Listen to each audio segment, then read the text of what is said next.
Okay, good morning, everybody. Can you all hear me? I think you can. Excellent, good. Okay. For those who don't know who I am, I'm Charles Draper, Chairman of the Herschel Society. The first thing I have to do is the health and safety stuff. We're not expecting any sort of fire alarm exercise. So if the alarms go off, it's for real. Your escape is down the stairs you came up, now to the front. Alternatively, if the stairs are on fire, go to the room beyond that, down the other stairs, again to outside. Once you're outside, turn right and walk down the side of Queen Square, turn right again, and you end up with a patch of grass, and we all gather there and try and count you and make sure you're okay. Facilities, we have ladies' laboratories one half flight down, and gentlemen's laboratories in the basement. Those of you who know the building will know where they are. So that's that. Okay, why are we here? Our society was formed in the 1970s to rescue the house in Bath where William Herschel discovered the planet Uranus in 19 New King Street. Partly because the other house with strong Herschel connections, the Observatory House in Slough, was demolished by the burghers of Slough in favour of skyscrapers and motorways. So having had that experience, I think the community realised we had to do something to rescue the Discovery House here. That was done, and the Herschel, William Herschel Museum, as it's then called, was opened in 1981 and initially run by our society with increasing involvement of the Bath Preservation Trust, and over the years that's changed. So it's now actually a very successful museum run by the Bath Preservation Trust as one of its 4 sets of museums. And we do stuff like provide an advisory service and so on. So that all works very well. And since then, what our society has done is to focus on telling the Herschel's story very broadly and in all kinds of ways. And what that has meant in regular lectures here and conferences and so on. So one thing we did now 7 years ago was set up the Caroline Herschel Prize in Lectureship in honor of Caroline's record, and that's now a very successful way of supporting women astronomers who are trying to make the key step towards achieving a long-term astronomy career, and that's very much an ongoing thing. And indeed, we'll be announcing this year's winner of Caroline Herschel Prize Lectureship quite soon. The other thing we did about 2 years ago was to have a conference in honor of William on the 200th anniversary of his death, and that was held here. Quite a similar format, all-day conference, lots of interesting stuff, and it was also Jim Bennett's last talk, I think. So it was really quite an event, and many of us who were here remember it. So, having done all those things, we thought to ourselves, John Herschel, how do we find a way of telling his story? And we're casting around various ways of doing that. And then I heard that Cambridge University Press were publishing a companion to John Herschel, which was actually just perfect timing. This is a way of finally trying to tell all of John Herschel's story, and heard that this about a year ago. And so after some discussion with my colleagues, I contacted the editors of that volume saying, is CUP doing anything to publicize this? No, it's a conference, and if not, shall we organize one? And it should be in Bath, because Bath is the center of museum life that's about the Herschels of our society. And of course, we have this wonderful institution here in Bath, the Bath Royal Literary and Scientific Institute, celebrating its 200th anniversary this year. Its very nature, because it covers a whole variety of topics, scientific, literary, and otherwise, it's absolutely bang on John Herschel's sort of story. So that was Steve's case, for your ladies. And I contacted Steve, and Steve contacted his colleagues and basically said, yeah, good idea. So the past year, Steve and I got to know each other well by email and by Zooms and things, organising this. And I'm delighted to say we have on the front row here an array of speakers who were authors of that book. The book is published, by the way, by Cambridge University Press. It came out about a month ago. I have my copy. If you want a copy, you can contact CUP. You'll do far better to contact Amazon, who's much better at getting it to you. And I speak from bitter experience. But it's a great read. And I hope you'll find that today's conference will sort of, make you think there's lots to be found in there, and of course, lots to discover more about John Herschel afterwards. So the other thing that's happened together that's fitted very well is the Royal Society has a very large John Herschel archive. And what they have done under their wonderful digital resources manager, Lucien Ferrier, who's here, is to digitize the correspondence and put it in a form so it's readily accessible. And Louisiane organized an event at the Royal Society yesterday, which many of the speakers came to. It's a wonderful exploration of what they had done, of what the material there, and how you can access it. This event was also long in the planning. So what we managed to do over the past few months was to try and make sure they were lined up so that people could go to the one, then the other. And that we did. And Louisiane, it was a fantastic day. Those of us who were here really loved it. It'll be another way into the John Herschel story. Part 3 of the story is that the Herschel Museum itself has plans to expand. As many of you will know, the top floors are currently rented out. They'd love to use this space more directly for Herschel-related stories. And they've also agreed, and it's an important thing they have done actually, is that their purpose isn't just to tell the story of the Herschels when William and Caroline were in Bath, but actually the whole Herschel story. So it's William, Caroline beyond Bath, but also John. So the question they have is, how do we tell in Bath the stories of the later lives of William, Caroline, and John? And so what's happening is tomorrow morning, the speaker team and I are going off to the Herschel Museum to have that just discussion. How do we tell this story? It's the best place to do it, granted what's happened in Slough. And it should be a very interesting thing in a fairly sort of free-flowing debate. So it's basically, a 3-day weekend of John Herschel type stuff. And not before time. I mean, John Herschel was very famous in his day, but now he's a rather forgotten figure. And one of the reasons for that is he did so many things in so many areas that no single area of academic study, if you like, has primacy, on John Herschel stuff. And it's great that Steve and his colleagues have sort of grabbed this and try and just corral it into first this companion, and who knows what will follow. So we very much hope that all these events will lead to John Herschel being a much more familiar figure in the future, and other things to come. Okay, so back to me. So what does that mean for today's program? Well, I'll sit down shortly, be glad to know. And essentially what we'll do is a series of lectures, which you have in the program in front of you. And it's very much, framed on the program in the book. So if you like the lectures, you like the book. I promised Steve I'd advertise the book.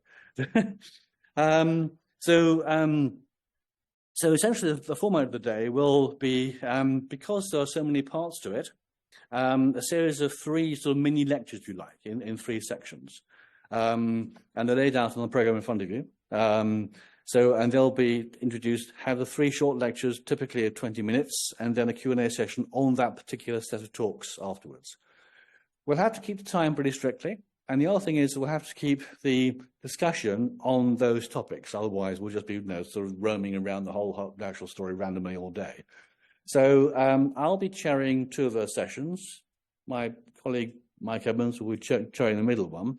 And I will be fairly brutal about timing and also about content. So don't be upset if I say, wait for this afternoon, that's a different lecture. Most of you know me around here, but I'll try and be polite about it. So we have 1 session in the morning, then a coffee break, then a late session, which Mike Edmunds will chair, then a lunch break. Lunch break means go and find lunch, I'm afraid, unless you've been told we are providing one for you. Then 3rd session in the afternoon. There's one change in that. I'm afraid one of our colleagues, Omar Nasim, can't make it. He's stuck in Germany. So we'll simply have to omit his piece. And the 2 speakers for that session, Kelley Wilder and Edward Gillin, have been told they have half an hour each rather than 20 minutes. And they are both delighted. I hope we all will too. And then Mike Edmunds will give us a few thoughts from his perspective towards the end, and then we'll have a sort of a round table. It won't be a round table, of course. Q&A session with all the various speakers where anything John Herschel is goes. So I think that's the story. One person who couldn't be here, alas, is Alan Chapman, our president. And he's very sorry he couldn't be here, but his life is quite complicated and he had long planned a vacation to stay. But he has sent us a greeting, which I shall give you. I have to imagine the accent and the bow tie and stuff, I'm afraid. Welcome to you all today to mark and celebrate the publication of the CUP Sir John Herschel volume. I only regret that I cannot be with you in Bath, but my wife and Rachel and I had long since booked a holiday in Paynton, including today. So my fullest apologies. The life and achievements of Sir John Herschel have long been a subject of fascination and research for me, extending from my monograph, An Occupation for an Independent Gentleman, down to recent attempts to locate the house in Dawlish, Devon, where he came to join his parents for holiday in 1817, he says, 16, I think, during which he decided to leave Cambridge and return home to Slough to master the art of big telescope management and to carry on Sir William's lifelong astronomical enterprise into the Southern Hemisphere. It's not for nothing that I told the Dawlish History Society that their beautiful town might be reckoned as the birthplace of modern cosmology. There, Dawlish. So enjoy the conference and joy to all. So I'll now hand over to Professor Stephen Case to introduce his first talk of John Herschel's enduring legacy. I shall first turn on the machine, which will.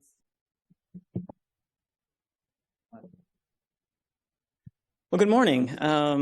Thank you. Thank you for the introduction. Thank you to the Herschel Society and the Bath Royal Literary and Scientific Institution for hosting this event. A huge thank you to my fellow authors for their contributions to the companion and for being here as part of this day's event on John Herschel as well. So I'm going to be speaking briefly just to sort of set the tone for today, give you a little bit of background on John Herschel and specifically John Herschel's enduring influence. There we go. Excellent. And I advance with this. So many in this room probably know about John Herschel's alleged discovery of life on the moon.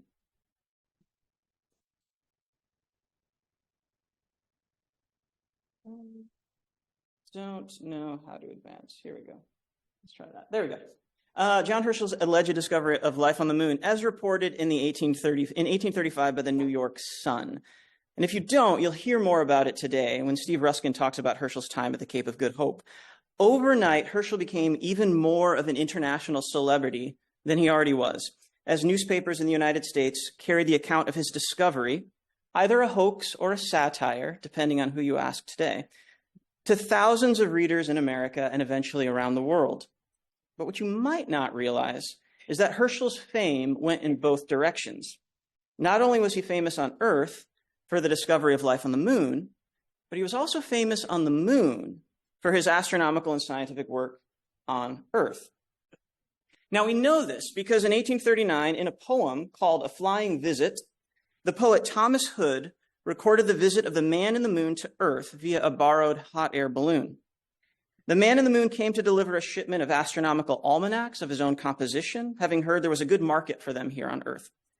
The visitor spoke no English, but luckily there was a skilled linguist on hand to translate. Here's what the man in the moon had to say, according to Hood. "Phys bobbery Pershel, besides aims commercial, much wishing to honor my friend Sir John Herschel, come puddin' and tame, it's inscribed to his name, which is now in the full and celestial fame."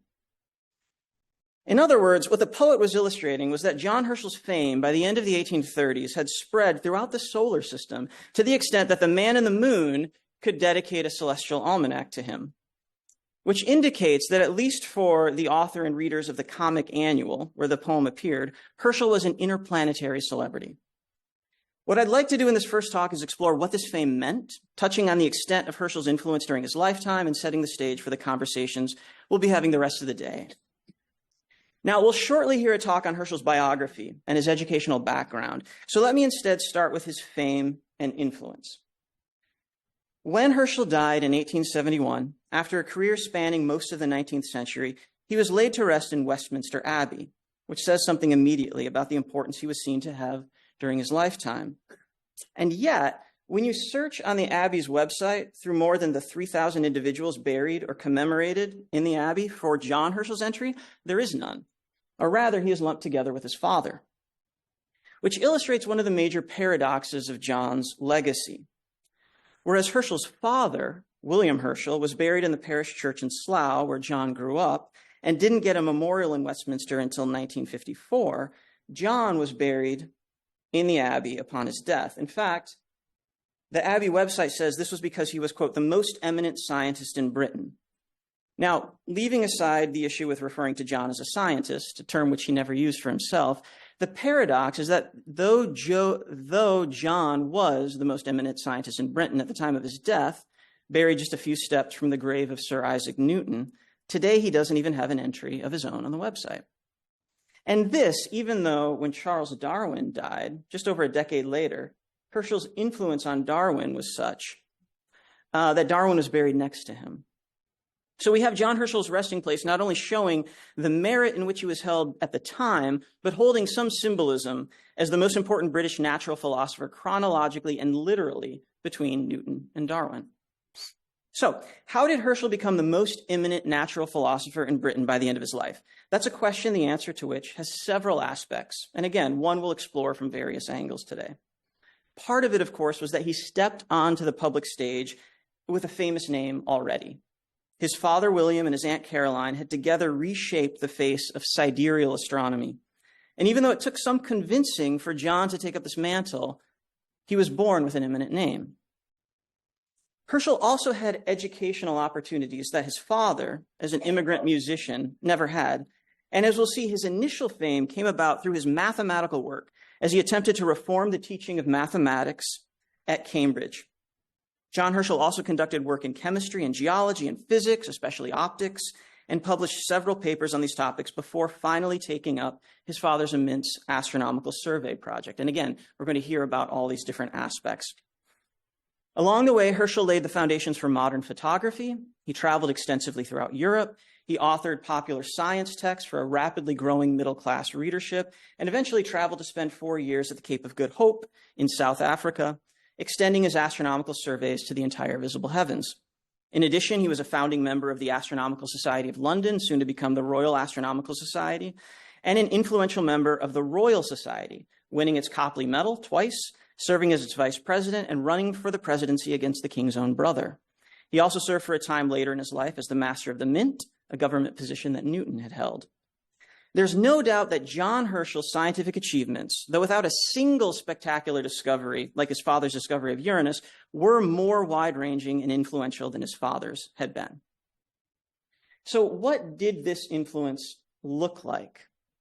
Well, the 20th century historian Susan Fay Cannon, who really helped put Herschel's influence back on the historiographical map, put it this way: being scientific in Victorian England basically meant to be as much like John Herschel as possible.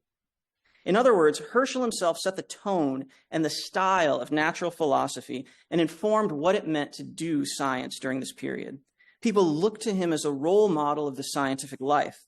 Through the work he did, the books he wrote, and in particular, the kind of life he led, he became an icon and exemplar of science in somewhat the same way we might think of a Carl Sagan or a Stephen Hawking or a Neil deGrasse Tyson today. Yet that parallel isn't perfect, as those names are primarily known for astronomy and astrophysics, whereas Herschel was known as an all-around natural philosopher, an authority in what today we would consider several separate disciplines. Maybe the best way to put this is the suspicion that arises when you read both historical works about Herschel and contemporary accounts is that if you stopped the average person on the streets of London in the 1800s and asked them who exemplified what it meant to be a good natural philosopher, they almost certainly would have answered John Herschel. All of which may give us some insight into why Herschel was influential then, but I've been asked to say something about his enduring influence today. Why is Herschel still important? What does he have to tell us about science now? Now, this is something I've been thinking about quite a bit lately, as I've been writing a book about Herschel's early life up until 1830 or so, when he published what is arguably his most important work. And in this book, I argue that Herschel is important because all of the things that I've said today about his influence and about his life shaping and understanding of what it meant to do science was happening during a period that was very important in the history of science. As the subtitle of my book says, it's probably hard to read, but the subtitle is John Herschel and the Invention of Science. This was a period in which many of the aspects that we think of as defining modern science were established. We can think about the first half of the 19th century as a period of transition from natural philosophy to modern science. And this is exactly when Herschel was most active and influential. In other words, understanding Herschel helps us understand how science became modern. So you're going to see today many of the ways that Herschel has had an influence on science. And so another way of asking this question, and something to keep in mind throughout these talks, is how did Herschel help natural philosophy take on the contours of modern science? So I'll just give a couple themes that we might see come up today. Now, in some ways, Herschel did have one foot firmly in the world of classical natural philosophy. Herschel was working in the world of natural philosophy in that he was able to range through various areas that today we would consider separate disciplines. Secondly, the way in which his investigations of the physical world were rooted in the assumption that the world was created by a creator and that the methodological study of it would also yield a moral or even a spiritual value. This is firmly in the tradition of British natural philosophy. Herschel resisted the division of natural philosophy into various disciplines. And in this respect, he was very much, again, a classical natural philosopher. On the other hand, Herschel recognized the growing importance of a new type of mathematics for understanding the physical world. As we'll see in our talk on Herschel's mathematics in just a moment, and here's just a picture that Herschel sketched in one of his letters on mathematics that he was sent to Charles Babbage. When Herschel began as a student at Cambridge, British mathematics was still highly geometrical and resistant to new analytical tools being developed on the continent, especially in France. Herschel, however, recognized that these new tools were essential for the scientific endeavor. This new type of mathematical analysis, what we consider today modern calculus, was needed to explain things like the interaction between light and matter. Herschel was thus among the first of his generation in England to recognize the essential role of higher mathematics and physics. And anyone today who's taken an advanced physics class hoping for insights into the fundamental nature of reality, only to be faced with a long series of imposing differential equations, is laboring in a world that Herschel helped establish. There was also Herschel's impulse to make observations as useful and as uniform as possible, specifically when it came to astronomy. Herschel recognized that the pioneering observations of his father were not a sufficient basis for making claims about the physical nature of the stars and the nebulae. Instead, Herschel coordinated a network of observers to systematically make observations, devise instruments, and provide detailed methods and even worksheets to ensure that observations of widely distributed observers were uniform and thus useful. And he extended this into global measurements of tides, magnetic fields, and solar radiation. Along with colleagues like Alexander Humboldt and William Herschel, Herschel worked to weave a global empirical net that would provide a firm foundation for terrestrial and ultimately astrophysics. Herschel helped transform natural philosophy into modern science in other ways, too. He was a champion for international scientific cooperation, traveling extensively throughout Europe in the wake of the Napoleonic Wars in order to rebuild a network of cooperating savants, instrument makers, and natural philosophers. And he consistently resisted nationalistic tendencies in science. He navigated a changing world of governmental support for science, on the one hand, advocating for financial support for scientific projects by the government, such as the Magnetic Crusade or Babbage's calculating engine, while on the other, remaining almost completely independent of any government support for his own work. And perhaps most importantly, Herschel recognized a growing tension in the development of modern science that arose in his day and persists today. And he helped navigate this in the popular works that he wrote for a growing middle-class readership. We talk today like Herschel did when we talk about science being open and accessible to everyone. This was incredibly important for Herschel. Throughout his early career, he was active in the Royal Society, and he was constantly frustrated by what he perceived as the autocratic privilege of the leaders of the society and how they ran it. He was involved in several attempts to reform the Royal Society, to make it more open to scientific meritocracy. Herschel wanted scientific merit, not birth or position, to be the measure by which success in leadership in natural philosophy was attained. When these reforming attempts were stymied, he decided the best way to reform the practice of science was to make its methods as open to everyone as possible. His 1830 opus, A Preliminary Discourse on the Study of Natural Philosophy, was really a way to bring the common reader into the method of science, and he hoped reform society along the way. Now, the tension in this approach, however, is one that's still around today. We say, as Herschel did, that science is open to all. On the other hand, we know it takes an immense amount of mathematical training to actually be able to do science. This means there's an important role to be played by science communicators, people who understand the content and method of science, but who can communicate this effectively to an audience that doesn't have technical or mathematical training. Again, we might be thinking of someone like a Carl Sagan or a Neil deGrasse Tyson. This was a role that in many ways can be traced to John Herschel, a public icon of science, but also a practitioner who was an effective science communicator. Herschel was the leading natural philosopher at the time when readers and publishers were clamoring, and politicians were urging, accessible texts that would inform, placate, and inspire. Science, and especially astronomy, was this kind of edifying reading, but it needed bridge builders. It needed people who understood and did the science to communicate that science. And this, as we'll see, is what Herschel did quite well, and one of the reasons he has an enduring legacy today. So, to return to Westminster Abbey, John Herschel is often seen as living in the shadow of his father's work. In fact, The Shadow of the Telescope is the name of a biography of Herschel written back in the 1970s. Another biography published by the Herschel family is The Forgotten Philosopher. But if Herschel is forgotten, and today we'll see why he's not and definitely should not be, it's largely because he was so successful at fashioning the contours of modern science. As much as we still see science as an egalitarian, virtuous, mathematical, and reforming force in society today, we're living in a world that Herschel helped shape and create. Thank you.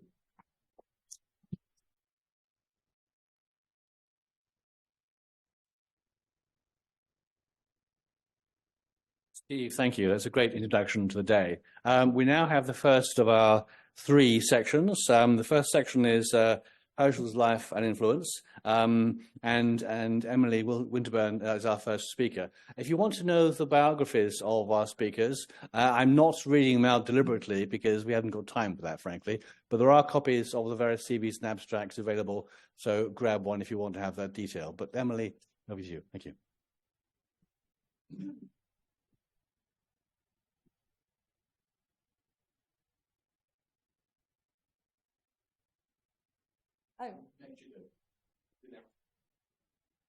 Oh, I see. Oh, that's very clever. Thank you very much. Right, I'm going to bring this down a little bit because I'm a little bit short.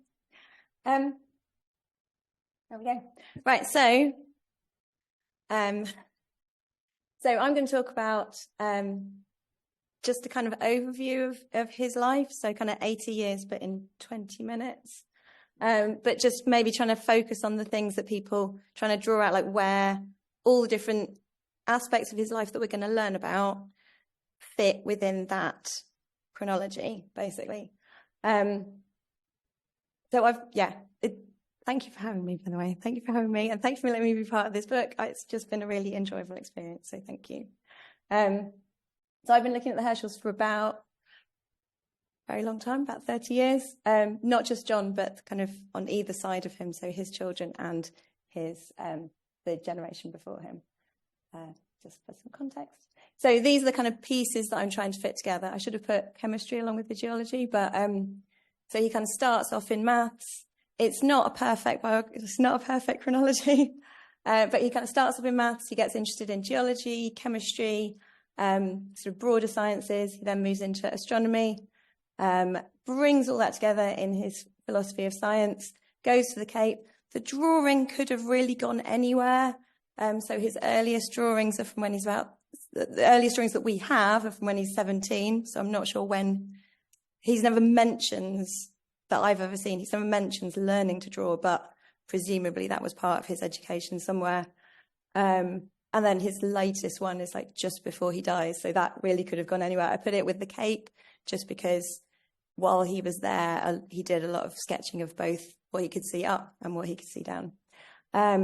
And then photography, again, could have probably gone anywhere because the research that informs the conversations he was having when he came back from the Cape start much earlier.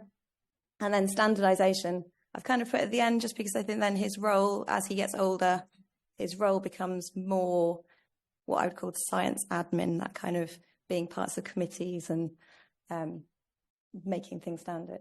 So I say establishing his authority because I think we talk about like why he's known as this man of science that he was at the time. And although part of it is all the things that he did, we can't overlook the contribution that came from just having this background. So this definitely, it will have positioned it in just in so many ways. It contributed to what he was later able to become, or made it easier for him to later become the person he was. So by the time when he was born,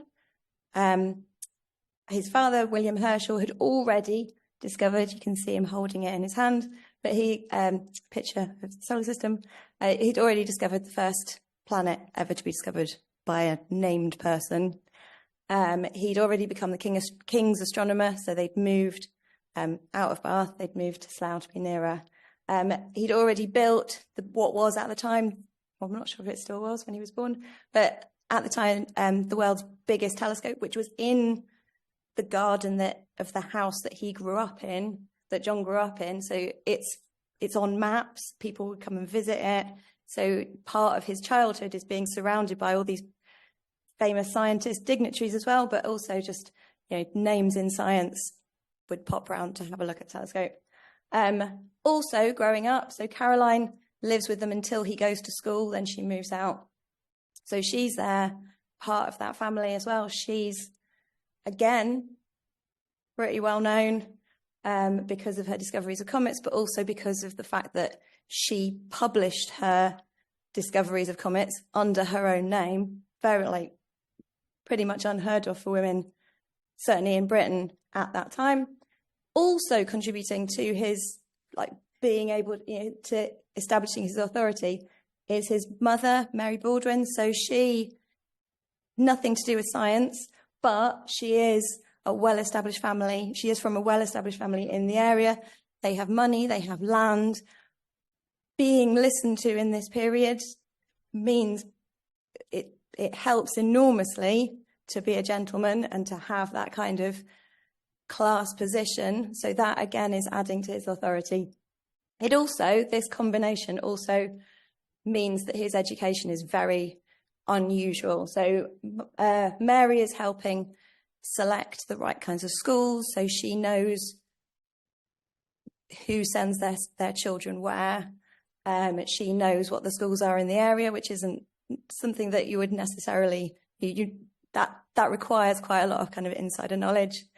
At the same time, you've got William and possibly Caroline looking at the curriculum of those schools, making sure, having conversations even with the teachers and with the head teachers about what he wants his son taught, bringing in extra tutors. So all of that is kind of adding up to him being in a position to be listened to straight away, but also having the education that allows him to then get those extra credentials that will make him, even before he's achieved anything, he is in a position where if he says he understands something, people will believe him, which isn't true of everybody. So I'm really sorry about this slide. When I made it, I was thinking, oh, that makes sense to me. And then I realized that it looks like the quote comes from the person, and the person is Babbage, and the quote is from John's tutor, who was his tutor when he was growing up. So when he was a teenager, when he was at home, he was supplementing the education that he was getting at Dr. Gretton's school. But John carries on writing. He doesn't have lots of students at Cambridge would have a coach. He doesn't have a coach. He carries on corresponding with Rogers while he's at university. And I'm now a teacher, so I read this in a different way to when I first read it. When I first read it, he says, I'm sorry that your present studies are not altogether agreeable, but patience, you will observe, will prove the best remedy. To retrace the elements of science after having once made a progress therein is a drudgery ill-suited to the ardours of youth. Yet it may be the means of suggesting many ideas that would have been overlooked in a more rapid progress, and the fundamental principles of science will be more deeply impressed upon the mind. So he's saying, this is a response. We haven't got the original letter, but John writes to him and says, I'm at Cambridge, but I'm bored. All this maths is far too easy for me. His tutor is saying, stop complaining, really. His tutor is saying, but as a teacher, I'm now rereading this and thinking, his teacher is really saying, you think you understand it, but actually it will do you no harm whatsoever to go back over it. You're not going to be able to build on what you think you know until you know that a little bit better. So actually you should be listening to your teachers. So he goes to Cambridge, and Cambridge is where he starts to get more involved in maths. So he writes an anonymous, well, you'll find out, but I won't go into details of what he does in maths, but that's when he starts to kind of see himself as a mathematician, present himself as a mathematician, make mathematical friends. So Babbage is there to kind of remind me to talk about the fact that at Cambridge, so he says he's bored with the maths, but he does meet another little group of people who are also kind of feel that they know maths a little bit better, and he forms the Analytical Society, which again will be looked at later, so I won't talk about it now. Right, so after Cambridge, so he does get Smith's Prize, which means that he's got a place at Cambridge if he wants it. But he decides a lot of his friends are going off to get to become professionals. That's what you would do with a Cambridge degree if you don't have enough family money to not work. So some of them are going to be clergymen, some of them are going to be lawyers. I think maybe some are going to be doctors. He thinks that he will find law interesting, so he decides to go for law. He goes to London to live in London to study law and finds that he does not find law in the least bit interesting. But what he does do is he starts to attend. His father has nominated him as a fellow of the Royal Society, so he is able to go to lectures at the Royal Society, and that's what he does find interesting. He likes. He goes home and tries to replicate some of the experiments that he's hearing about and reading about, and he thinks that that's what he wants to do. That's like he and Babbage kind of spend a lot of time kind of chatting about that's the kind of job that they want to do, and they try and find a job that's in chemistry or mineralogy. He then goes back to Cambridge and does a bit more studying. He finds a mineralogy and geology lectures, and he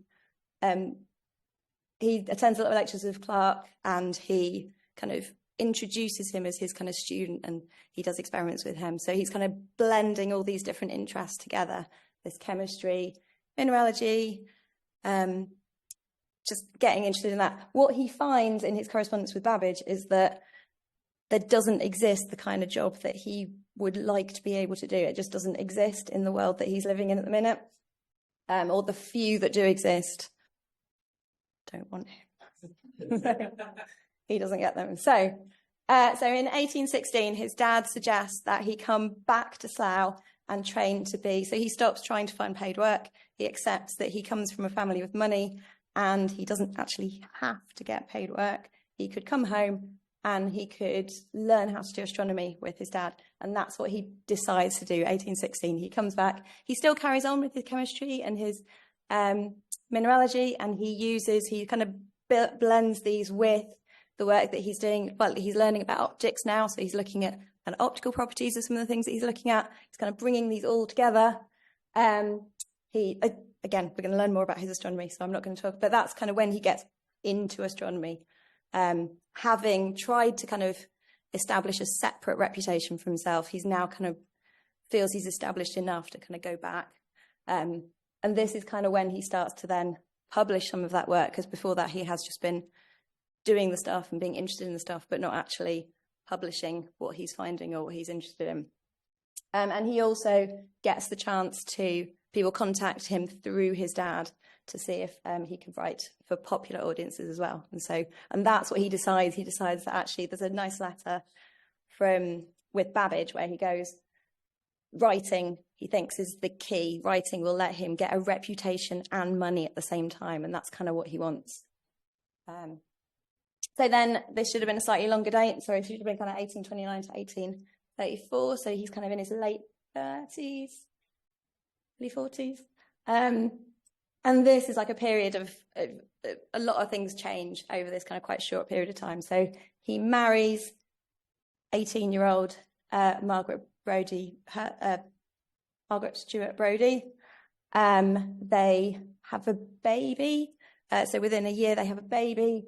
There's a very sweet letter where she goes home to look after her sister, and he's going, "It's fine, I'm looking after the baby, doesn't miss you a bit. I'm getting up and feeding her in the night." So it's very sweet. He also writes Philosophical Transactions, which again we will learn about later, so I'm not going to talk about. Also, in this same period, he tries to, or his friends kind of suggest that he goes for president of the Royal Society. He doesn't win, so there's an election and he's one of the candidates, but he doesn't win. So he's opinion is divided as to whether he's disappointed by that or relieved by that, but he doesn't get it. And also his mother dies. So there's lots of different things happening all at the same time. Also, as well as all of those things, Margaret's brother is in India at the time. Most of his career is in India. And he writes to them and says, "You could come and visit me." And that kind of puts the idea of travel in his mind. And so with all of these things going on together, he decides, or the family decides, that actually their next step is going to be, they're going to go to South Africa. He can finish his father's work of kind of mapping star clusters, nebulae, all the rest of it. But for the Southern Hemisphere, they can get away, they can, and they do. So they go to South Africa. That's why I put the pictures in there, because as well as the celestial sketches that he does, he also spends a lot of time, he and his wife kind of sketch, or they're really interested in everything that they see there. They're interested in slavery has just been should have come to an end. They're interested in the kind of this world of where slavery is kind of very present. They're interested in kind of the work of the missionaries. They're interested in this information that they're told about different races and how that relates to their experiences of it. They don't really like, I think, the other colonial families. But anyway, someone else is going to talk about the Cape. So again, skip on. But they also, in this period, they now have young children and their family grows over this time. And so a lot of their interest is also just about education, about how are we going to educate our children. You know, both of them have a very specific experience of education. And they're like, what do we keep? What do we change? What do we want as a future for our children? So then 1838, they come back. I'm pretty sure this is their house. It's not like a museum or anything, but they bought a house in Hawkhurst in Kent. It's near, they have kind of their sons, it's near enough that their sons all go to the same school with Darwin's children, with the Lubbock children. And in this period, so this is the period where he's writing up his stuff from the Cape. He's corresponding with people about photography. So, or he's a separate kind of group of people are working on photography, and he's kind of revisiting work that he did back when he was looking at chemistry and stuff, and bringing that to that same conversation. He's also, again, really worried about like what to do about his children. But eventually he has 12 children, so it's really thinking about he was able to live off family money. That's not going to be a kind of viable option for them. So what is it that they do? And the house, so within that house, so I mean, if you go to Darwin House, it's kind of a similar kind of setup that they have.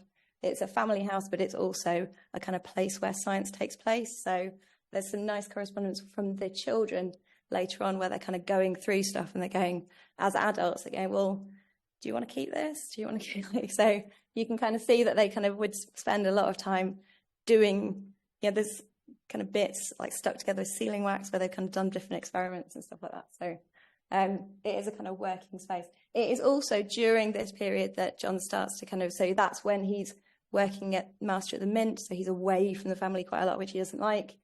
He's part of committees and things like that in this period. So when he's come back from South Africa, but living in this house with all his many children. I'm aware of 2 minutes. So this is what happens to his children eventually. So that's not actually all of them. I couldn't find a picture that had all of them on it. So a couple I've just kind of added in my notes. Of the 3 boys, so you've got William so Margaret's family are very connected, or they have connections with the East India Company, and that allows them you can't get into an East India Company college or an East India Company profession without those links, but that's how this contact of them, I think it's it's not a direct relation. I can't quite work out what the connection is, but he offers to find places for all the boys. William goes off and becomes magistrate in India, also discovers fingerprints. There's a book about it. John becomes a royal engineer, goes off to India again. There's nice correspondence where people get him to observe eclipses for them and send information back. Alexander was offered, but John went not for him, because he wanted him. He'd obviously decided that out of the 3 sons, he was the most scientific, and so he went to Cambridge and he became professor of physics at Newcastle. He does work on meteorites. There's a nice meteorite spectroscope that he invented. There's a lab named after him as well. Constance is the youngest. I've kind of gone from left to right on these. So Constance is the youngest. She's one of the first women, not the very first women, but one of the first women to attend Girton College, Cambridge. Caroline is the oldest, so she was the one that was born just within a year after they were married. Louisa is here. I have doubts about this after we had a conversation at the beginning of today, but I'm pretty sure that Louisa is the one who, out of 12 children, most of them survive to adulthood. She dies at age 27. Isabella becomes tutor to her sisters. We've got Francesca, whereas Caroline Herschel was made a honorary fellow of the Royal Society, or a not proper fellow of the Royal Society, Francesca does become she's one of the first women to become an actual proper fellow of the Royal Astronomical Society. Matilda Rose marries, travels the world. Who else have I got? Maria Sophia, Amelia, Julia. I'm not going to go on about them, but she marries a scientist and collaborates with him. But she is not mentioned in his papers. We know from correspondence that she was involved in work. So I just wanted to end with. So for a long time we thought that he's in the shadow. The name of an early biography of John Herschel was that he was in the shadow of the telescope, and that's why we haven't heard of him, because he's got such famous relatives.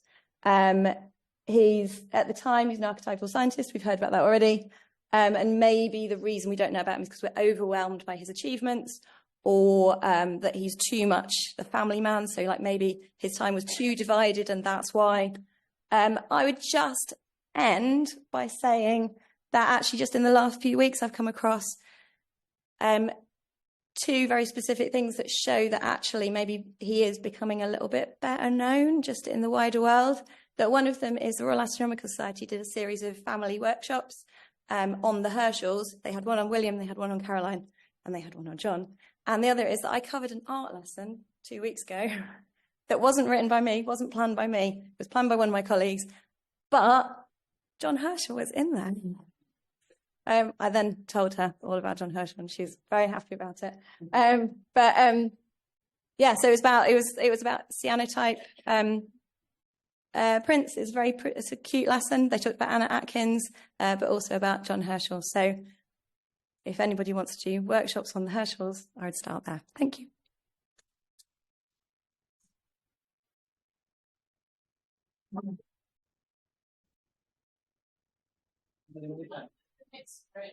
Now, Steve Ruskin will tell us about Herschel at the Cape.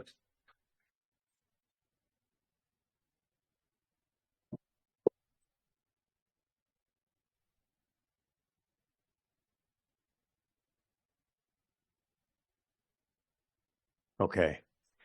Continuing on then, I will talk about one of what I think is probably the happiest time in Herschel's life, and that's by his own admission. And that was those years that have already been alluded to, both by Steve and Emily, about his time at the Cape. And so thanks for sort of already giving me a nice segue. That'll help me keep moving along. Why did Herschel go to the Cape? Well, we've already talked about a few things, but obviously his father had cataloged the nebulae, star clusters, and double stars of the northern hemisphere. And John had sort of dream might be a bit too starry-eyed, no pun intended. But he had this sort of, he did have a bit of filial duty. I sort of argue that it wasn't all about filial duty. But he did want to see that project, which he had, of course, resurveyed a lot of his father's double stars, especially, and other objects in the 1820s with James South. He wanted to see that project completed, which meant someone had to go to the southern heavens. It obviously wasn't going to be William or to the southern hemisphere, so it was going to be him. But he, of course, had an ulterior motive because, as has already been alluded to, by the time the 1830s, when he was willing to go, he had already been through quite a bit. There was the stress and politics of the reform efforts at the Royal Society with him and Charles Babbage, the lost election to the king's brother. And he was, I think, to put it in a word or a phrase, he was quite stressed out, as his wife points out later on. But he also, and so he wanted to escape London. They got married in 1829, he and Margaret. And so by 1832, his life sort of came together in such a way that he was able to make this escape, for lack of a better term. He did lose the election in 1830. He wasn't president of the Royal Society. It was a blessing and a curse.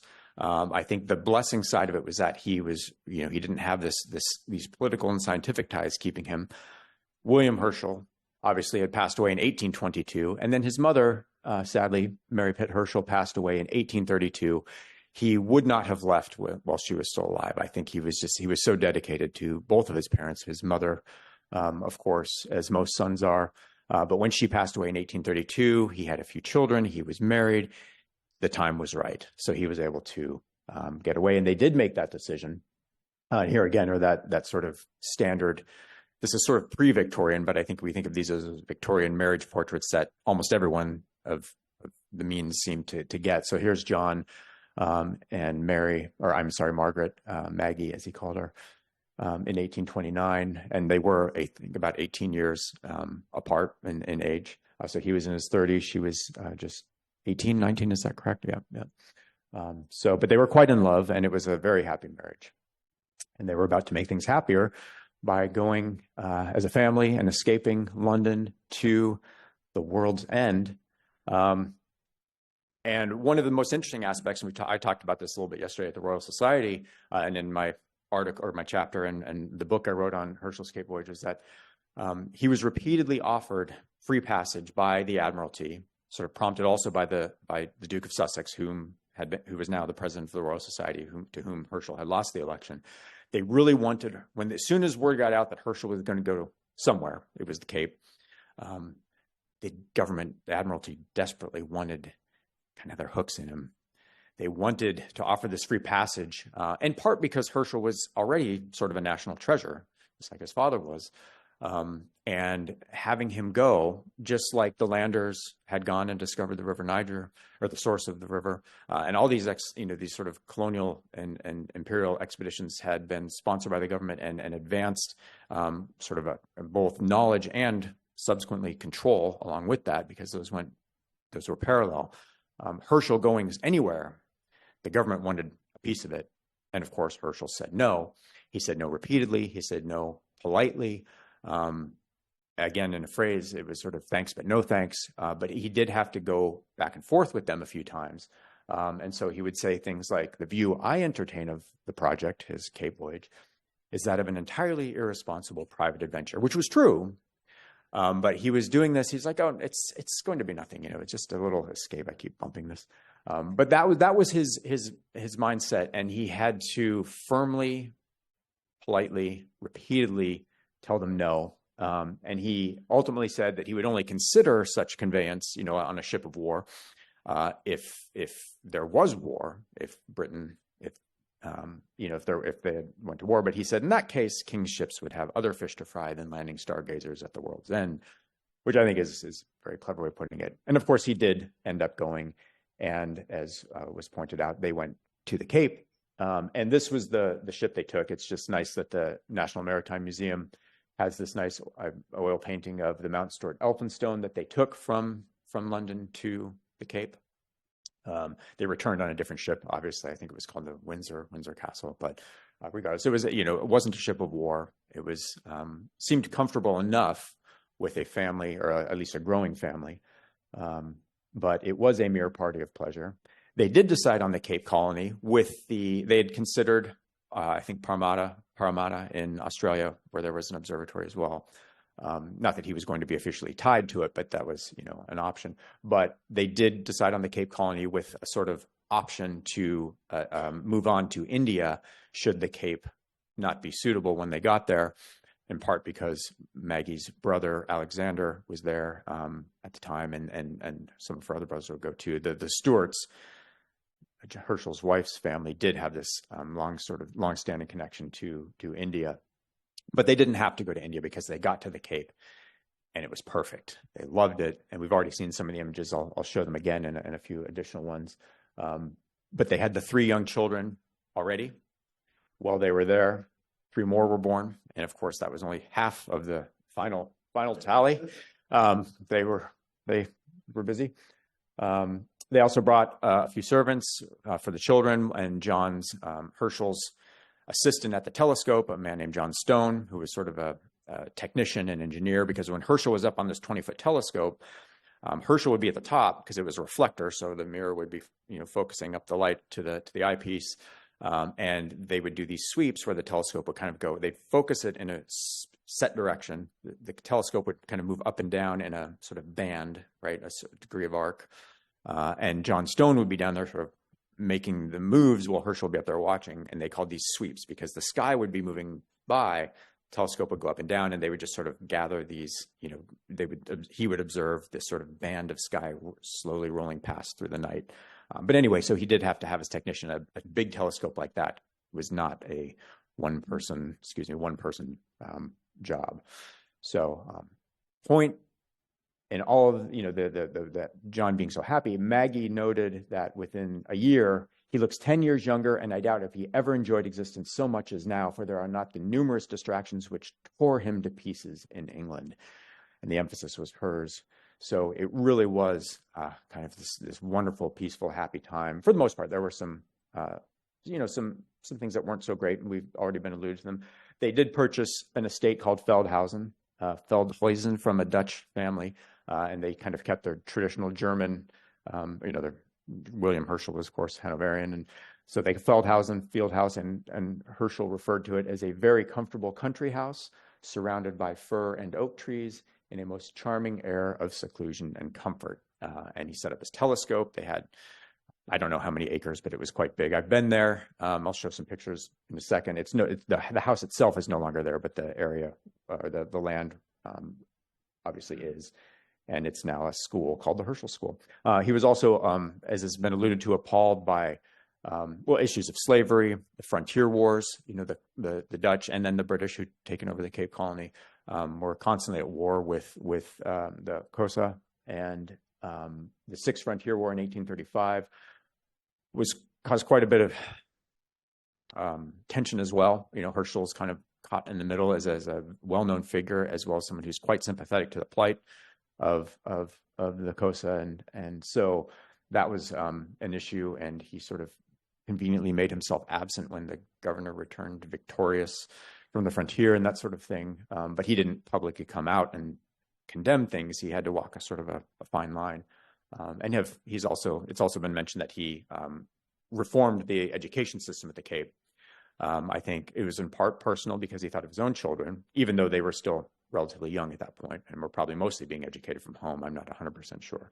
But he did see the poor state of education at the Cape. And because it was a good-sized colony, he worked very hard to reform it, not only while he was there, but when he was back in London and tried to provide the Cape education system with better educational resources and access to teachers from England as well. So it wasn't just about science, in other words.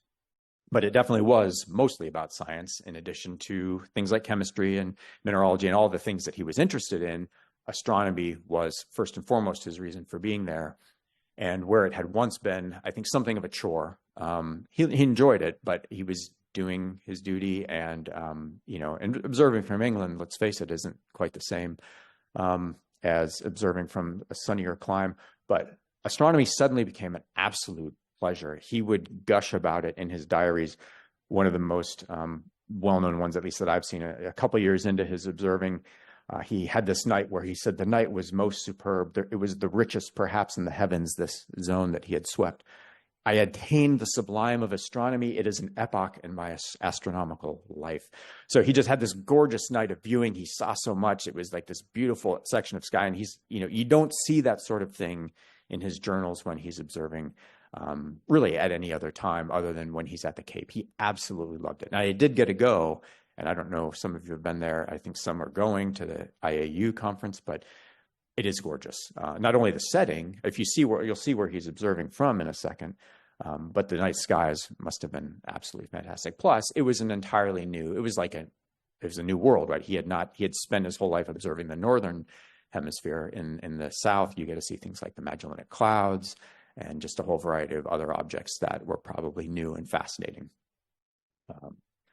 Good on time. So here's just a few images I took. Again, Feldhausen itself has been torn down. I visited Cape Town when I was working on my dissertation, so this 25 years, a little bit less, but anyway, so there is a sort of a museum, standard Cape Dutch house. This is called Groot Constantia. I think it just means Great Constantia.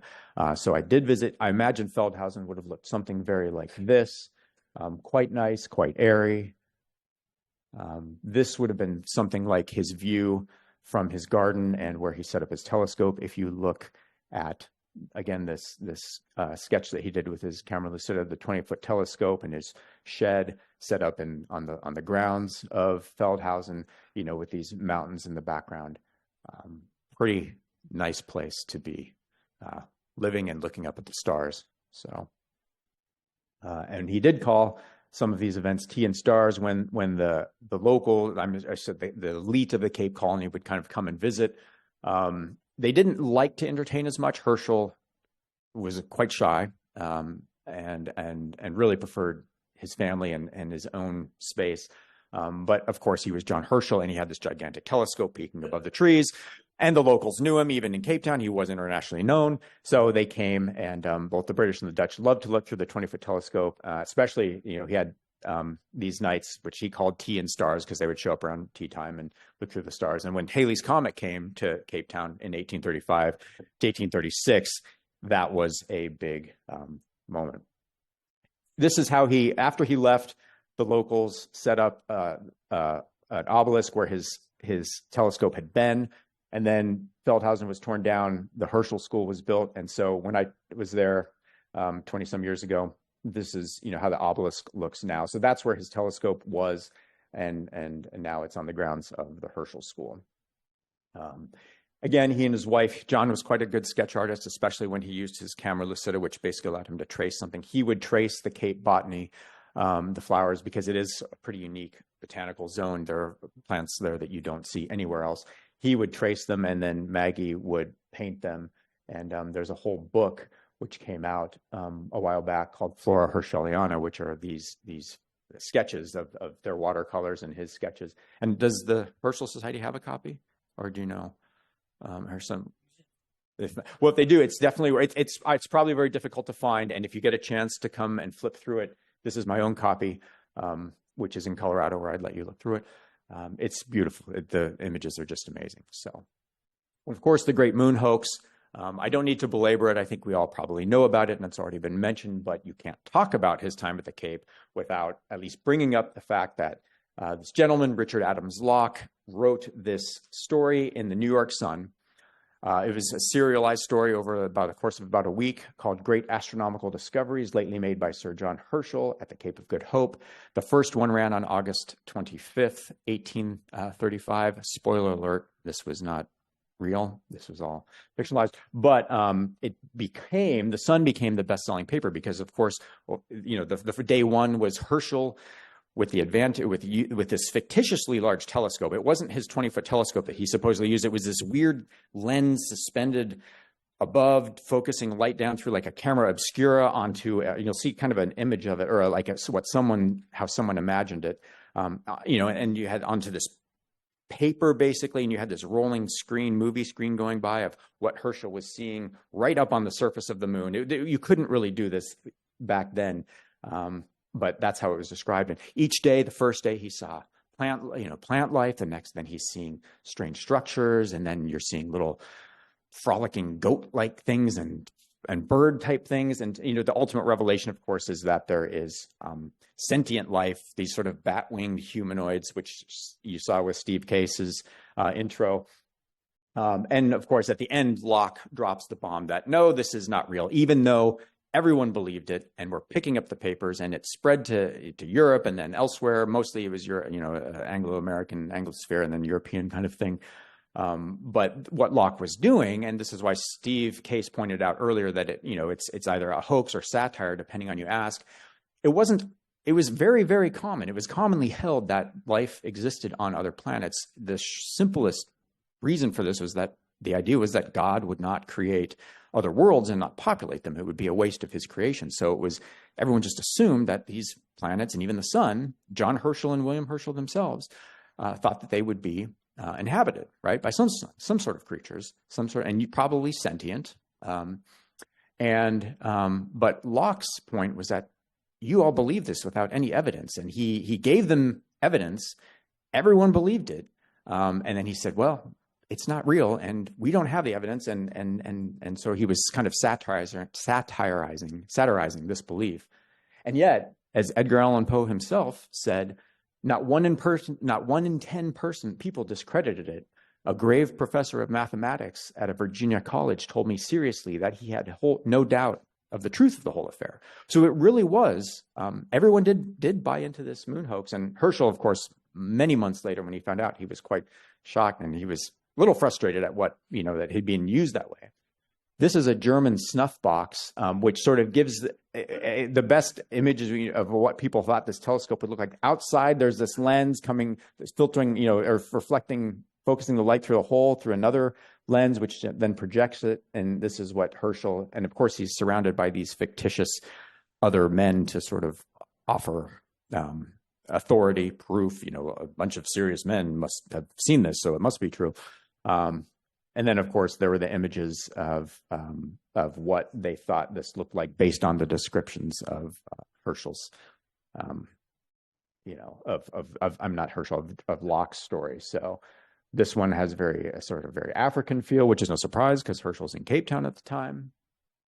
Italian, very Vitruvian man up there. Anyway. Charles Darwin also paid a visit while they were at the Cape. He was kind of in the final months of his his voyage on the Beagle around the country. He landed in May of 1836. He had been on the Beagle since 1831, and they were just a few months from heading home. When he got there, he was much younger. He was a generation younger than Herschel.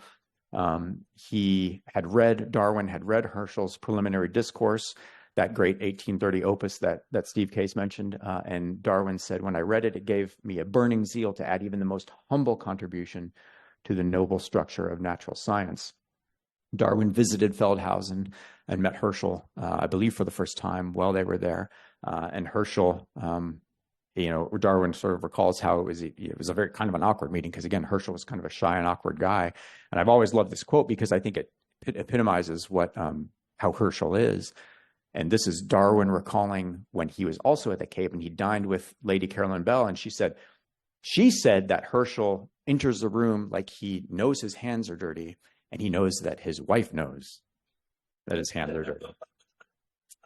And that just, that you kind of get this picture of Herschel just being a sort of shy and awkward person. And he really is. There are other accounts of this as well.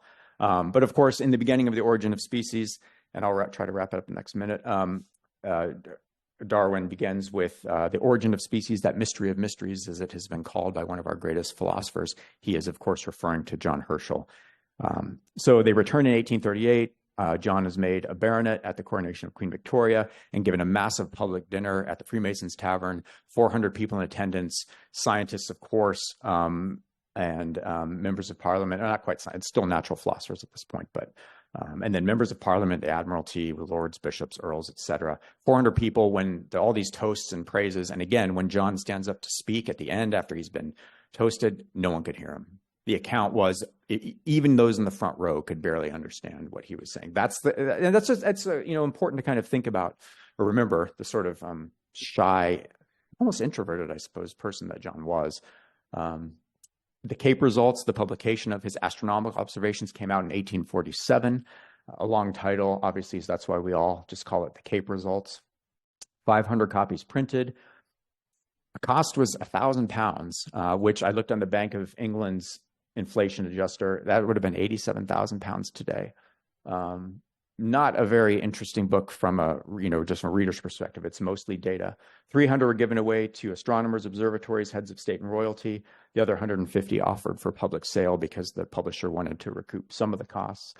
They called it one of the noblest specimens of astronomical research found in the history of science. Herschel has a 20-poet power. It's like a reflecting power, right? A magnification power of commanding descriptive language such as will make the reader imagine he has seen what is verbally represented to him. Throughout the volume, the filial veneration of Sir John Herschel to his father is conspicuous. It inspires regard while it raises a smile. And so for Herschel's time at the Cape overall, he just put at the end of the Cape results, as to the locality itself and the colony, every member of my family had become and will remain attached by 1,000 pleasing and grateful recollections of years spent in agreeable society, cheerful occupation, and unalloyed happiness. So I think it really was probably the happiest, most peaceful time of his life. Yes, I'm going to try not to shout into the microphone because I'm always loud. I'm going to start a stopwatch to try to make Charles's job a little bit easier. So I am slightly the odd person out because I am a philosopher first and a historian second, which is equally important, though, because, as has already been mentioned, another way in which Herschel was a profound innovator was in the philosophy of science. So actually my remit here is a bit larger than my remit in the book because the person who wrote the chapter on the philosophy of science isn't here today. There's a great chapter on so I'm going to tell you a little bit about what the philosophy of science was, and then I'm going to tell you a bit about what I went into in the book, which is why this is in the legacy section, namely that wasn't just a philosophy of science that was sort of launched into an idle vacuum. It was a philosophy of science that was really important to practicing scientists in the mid-19th century. It had a real profound and lasting impact. It, of course, is this book. We've said every talk I think so far has put this anyway. The Preliminary Discourse on the Study of Natural Philosophy. Still really readable, really interesting, really delightful book. Published in a series destined for wide distribution. So it's published in Dionysius Lardner's Cabinet Cyclopedia. Which, long story short, is, and there's a lovely, Jim Secord's done a lovely reconstruction of this history. Long story short is it was a cheap book. The binding was cheap, paper was cheap. It was supposed to be sold, read by people like you and me, like the non-scientist folk. We're supposed to pick this thing up and read it. That makes it interesting for a variety of reasons. So I'm coming at this with my philosopher glasses on, which is to say that I treat this like a work in 19th century British philosophy of science. There's a lot of other ways to treat this book too, though, and Steve gestured at this in his talk. I think there's really something to be said for the idea that part of what Herschel is trying to do is not only talk to scientists about doing science, but to talk to members of the general public about virtuous epistemic and intellectual life with science as a model. There are a lot of self-improvement books being published in the mid-19th century, and there's something to the idea, I think, that this is widely distributed and cheaply bound to sort of live in that tradition. But now I'm going to go back to being a reductive philosopher of science because it's our thing and it's what we do. So if you look at the frontispiece, to this book, you find this delightful engraving of Bacon. And if you, as was already briefly mentioned as well, if you've flipped through Laura Snyder's delightful Philosophical Breakfast Club, one thing that you will know about Herschel, Whewell, Babbage, Jones, the whole collection of gents around this time in the mid-19th is that they had a very profound self-described desire to make science more Baconian. What's interesting about this is that it's, to me at least, as someone who's spent a bunch of time in these texts, it remains deeply unclear what they thought they meant by the word Baconian. To a contemporary philosopher of science, that means something like, well, look, we have to be hyper-inductive. So what do? We go out, we look at the world. We look at the world like neutral observers. We collect piles of data. We sort of shovel data into the system at the front end. And then we pull out generalizations about what it is how the world actually works out the other end. That's what it sort of means to be Baconian in that classic sense to a contemporary philosopher of science. If that's what you have in mind, Herschel isn't doing that at all. Or at least not doing that in as simple and ham-handed a way as saying, I am an arch-Baconian might make it seem. Marv Bolt, in a fantastic PhD thesis on Herschel that deserves to be published, and if you contact any of we, the authors, I think we all have it in PDF. We'll all email it to you. It's a lovely thing. But he notes very clearly, he says, look, far from being some kind of thoroughgoing inductivist, right? Herschel is not emphasizing the process by which we make theories. He's emphasizing the manner in which one tests, draws conclusions from, and evaluates these theories. And I think, at least for my money, there's a very nice explanation for why this is the case. It's the mid-19th century. So prior to the publication of something like the Preliminary Discourse, what does it mean to be doing good science? Before, we already heard Susan Fay Cannon's quote that it means to be like Herschel. Well, before it means to be like Herschel, it means to be like Newton, right? Newton is the guy here. There's just one problem. What did Newton tell us famously? Newton told us, we can fight about how to translate this famously untranslatable Latin verb, but Newton told us that we should feign or frame no hypotheses, right? So don't speculate. Don't speculate. Stick to the data. Live with the data. Look at the world. Do not engage in wild speculation. The interesting problem with this, though, is that by the mid-19th century, speculating was starting to seem kind of useful.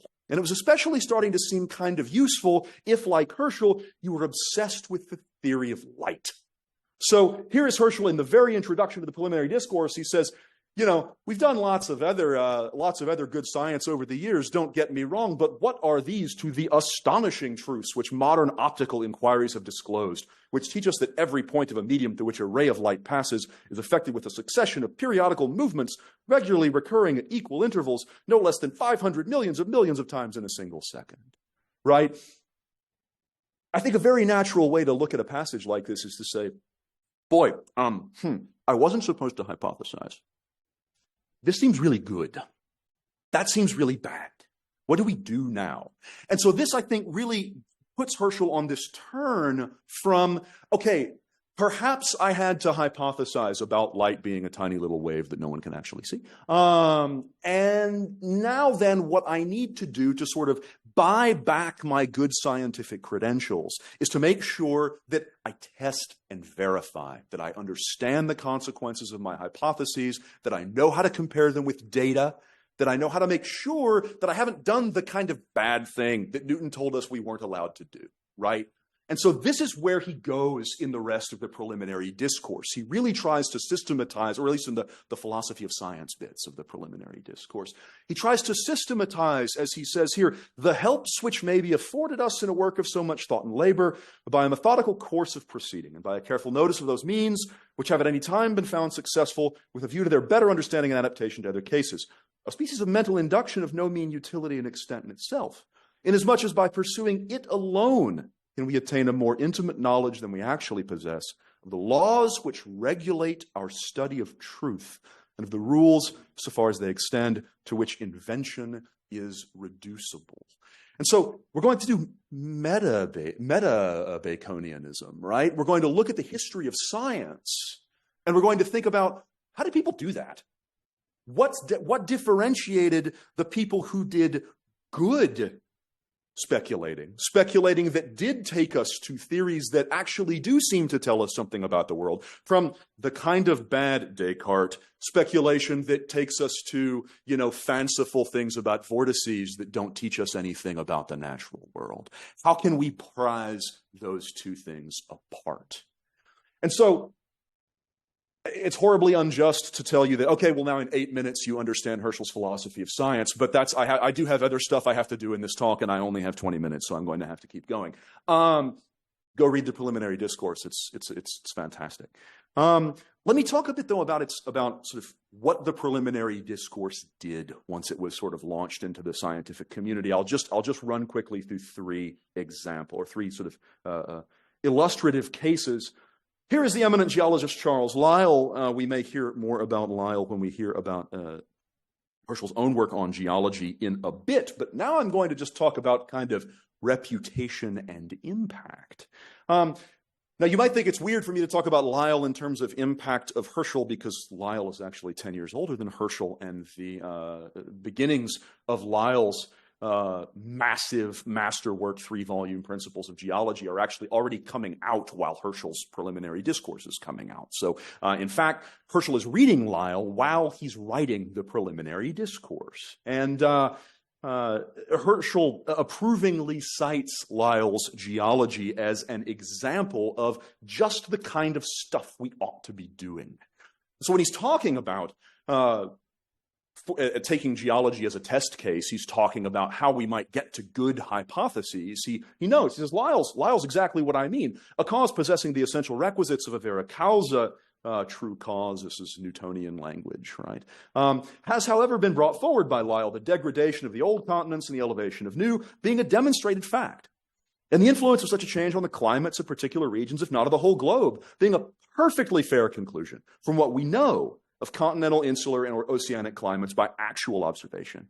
Here, then, we have at least a cause on which a philosopher may consent to reason.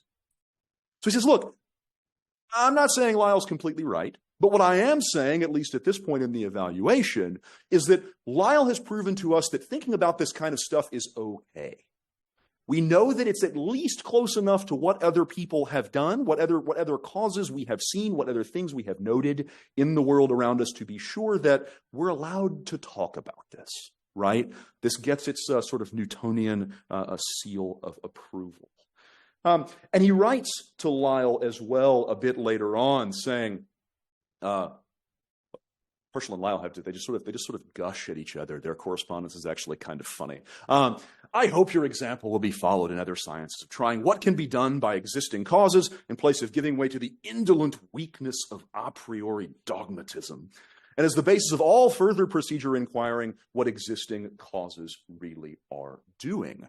And so from the very beginning, Herschel has Lyell in mind as an example of the kind of science that we ought to be supporting. What's interesting is that very quickly, the direction of influence also inverts. So Lyell, immediately after reading the Preliminary Discourse, when Lyell starts presenting his theory to others, he starts doing it with Herschelian vocabulary. So he starts telling everybody, yeah, look, and my stuff, like if you go read Herschel's Preliminary Discourse, my theory looks a lot like that too, and it always did, right? And so this is very funny how quickly, and again, more gushing, this time in the opposite direction, Lyell says, I may truly say that when the Royal Society voted me a medal for my book, I was not more gratified nor more encouraged than by your full and interesting comments, which have given me a feeling of strength and confidence in myself, which will assist me in my future studies. Now, to be fair, I might have written that too. Lyell in this letter, Herschel in this letter notes that he has read all 3 volumes of Lyell's Principles of Geology not less than 3 times each. These are like thousands of pages. He has like line by line commentary. I think this example, I'm not sure that this lines up with the geological data that you might find in South America or something. It's just like, God, Herschel, how did you do this? I might have written this as well if I had gotten that letter from John Herschel. But it's clear that this is bidirectional. This is bidirectional influence, right? We've already heard a little bit about Darwin. Let me say a little bit more about Darwin. I actually am a philosopher and historian of the life sciences. So this chap here is the way that I got interested in Herschelian philosophy of science. So yes, as already noted, Darwin reads Herschel first as a young Cambridge student, and then again, crucially, right at the moment where he's sitting down with his notebooks, these famous notebooks that are now held in the Cambridge Library. He's sitting down with his notebooks, and he's trying to think about how to turn this sort of sketchy theory into publishable, presentable public science. He goes back and rereads the Preliminary Discourse to sort of brush up on his Herschel. And I think it's a very plausible reading of the structure of The Origin of Species, that it basically follows the Herschelian cookbook for how to do good science. So it very naturally falls into three parts. The first part is, just like we saw with the quote about Lyell and the degradation and elevation of the continents, he wants to establish natural selection as a kind of legit cause that we're allowed to think about, right? And he does that by saying, look at what breeders can do, look at what artificial selection can do, look at what you could even do by accident to your animals if you were just sort of saving the good ones from the flood, right? You can change your breeds and races. Once we have that done, we want to say, well, now, could natural selection actually do all of that stuff? Could it actually create all of the species in the world that we see around us? Darwin says, yes, it can. And then we want to, in a way, in fact, that Herschel, well, by date of publication, anticipates what's now thought of as Whewell's major invention of the consilience of inductions, although surely they were talking about it because they were friends. Extend the application of selection not just to the stuff that he thought was important when he was coming up with the theory, but other stuff besides. So embryology, biogeography, paleontology, taxonomy, classification, right? This is how Herschel told you to write a science book. And this is exactly how The Origin of Species is structured. And I think that cannot be a coincidence. That said, there is a sad outcome in the cards for Darwin here, which is to say that immediately following the publication of his book, Darwin actually sends one of his authors copies to Herschel with an inscription. He writes to Lyell still in 1859, writes, this is just a month or two after, and he says, I've heard by roundabout channel that Herschel says my book is the law of higgledy-piggledy. What exactly this means I do not know, but it is evidently very contemptuous. If true, this is great blow and discouragement. And what I think is actually very interesting here, and I was talking about this with Allison, the director of the Darwin Correspondence Project yesterday. It's not that Darwin didn't have critics. Darwin had more critics than he could shake a stick at. But very often when Darwin writes about his critics, he writes about his critics very much in the mode, I really don't care about these people. I know that I'm right. What strikes one about this quote is this sort of wistful regret here. This got to Darwin. He was really sad. He was clearly really sad that Herschel didn't like his book. And I think part of that is because he really tried to say, look, I did it the way you wanted me to. I wrote it out. I followed your cookbook. You were supposed to like this. And so this really got to him in the end. Lastly, I just want to briefly jump through one more. We've done a little bit of physical science. I did a little bit of life science. Let's do a little bit of chemistry here at the very end. Of course, sociologically, Herschel's relationship to Faraday is well known. Herschel was one of the few to support Faraday who was not from the sort of background that would get one far in the scientific establishment today. Herschel supported Faraday through his various candidacies for professorships, Royal Society posts, and whatnot. They were that was already Faraday had a supporter, whether he knew it directly or not. And Faraday, again, also just gushes when the first time that he gets a letter from Herschel saying that he liked his work. Says, I have the more pleasure in receiving your commendation than that of another person, not merely because there are few whose approbation I should compare with yours, but for another circumstance. When your work on the study of natural philosophy came out, I read it as all others did with delight. I took it as a school book for philosophers. And I feel it has made me a better reasoner and even experimenter and altogether heightened my character and made me, if I may be permitted to say so, a better philosopher. So absolutely, Faraday, yet another person through this period who says, I read your book to learn how to do what I do, right? And I don't think this is just idle, fluffing of the famous guy. I think this is genuine. I think they really were seeing him as an absolutely central figure.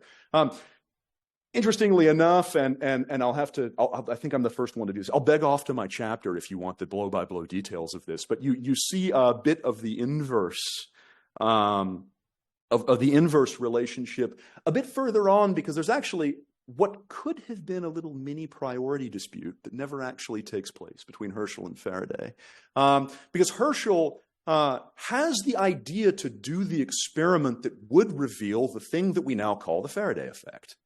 Only the battery doesn't have enough juice in it, so he doesn't see the effect. Now this, a very crotchety scientist might have said, well, now that was my idea, Herschel doesn't do this at all, but I think the reason that he doesn't do this echoes back on his philosophy of science a little bit. He writes Faraday the whole story about how he almost got there in an experiment himself, and it says, be disposed to ask to what all this tends, assuredly not to interfere for a moment with your claim to a beautiful discovery. For though I may regret that I did not prosecute a train of inquiry which seems so promising up to a decisive fact, I consider it honor enough to have entertained a conception which your researches have converted into a reality. But if you not be presumptuous in me to suggest a line of inquiry to you, and he says, he goes on to try to say, now do this experiment instead, though, because this is what I was going to do, and I didn't have a chance to do it. I think what's lovely about this is that what we almost see here is sort of Herschel reluctantly telling Faraday, you were more Herschelian than me about this, right? Like, you took the method through to the end. I didn't have the guts. I should have realized that the results I was getting meant that my battery was out of gas. But I just didn't realize. And so just to sum up, right, I think Herschel's standards for scientific methodology and scientific character, these are crucial for some of the absolutely most important figures across 19th century science. And what we see is this lovely kind of melting pot. And I could have brought William Herschel into this story. I could have brought several other people into this story as well. But what we see is this lovely melting pot where these figures in turn, together with Herschel and his influence, build a kind of Herschelian philosophy of science. And I think that Herschelian philosophy of science in the end is one of the most important products of the 19th century, Anglophone anyway, scientific establishment. So, thanks. I always have a questions slide, even though it actually is questions time. That was appropriate in this instance. So good. Thank you so much.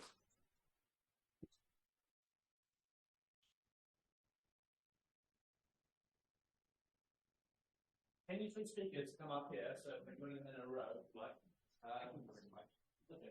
So they come stay there. Yeah, we'll need three. Yeah, first one. So one each one for you. Now we should have roving mic. We can use. Does it work? No.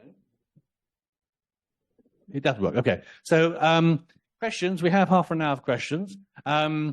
Just to repeat my point earlier, we are obviously have the other talks to come. So we've had Emily's sort of gone through the life, Steve in South Africa, and Charles on the philosophy stuff. Now I agree.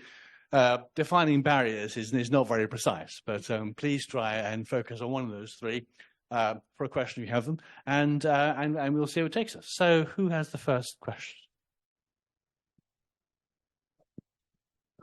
Thank you. Well, thank you to all the speakers. I think that anything involving Herschel at the Cape, we should pay tribute to Brian Warner from the University of Cape Town, who did an awful lot to promote Herschel's work in the Cape, particularly in the Cape Peninsula. I think in 1992, Brian organised a conference in about the only building on the Cape Peninsula which is known that John Herschel visited.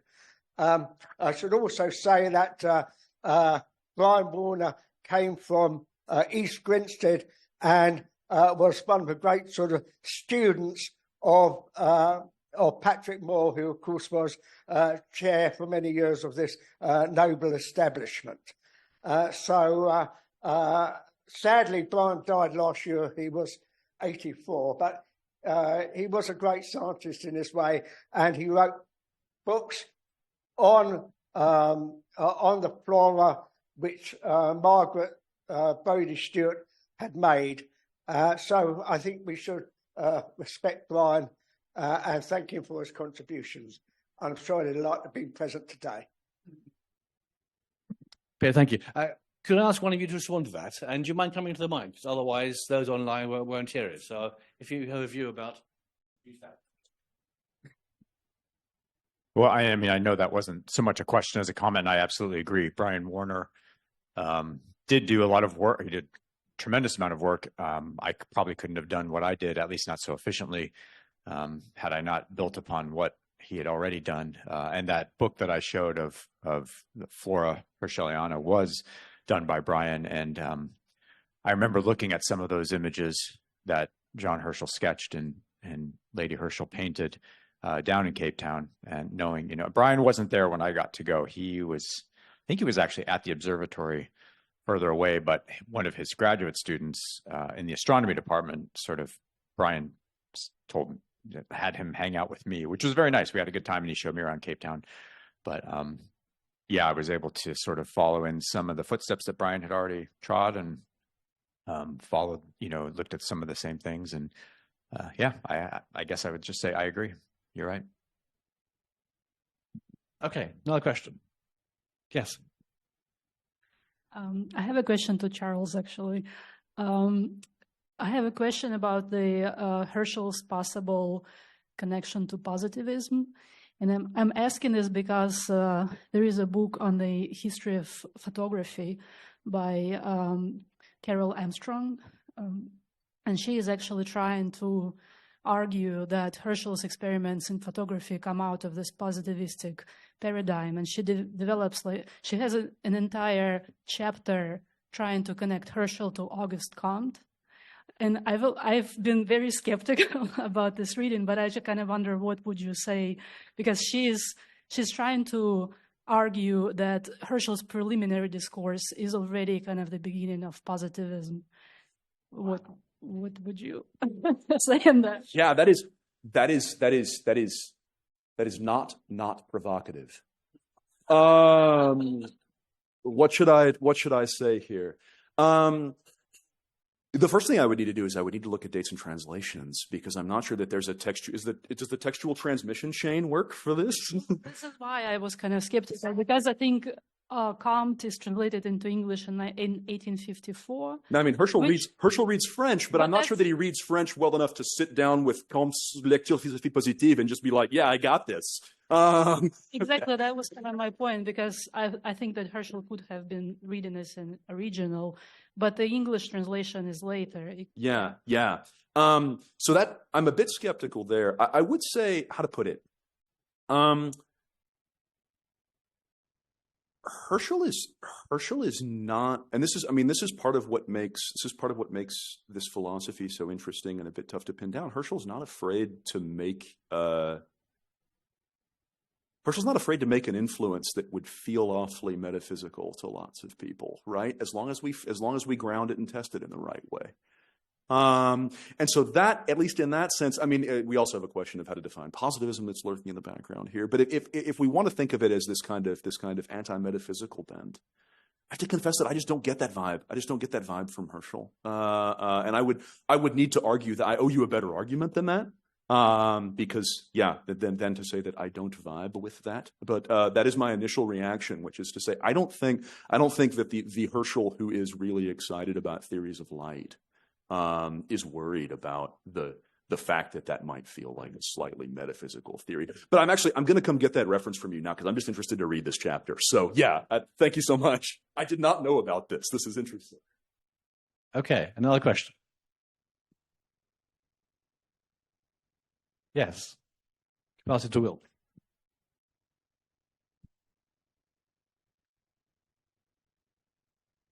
Thank you. Fantastic sessions. Thank you for them all. Steve, the Cape travels have always rather sort of interested me, I have to say. And have you got any observation on the degree of risk that John felt he was undertaking or managing, presumably just in the transit there and back, and or being there? What was his sort of perspective on health and safety for family and general well-being? I'm not British, but I want to sort of, my initial quip was to be something about the stiff upper lip and all that. It's funny now that you mention that, I don't recall and yes, it's been a long time since I've looked at sort of those personal accounts, because they are there. Most of his comments when it comes to safety are for the safety of the telescope and how carefully they're packing it, the lenses, separate. Obviously they broke the telescope down, packed it in hay, that sort of thing. I do know, so I'm strictly going by gut, and or sort of by what I vaguely remember and what I think he was feeling, so I'm projecting. But yes, there was comments about seasickness and those sorts of things, and obviously malaria. I think that came up. Obviously, he wasn't so concerned that they didn't do it, and I'm sure he and Maggie. Obviously, we talked yesterday. This is a descendant of John Herschel, so I'm proceeding very carefully. But we also talked about how much respect we have for them, for John and Maggie. They clearly loved each other and their family. I don't think they would have done this if they felt there was significant risk. But I think significant risk in the night, what we consider significant risk now, is very different from what an imperial-minded Victorian would have thought of, or someone who was in the empire would have thought of. I mean, they were risking so much. No certainty at all. Yep. And I believe, Steve, didn't the child's nursemaid die in Cape? Yeah, and so they did bring a nursemaid, and she did pass away soon after they got there. So they were hiring other people. I think their tolerance for risk was obviously, I think, much higher than most of ours today, but they clearly felt that it was worth it. And obviously, that's not answering your question, because I simply don't know. That's the academic's way of bringing up some things and saying, I really don't know, but yeah.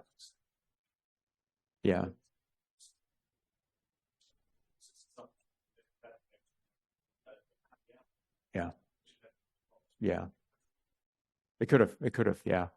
If Alan Chapman were here, I think he'd tell the story of Herschel taking a couple of pistols up the top of the telescope with him, and hearing howling of hyenas down below, and having to sort of discharge the things down. So Yeah, there was a Cape cobra, very venomous. And they found it in the child's bedroom once, and I can't remember if he shot it, or I'd probably not shot it in the house. He did carry a shotgun around. But yeah, so where they got there, it was even riskier, I suppose. When I was at what? Yeah. No, it was when I went to the Cape. I remember going down to the Cape itself, where there's this lighthouse and everything, and there are signs.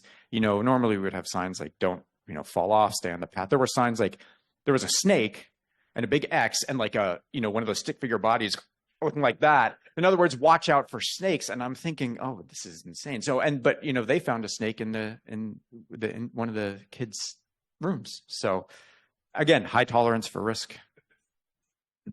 Okay, another question.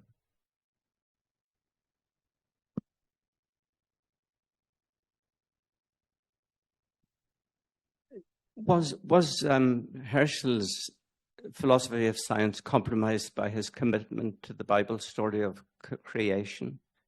I believe that the unhappiness of Darwin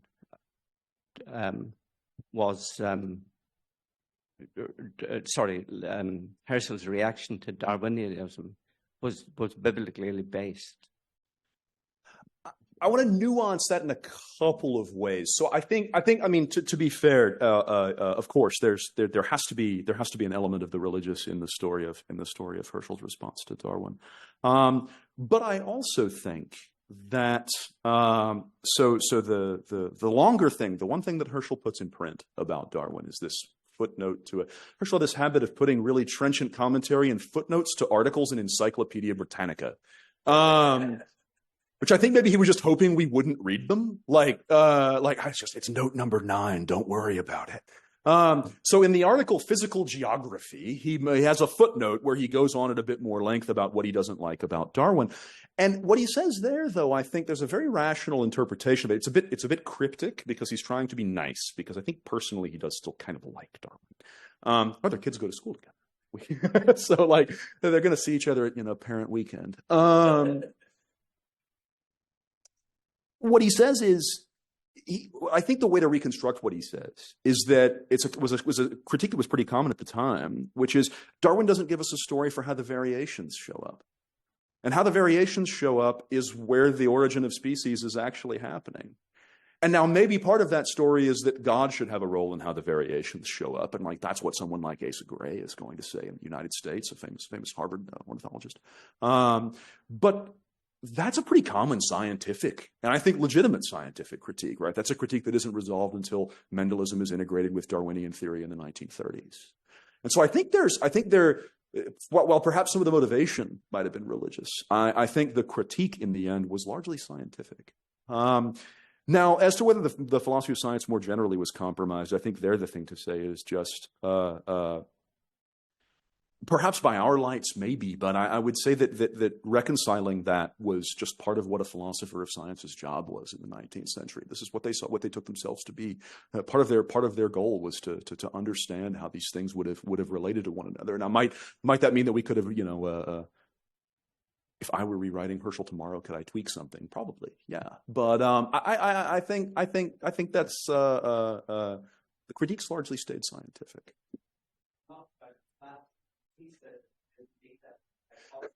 Correct. It's true. Not to say that there were obviously dissenting voices, and there were and for that matter, in the immediate aftermath, in the debate, you have people like the Huxleys. So I mean, there are always alternative points of view, but I think you can't underestimate the importance of the kind of Bridgewater treatise-fueled natural theological vision of the world, and it is. In its way, for all that it's foreign to us now, it remains a perfectly coherent way to think about what these guys were doing, I think. But it is a great question. Thank you. Okay, thank you. Sorry. So a question for Emily, I think. I think the idea of Herschel's fame is really interesting and how it contrasts now with when he was alive. When do you think his fame started to fade?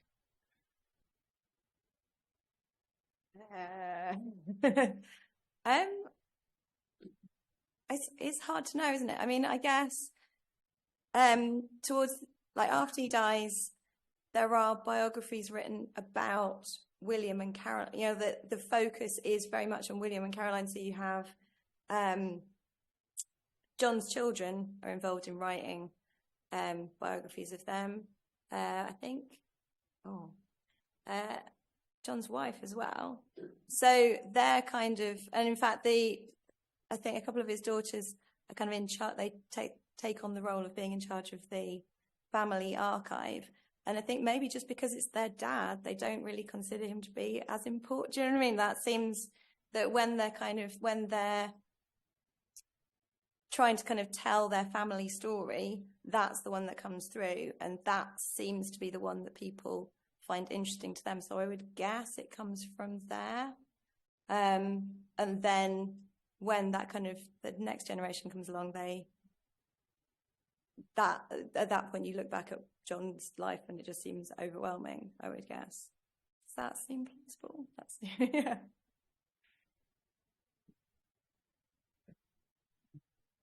Thank you very much. Actually, if I can point out for the Darwin question to a letter HS 617 at the Royal Society Archive, which is available online now. But it's Darwin responding to Herschel's criticism, and actually the entire letter is about divine providence. And he writes to Herschel saying, I'm in a jumble about it. And he really answers in a beautiful way, which is to say, all the young people are with me. He's very, very polite about it, but he says, I think all of my friends of my generation agree with me. And he's putting this in a very strange generational divide, which I hadn't read before. So just have a look at the letter. I agree with what you said, by the way. I don't think Anyway, that wasn't my question, actually, at all. My question is for all three of you. And because I was struck by something that came across all of your talks, which was about education. And each of you talked about education in a slightly different way. And I was wondering if you could bring together all of the things that you said. So, Emily, you talked about the education of the children. You talked about public education and just bringing the philosophical discourse to the public. And you talked about reforming the education at the Cape. And I just was wondering if you could, just join up the dots for me. Yeah, I think they all it all overlaps quite a lot. I think that education is something that he thinks about all the way through. I mean, obviously he's had a very odd education and is aware, I think, of how odd his education is compared to other people. He's also aware of how much education has changed his family's circumstances. A generation before that has completely transformed their lives in a way that's maybe not as apparent for other families. And then the span of his children, so the first is born, the last is born 25 years after the first one. So they have a long period of time looking at education. A lot of Margaret's correspondence is definitely about how, when do we start to teach them French? When do we do this? When do we do that? It's all about kind of how can we do it? What do we want? And I think that having that kind of thinking running through at least 25 years, it's going to be more than that, isn't it? Does then impact on how he talks about education in the wider world. It doesn't necessarily mean that the education that he wants for his children is what he would expect to be available to everybody. I think those are two different things. So when he's talking about education at the Cape, he's not talking, I mean, he thinks that science, I think, should be included, but he's sort of talking about, if I remember it right, that he's talking about creating good citizens, that education is about kind of making people good people, not necessarily new scientists, which I think is how he sees his own children.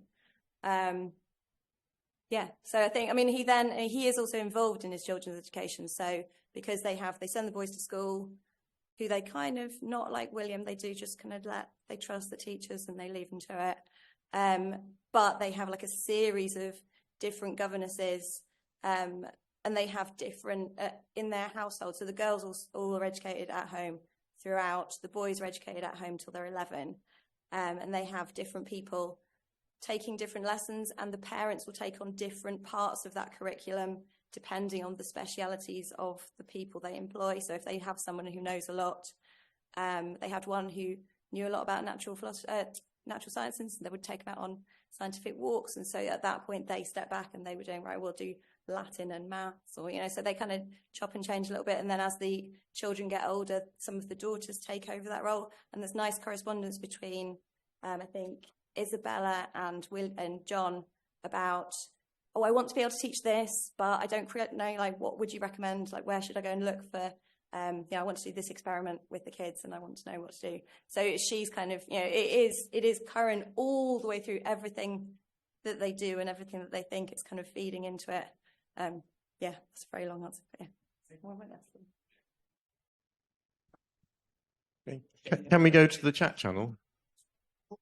Sorry, yes, Tony, yes. Okay, I've got a comment from Sean Prosser.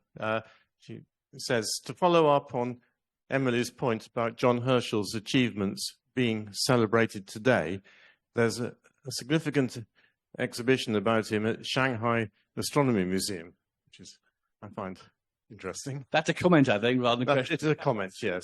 And then we have a question, which I think has a very simple answer, about John Herschel's siblings. Well, John Herschel was, in fact, an only child, correct? Yes. So he had no siblings. There's a half-sibling, because his mother had another child who died. Or Addie, I think it is. All right. So that gives a more exact answer to the question. There's a half sibling who died, apparently, but that's all. And I think that's all from the chat channel. But okay. While I have the mic, I'm going to slip in a question, which is, we've referred to the interactions with Darwin. Now, Darwin was hugely influenced by von Humboldt. Are there any references to von Humboldt by John Herschel? Who wants to pick that one up? check the RS website, I think is Louise. There's correspondence between Humboldt and Herschel. There's more than references.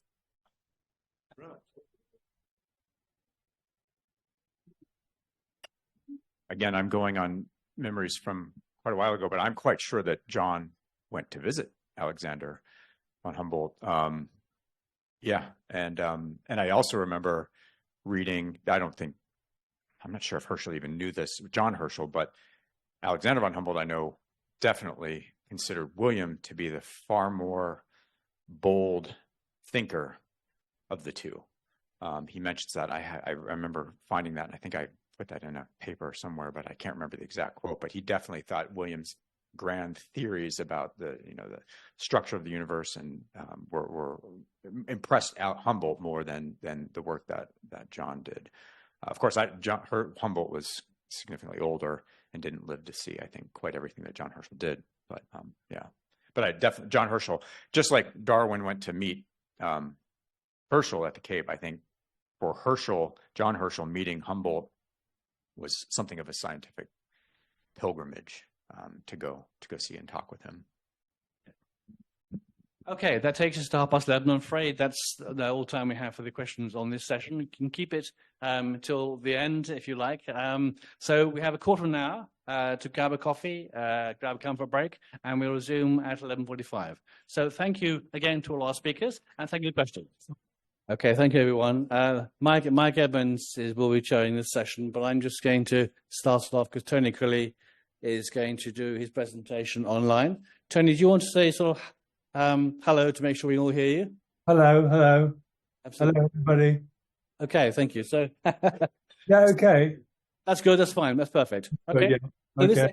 This section we have, this is Herschel's natural philosophy. Start off with Tony Crilly on his mathematical journey. Then we'll have Steve Case again on Herschel's astronomy. And then we'll have Greg Good talking about Herschel's geology. So, Tony, over to you, and thank you very much. Right, thank you. Hello, everybody. I think I've drawn the short straw talking about Herschel's mathematics. It can be rather a dry subject sometimes. But so what I want to do today is really give a précis of what I talked about in the chapter on his mathematics in the Cambridge Companion. And my talk will be broadly looking at three aspects of it, going early years, then Cambridge and the Royal Society, and latter days. I should say that I am not essentially a Herschel scholar in the way that I've heard earlier talks been. I was invited to write this chapter when I received the phone call, would I write a chapter? So my previous interest has been in the mathematics of Arthur Kelley, who was a later generation from Herschel. But it's been very interesting to see how Kelley got his ideas. So let's start off with early years. I should say that the boy had really a silver mathematical spoon, didn't he? As we've seen in the previous talks. His father, William Herschel, became addicted to mathematics before he took to astronomy. This interest even overtook his attention to his professional life as a musician. And in his home, he developed a well-stocked library. All the classical books were there. And so John Herschel, as we've seen, lived in a community where scientific investigation was the norm, and he had ready access to advanced mathematics. Then there are also, as we've seen already, European connections. A German family emigrates to England. And one little snippet is in 1802, they visited France, and met leading scientists there, including Laplace, and even exchanged scientific pleasantries with Napoleon. A little footnote here is not so well known, is that Bonaparte was reputed to be interested in mathematics himself. Even now, if you look at a book on mathematics, popularization books on mathematics, you'll see Napoleon's theorem. It's about triangles. We needn't go into that. But although he's got his theorem, theorems in mathematics are often misnamed and given to other people, but we don't know the exact connection with Napoleon and his triangle theorem, but I expect he was quite pleased to receive it. As we've seen from Emily's talk, Alexander Rogers was one of his boyhood tutors, and luckily for Herschel, he was well attuned to mathematics. He was trained in Edinburgh, an accountant by profession, I understand, with a lasting interest in astronomy, an interest which went right through Herschel's formative years in Cambridge and also later on, and even in the 1830s, they were exchanging letters about astronomy. So Rogers is quite an important person in the story. He recommended that Herschel should read this very famous book, Mécanique Analytique. It's quite a heavy book, 2 volumes of it, coming out in 1788 and 89. And if Herschel mastered this, he was well ahead of any students going to Cambridge later on. The object of him reading this book was that he should be prepared for reading the book by Laplace, Mécanique Céleste. Now, I'm not sure how much he read of this while he was a student. I can't believe that he got through 5 volumes of it as a young man, but he may have done. He would have obviously sort of read some of it and mastered it. There's not going to be much mathematics in this particular talk, but I thought we'd have one little lesson because it's a better problem which bedeviled the 18th and 19th century, well, the 18th century, I should say, following on from Newton.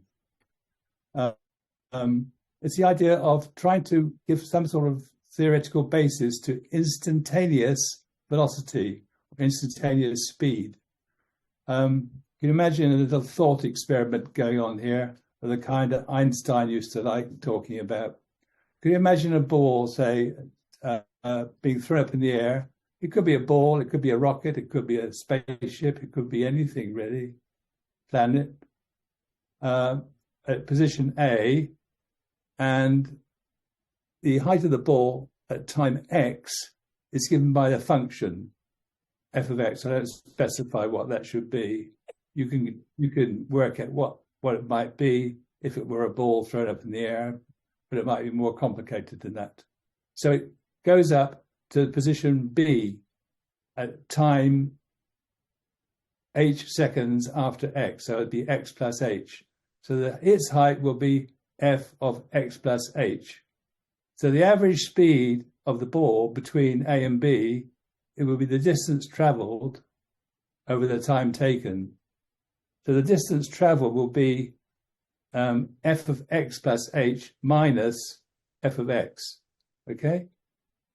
And the time taken will be h seconds. So the average speed will be that particular ratio there. Now, what is really wanted, which a lot of people didn't have in the 18th century, was the notion of a limit. What happens to that ratio as h gets smaller and smaller and smaller?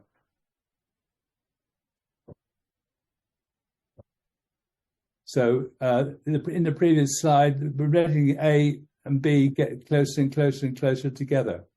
So at the limit, we will have the average speed becomes the instantaneous speed.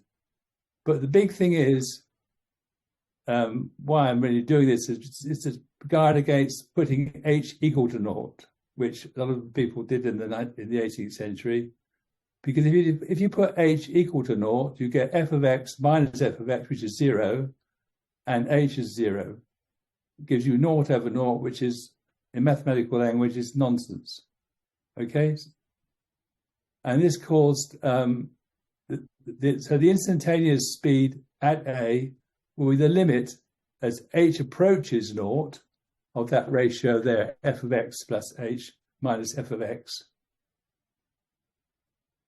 And this is called a derivative. In the French notation, this is the derivative, f of x, f prime of x. In Leibniz, which was a great competitor of Newton, he would write that df dx. You may recognize that from your school days. Newton used the term fluxion. Attempts to frame such concepts as this led to expressions as naught over naught, as we've seen, and such terms as evanescent vanishing quantities, ultimate ratio, and Bishop Berkeley's satire refer to the ghosts of departed quantities. The continental mathematicians attempted to make a rigorous definition of the derivative and hence analysis. They wanted to make the definition of a limit very precise. Now, Lagrange's version of the calculus didn't take this limit approach. He said the derivative of a function is the coefficient in a Taylor expansion of the function. And this was the word. This is what they adopted by the mathematicians at Cambridge when they did the translation of the French works in mathematics, as we shall see. So there was no mention of limits in this definition by Lagrange of the derivative of a function. And this definition was really hopeless for applications. We saw throwing the ball up in the air, you needed the idea of a limit or instantaneous velocity. But here we have something completely abstract.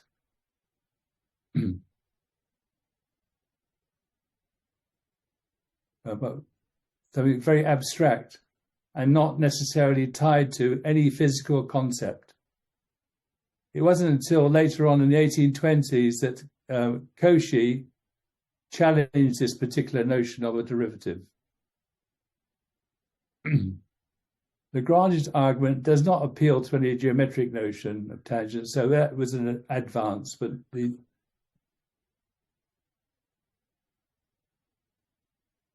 let's come on to the second part of the talk now.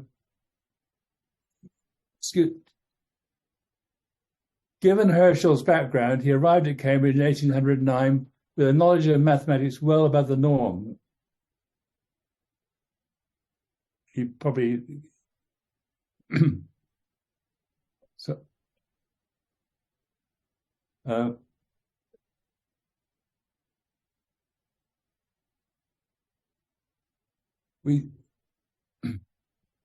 sorry about this jumping around.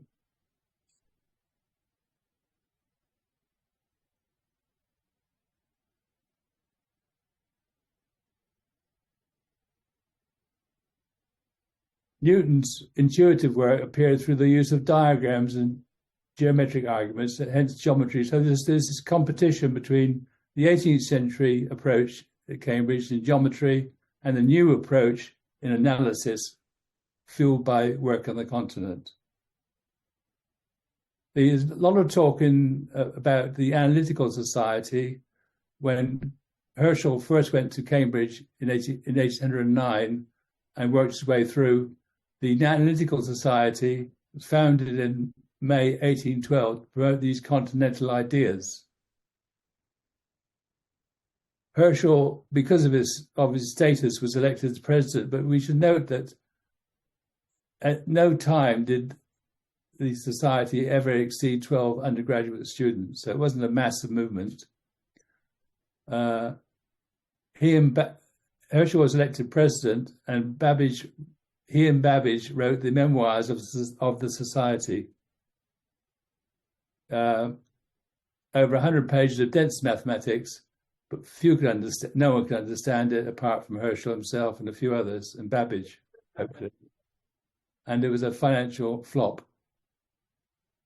But at least he wrote the thing. Herschel's passion for mathematics can be seen. I was very, very interested in the portrayal of Herschel as a very mild, very sort of introverted type of person. But he had a real passion for mathematics in the way that he signed himself off in his first paper ever published as a lover of the modern analysis. Next thing on the agenda was William Herschel communicated his son's early paper on Coates' theorem to the Royal Society in 1812. Coates was 100 years before, but he wrote a work on the conic sections, which Herschel generalized to the more general conic sections, other than the circle. And this paper, quite amazingly, was prepared in the year when he graduated as the senior wrangler as a top student in Cambridge in January 1813. And he was critical of the geometric tendency at Cambridge and set out his stall to pursue analysis. And this is his first paper that he had published in the Transactions of the Royal Society, on a remarkable application of Coates' theorem by Herschel, and in which he noted the superiority of the analytical method over that of pure geometry. Of course, as we've seen, his two mates at Cambridge who were working in the Analytical Society were Babbage and George Peacock.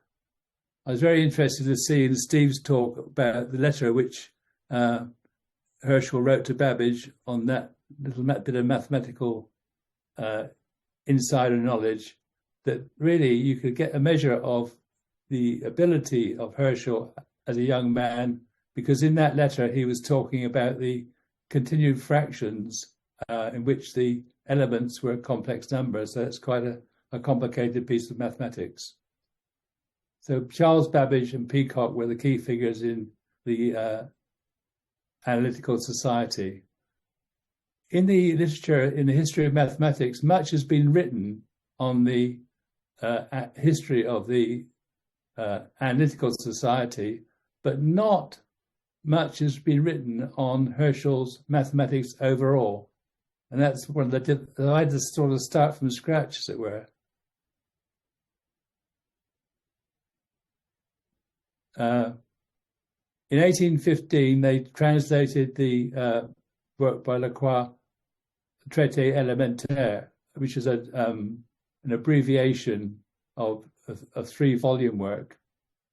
It's much longer, three-volume work, published at in the end of the 18th century. Peacock was instrumental in choosing which method should he use to present the derivative function. And he could choose either the limit-based approach, which was pursued on the continent, or the algebraic version championed by Lagrange. And he chose the Lagrangian approach. And really, that's the root of that went right through English mathematics, the idea of already an abstract notion of calculus. They avoided the idea of a limit, and a lot of calculus in Britain was based on the algebra pursued by Lagrange. Herschel's most notable work was in the calculus of differences, and you notice that a difference is a difference between two values of the function f of x plus h minus f of x. That's the top line of that work I've referred to in the instantaneous velocity talk. He published 4 papers in the Royal Society Transactions, just as note the years. The Coates' theorem I've noted already, 1813 and 1814, 1816 and 1818, with a thread which runs through all of them, apart from the first one, is the idea of finite differences. And that's what Herschel is really well known for. Well, not well known, but the main work he did. And one thing which he did adopt from the French approach was something which might appear a bit trivial. He wanted to work the difference between this difference here. It gives rise to a huge amount of mathematics. If you want to find out about the calculus of differences, you might look at the Wikipedia article currently, which is at least 10 pages, and incidentally, not much mention of Herschel's work at all.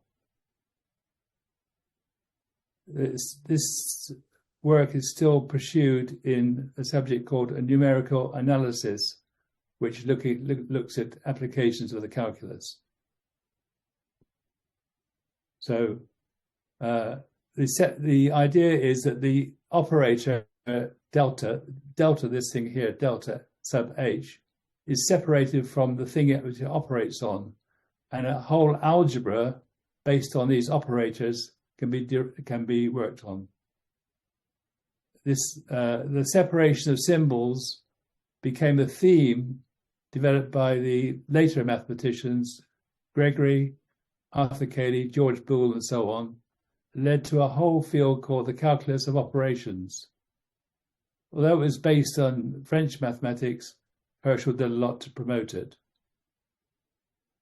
And there's a method for solving differential equations which involves a differentiation operator closely linked. For this mathematical work, these 4 papers, Herschel was awarded the Copley Medal, one of the 2 which he was awarded during his lifetime. And really, this represented the highest point of his mathematical career. As some people have said, mathematics is a young man's game, and I suspect this was the case with Herschel. He was only 29 years of age when he was awarded this medal, quite a significant event.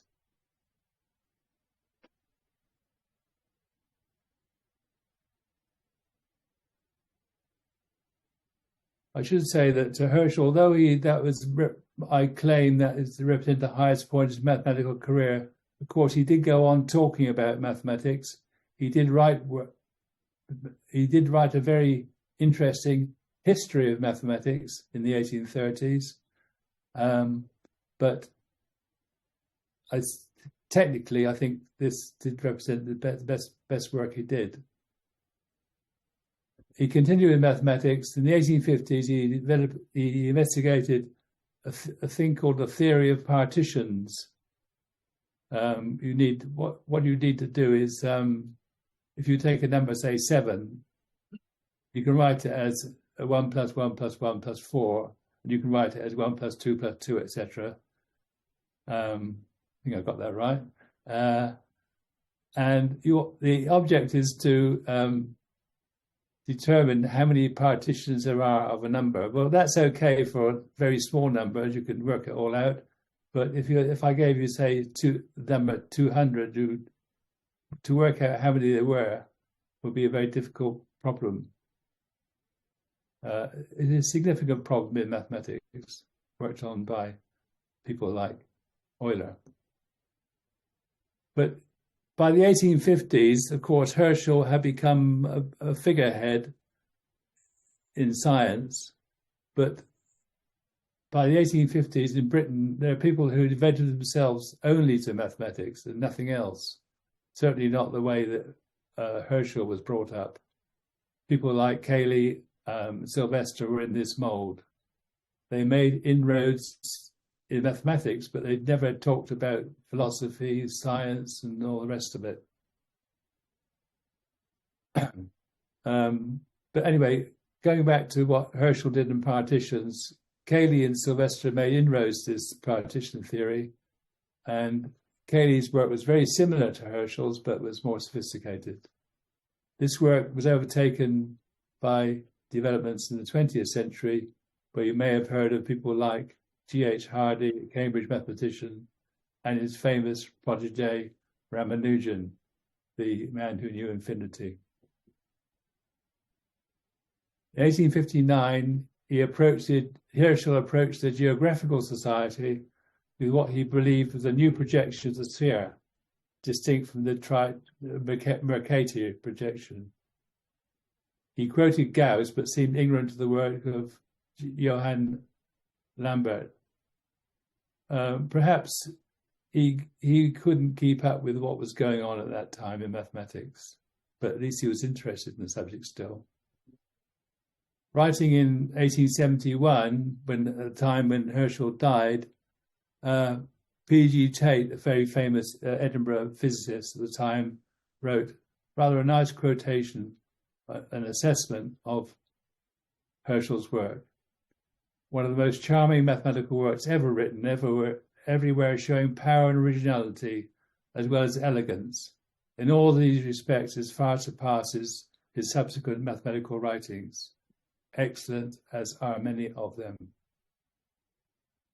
So it was written as part of an obituary, so you might expect something nice, but I think it does convey to me that Herschel was a man of great abilities in mathematics. If he'd stuck to mathematics, he may have done some greater things. In summary, what did Herschel do? Herschel, with Babbage and Peacock, promoted the analytical method of Britain and inspired later mathematicians such as Kelley and Sylvester. He made significant contributions to the calculus of differences, which is still an important subject today and might well repay a rereading of his work. But he was individualist, like Kelley. There were British mathematicians tended to be generals with their armies, and he left no school of followers. He had a theorem, but that fell by the wayside as time went on. That's it. Thank you. Thank you very much.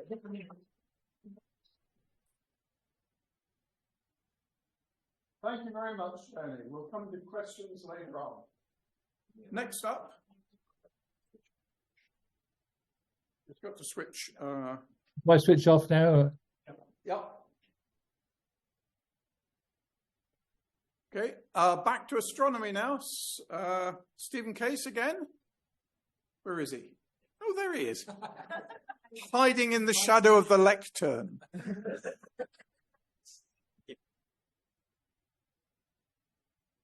Take it away when you're ready. All right, thank you. Before I do my best to highlight some of Herschel's astronomical contributions, I did forget to thank someone very important, of course, my co-editor of the companion, Lucas Verberg, who was not able to be with us, but has, as Charles mentioned, contributed a fantastic chapter in the book on Herschel's philosophy. So I want to start with another quick anecdote, this time focusing on William Herschel. So the night of June 16th, 1807, William Herschel, who by this time had gained astronomical renown throughout Europe, had a question about the planet Saturn. William's telescopes were hailed for their astonishing powers of magnification, and it was these claims, his claims about magnifying power, that some said made William fit for Bedlam. In addition to his discovery of Uranus, William's catalogs of new sidereal objects, made with the assistance of his sister Caroline, had brought thousands of new nebulae, star clusters, and double stars into view. William's observations transformed how people viewed the universe beyond the solar system. But on this particular evening, though, William was puzzled by observations of Saturn. In particular, William had some questions about Saturn's shape. The planet didn't seem perfectly round, but rather oblong. And he felt like he needed another pair of eyes, so he called over his 15-year-old son, John, to take a look. He asked John to observe Saturn and then through the telescope and then sketch its shape, satisfied that John's shape exactly delineated the appearance that William saw through his telescope. And this is not that exact image. This observation, John's observation, as reported in one of William's scientific papers, was John Herschel's first published astronomical observation. And my thanks to Woody Sullivan, who's working on a biography of William, for pointing that out to me.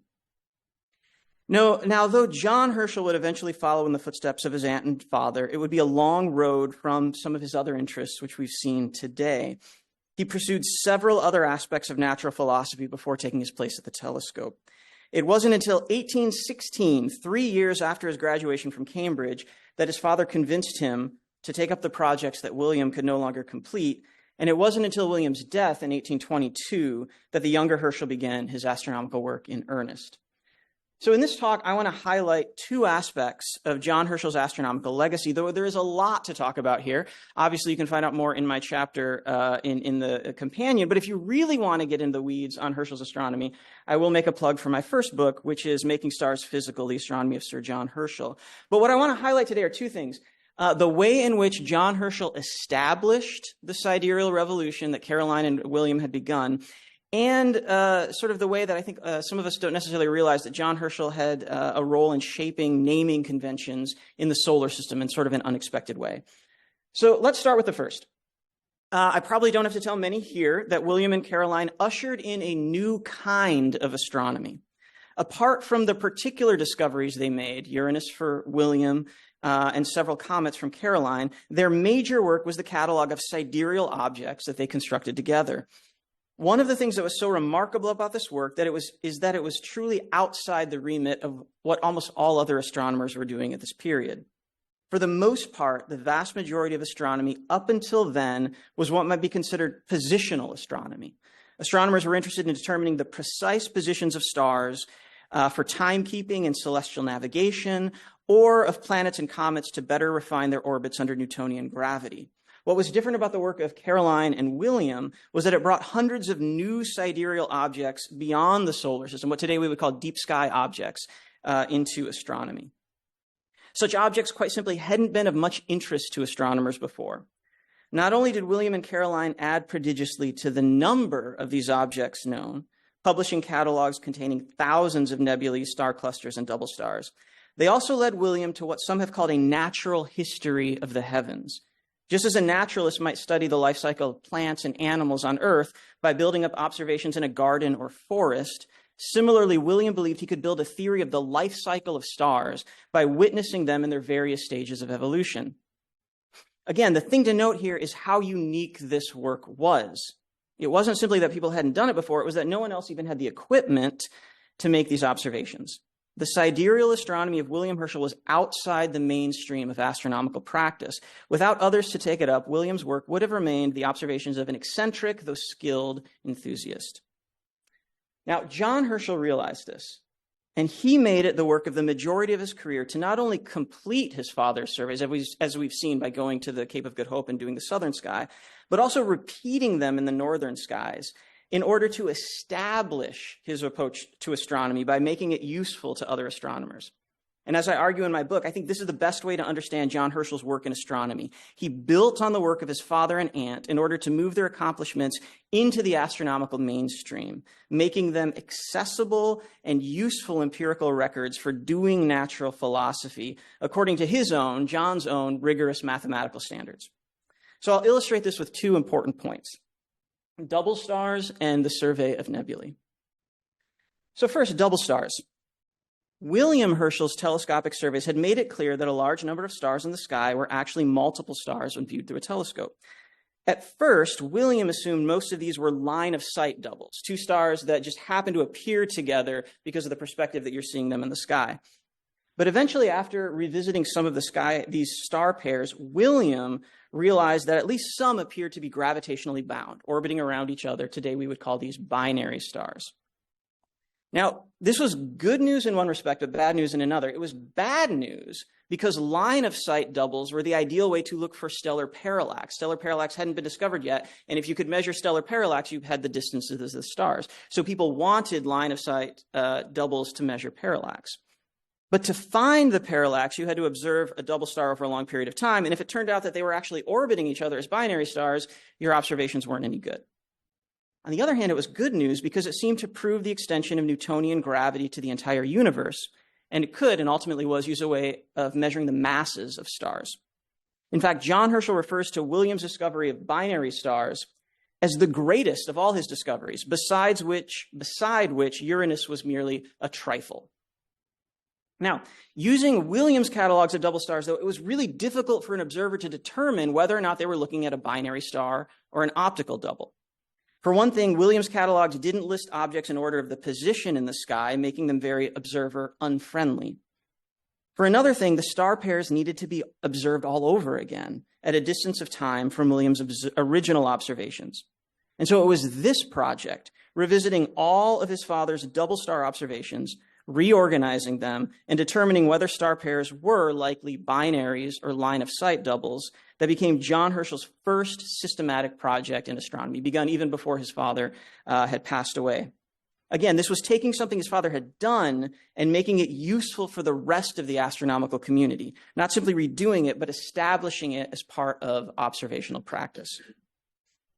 Now, something very similar happened for the nebulae. At the time that William and then John were working, it wasn't clear what nebulae were.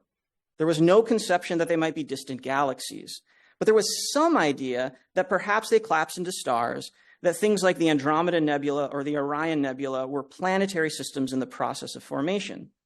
Yet proving this would take that the nebula were changing and maybe collapsing, would take very meticulous observations and very meticulous drawings, as Omar Nasim goes into great detail in his chapter in the companion about Herschel's drawing. This was the reason Herschel revisited his father's nebulae surveys.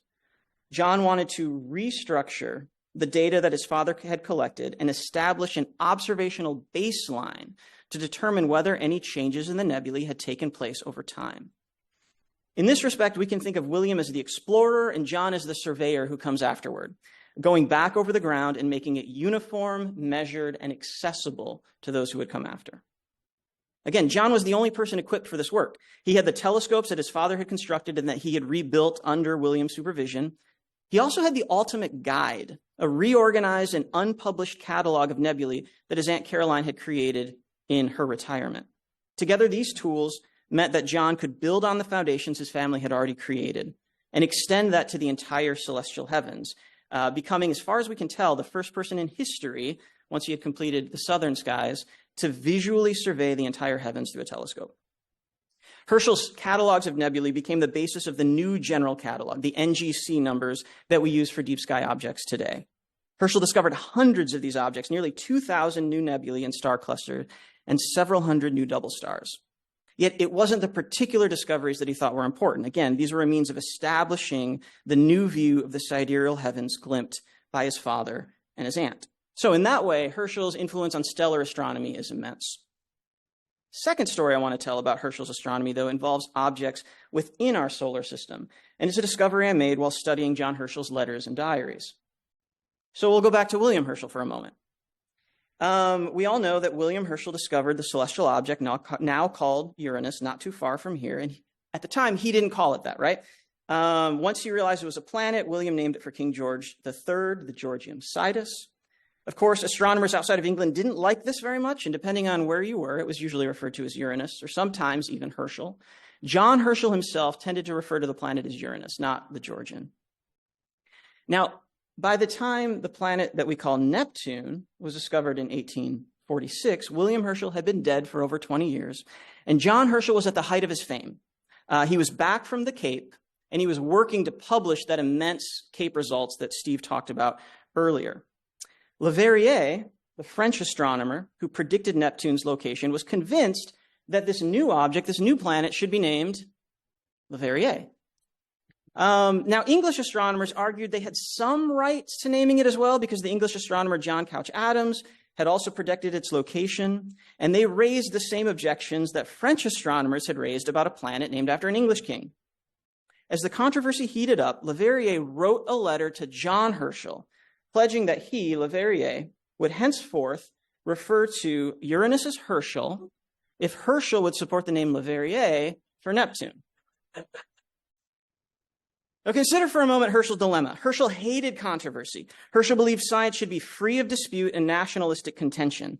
How was he, the only other living astronomer besides Leverrier who had skin in the game, so to speak, how was he to respond without offending his French colleagues on the one hand, or enshrining his own family name in the heavens on the other? Sorry, Will. He decided that neither of those options were acceptable to him.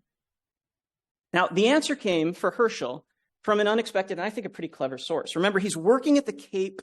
He's no longer at the Cape, but he's working on the Cape results. At the time Herschel received Leverrier's letter, he was working on finalizing his observations made while at the Cape of Good Hope. In particular, he was working on the chapter on Saturn and its moons, which he had observed closely from South Africa. Now, the moons of Saturn were a bit confusing because they were numbered based on their order of discovery, not the order of the moons from the planet. With the addition of 2 that had been discovered by Herschel's father, the moons of Saturn were referred to as, counting outward from the planet, 6, 7, 1, 2, 3, 4, and 5. And here's an image from one of Herschel's letters and this actually might be a response from Lassell, where he's got the moons of Saturn numbered. Referring to moons by number was nothing new at this point. In fact, this was how all the known moons of the solar system were designated at the time. Moons were not given proper names. Kepler and Marius had suggested names for the moons of Jupiter, but they weren't in common usage. In all Herschel's writings and correspondence, Herschel used numbers for Saturn's moons.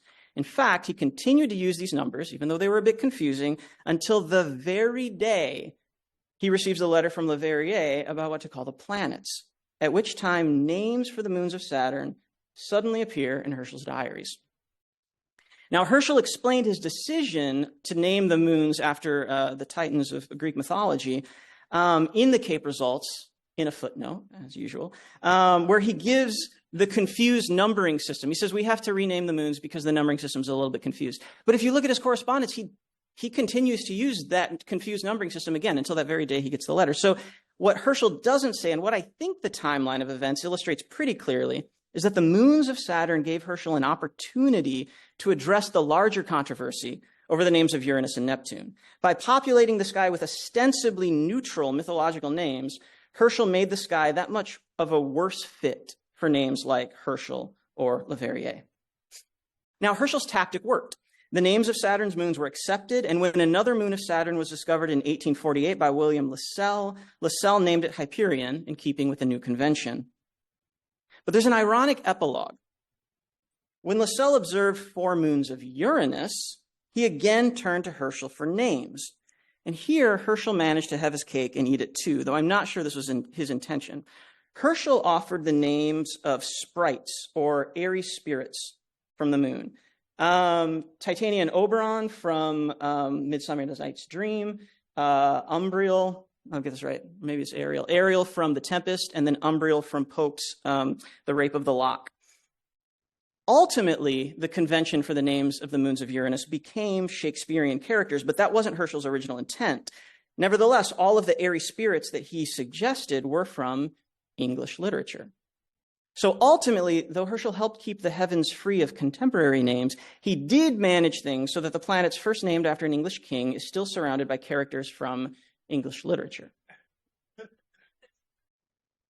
So to summarize, by establishing the sidereal astronomy of his father and aunt, Herschel helped lay the groundwork for the coming of astrophysics. His work on double stars, nebulae, and variable stars is a whole other thing that I didn't have a chance to talk about here. He established baselines and catalogs upon which later work could be done. And perhaps most importantly for the broader public, his persona as a stargazer at the world's end and as the author of the text from which an entire generation of Victorian readers learned their astronomy. And that's another aspect we haven't even talked about, the popularity of his astronomy textbooks written for general audiences. This all helped shape popular perceptions of what astronomy was. Not just positional astronomy, but what Richard Proctor could call Herschelian astronomy, investigating the nature of celestial bodies themselves and therefore truly making the stars physical. Thank you. Okay. Well, thanks very much. This is really a wonderful day. I think I'm the longest tooth of the speakers who's here in the room today. I've been working on John Herschel since the 1970s. And my first time here at the Herschel Museum, I think, was 1984 or so. Well, where was John Herschel 200 years ago today? He was sitting in Naples where he had actually been sitting for a couple of weeks while he was looking at Herculaneum and a few other places that he was interested in for classical reasons. But the next day, tomorrow, he went to Vesuvius and climbed Vesuvius with the local Italian scientist who was the only person who took any visiting scientists up. So Herschel went with the best person, and they collected vapors and rock samples and various things and came back down. But my purpose, though, was just to put him in the room. John, on this day, was a, well, let's see, 24 plus 8, 32-year-old traveling scientist in the middle of a 6-month-long travel around Europe, and especially visiting volcanoes. We'll come back to that. I forgot to stop my clock, so I get extra minutes. All right. Well, I want to start by taking a close look at this. Not too close. This is a very strange illustration to have for John Herschel. This is from his late 1850s encyclopedia article on a strange Herschelian subject, physical geography. Who would expect Herschel to write about geography? Well, actually, he wrote quite a bit. This is a portrayal of the iso temperature lines around the Arctic, and it comes out of that book where he was looking at all of these different earthly phenomena. Okay, from here we'll jump in. Okay, Earth becoming a planet. This is actually a bit of a nut, I think. We all say it, we all think we know it, but we don't usually think in our day-to-day lives about Earth as a planet. And in fact, although everybody since Copernicus said it, right? At least every astronomer after 1700 or so, 1800 certainly, Herschel took Earth seriously as a planet. He tried to think about how the Earth in the universe was a different perspective than the Earth that the geologists were looking at. And that's going to be a central theme that I dance around a bit as we proceed. So I say that in the 19th century, Earth was just becoming a planet. And that's in the sense that the physical implications of the Copernican theory were not well thought out, even when Newton offered his proofs. Yes, the Earth orbited the sun, and that was proven. But now, at this point in the 19th century, we're beginning in a number of different fields, one after another. Meteorology, studies of geography, studies of minerals, all kinds of things. We're beginning to see people considering the Earth as something that's not a unique body in the universe, at least not in this perspective. It shares an awful lot in common with all of the other planets. Well, Herschel actively worked his way through a number of different Earth sciences. And the disciplines that we use today are, in a lot of senses, irrelevant, even if the words were used at the same time by Herschel. When Herschel's contemporaries said meteorology, it wasn't the meteorology that we think of today. And indeed, even Herschel's was not quite there. Okay. Well, young gentleman and his Lucy, his camera lucida. And since Omar is not here today, I've got a few of the camera lucida drawings. In fact, one of them is the same one that he had in his talk. So we'll take a close look at these. Well, when Herschel was just freshly out of Cambridge, and not quite knowing what he was going to do, he took that vacation with his family to, I don't know how to say it, Dalglish? Dalglish, okay. And I have too much German in my background. I want to pronounce every letter. And one of the things that he picked up while he was on that vacation was an education in how to use the camera lucida. And it became a constant companion for him. In Larry Schaff's work, he says that Herschel was the predominant camera lucida artist of the age.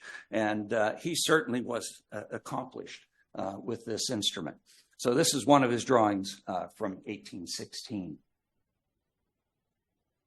the story of his camera lucida sketches, he sketched throughout his life from 1816 on until the very end. It was one of the things he did to relax. And there's no doubt that he did a lot of drawing from a very early age.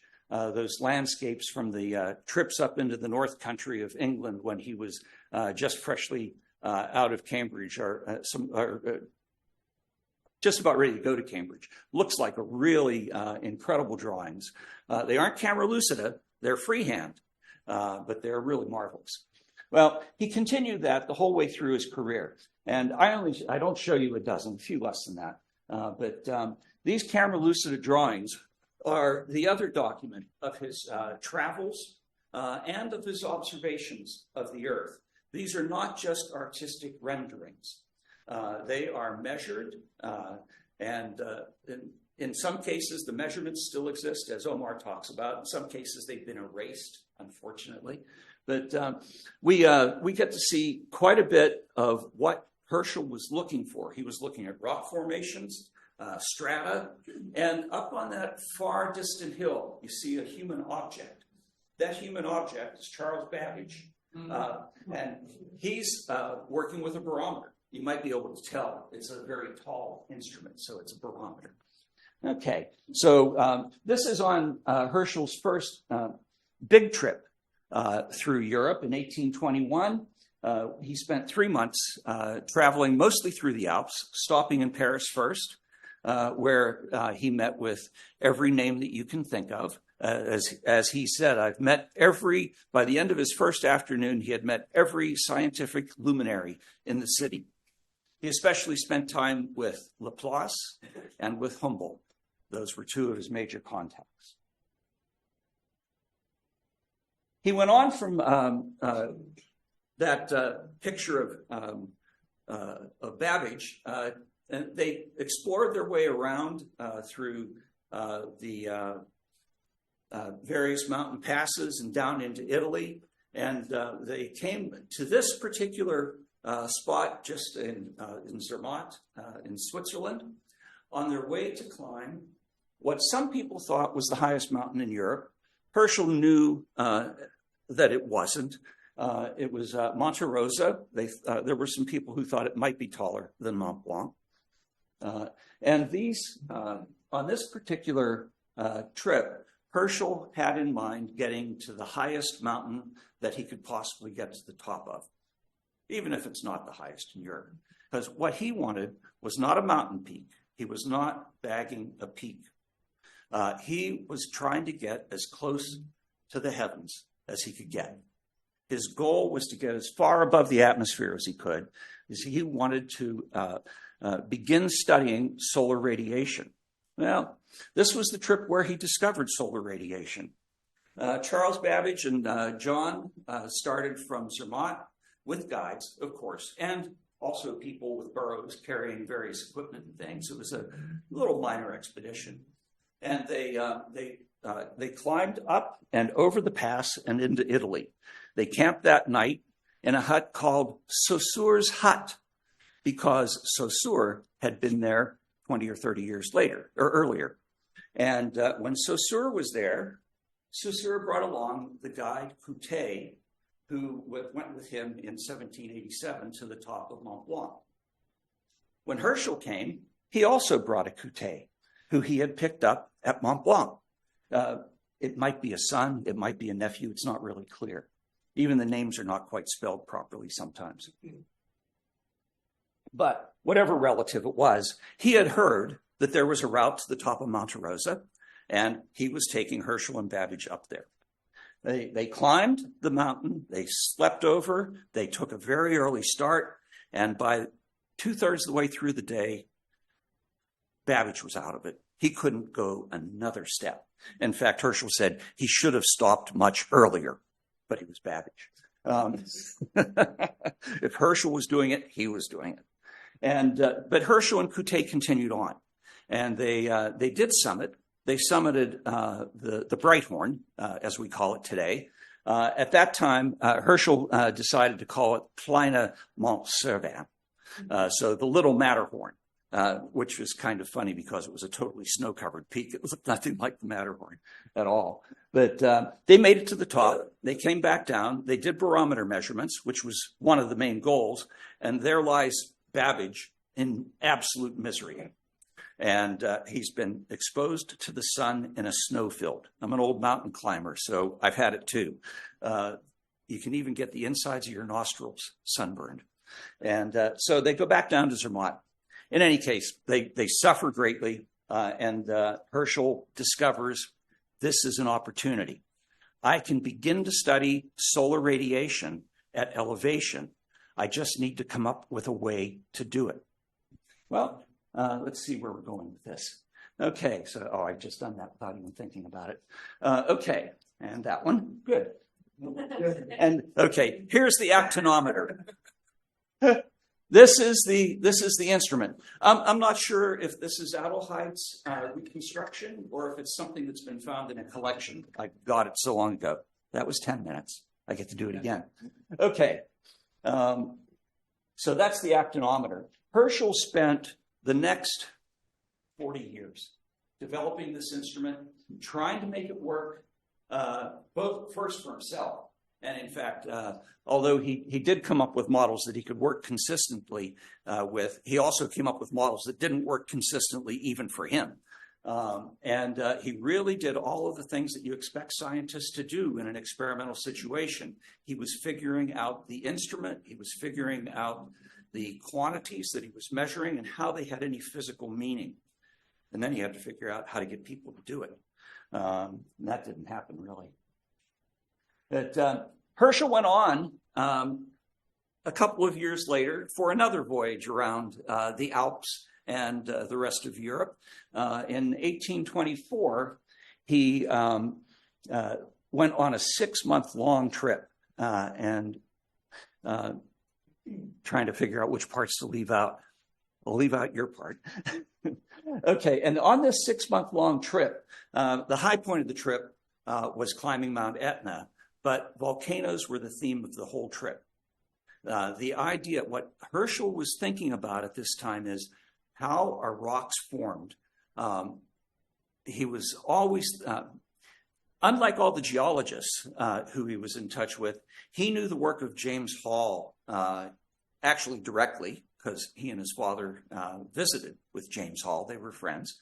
And he knew the kind of experimental work that was being done. He was interested in how minerals and crystals form in a fusing situation. He had pretty good experience with crystals in water solution as well. But now he was interested in how these, what we would call volcanic rocks and metamorphic rocks form. And that was the drive for traveling around to visit all these volcanoes. Well, the high point was the climb of Etna. And this came 200 years after the day of your upcoming election. So the day after the election, think about Herschel. He went up to Mount Etna as part of a 3-week-long foot voyage, and donkeys and whatever, mules, whatever they were, around Sicily. And he crossed Sicily twice, the whole length of the island. And this is at a time before there were roads.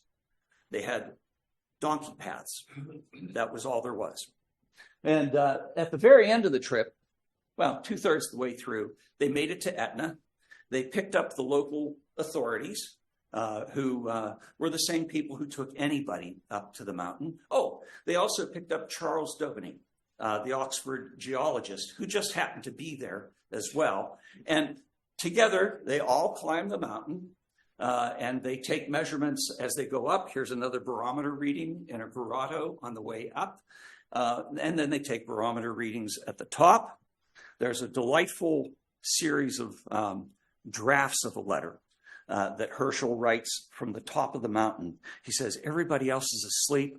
I'm taking measurements, but I have a few minutes in between, so I'll jot down some notes.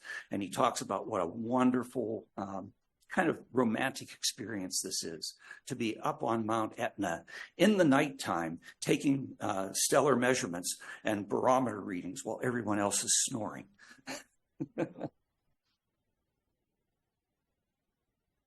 Okay, so here is the crater of Etna.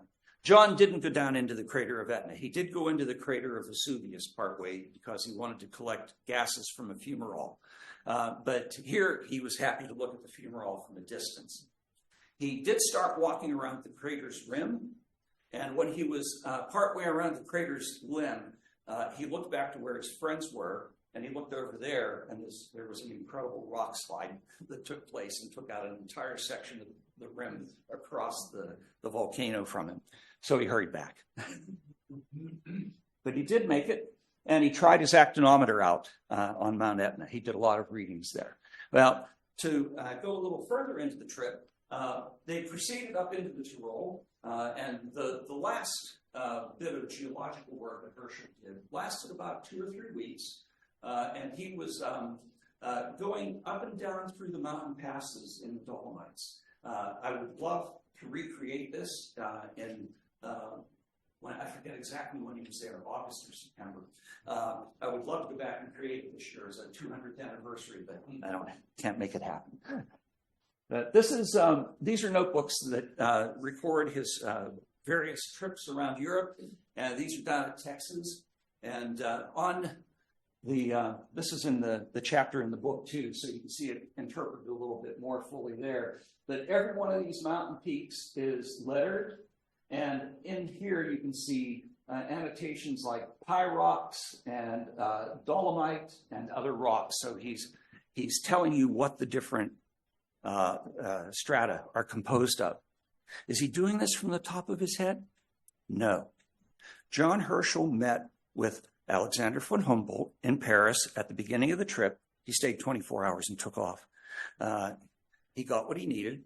One of the things that he got that he needed was a publication by Christian Leopold von Buch on the geology of the Tyrol. Well, he took that article with him the whole way through his trip. And the article exists. Someone owns it now. It used to belong to Sidney Ross. And there are annotations that Herschel made all through this article. And he says every time he visited a gisement, an outcropping, he would say, exactly right, complete, yes. He was looking at what von Buch was talking about and seeing if he agreed that these are the minerals that he's looking at. And they were correct. Well, he wrote home, or to one of his friends, that one of the things I've learned in the Dolomites is that rocks are like a great pudding. You've got these mixtures of things that come together and they interact with each other. And he says, and I can tell with no doubt that heat is at the base of this, basically. His words were different. So he's becoming a very much a geologist who's looking at not the standard kinds of divisions. He was willing to look at both hydro and fire origins for different rocks. That notebook is just incredible. Well, here we can see, this is a different notebook. I'm not sure which one this is from. But what I really want you to see is this on the side here. These are rock strata. And he's measured the thickness of the rock strata and told us what rocks he's looking at.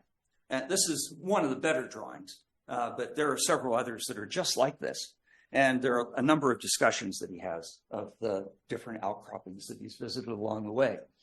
So, Herschel and geologists. I should also tell you this is the 200th anniversary of John Herschel becoming a fellow of the Geological Society. He had known Adam Sedgwick since student days. He got to know a number of the other prominent geologists of the time in the late 18 teens and around 1820.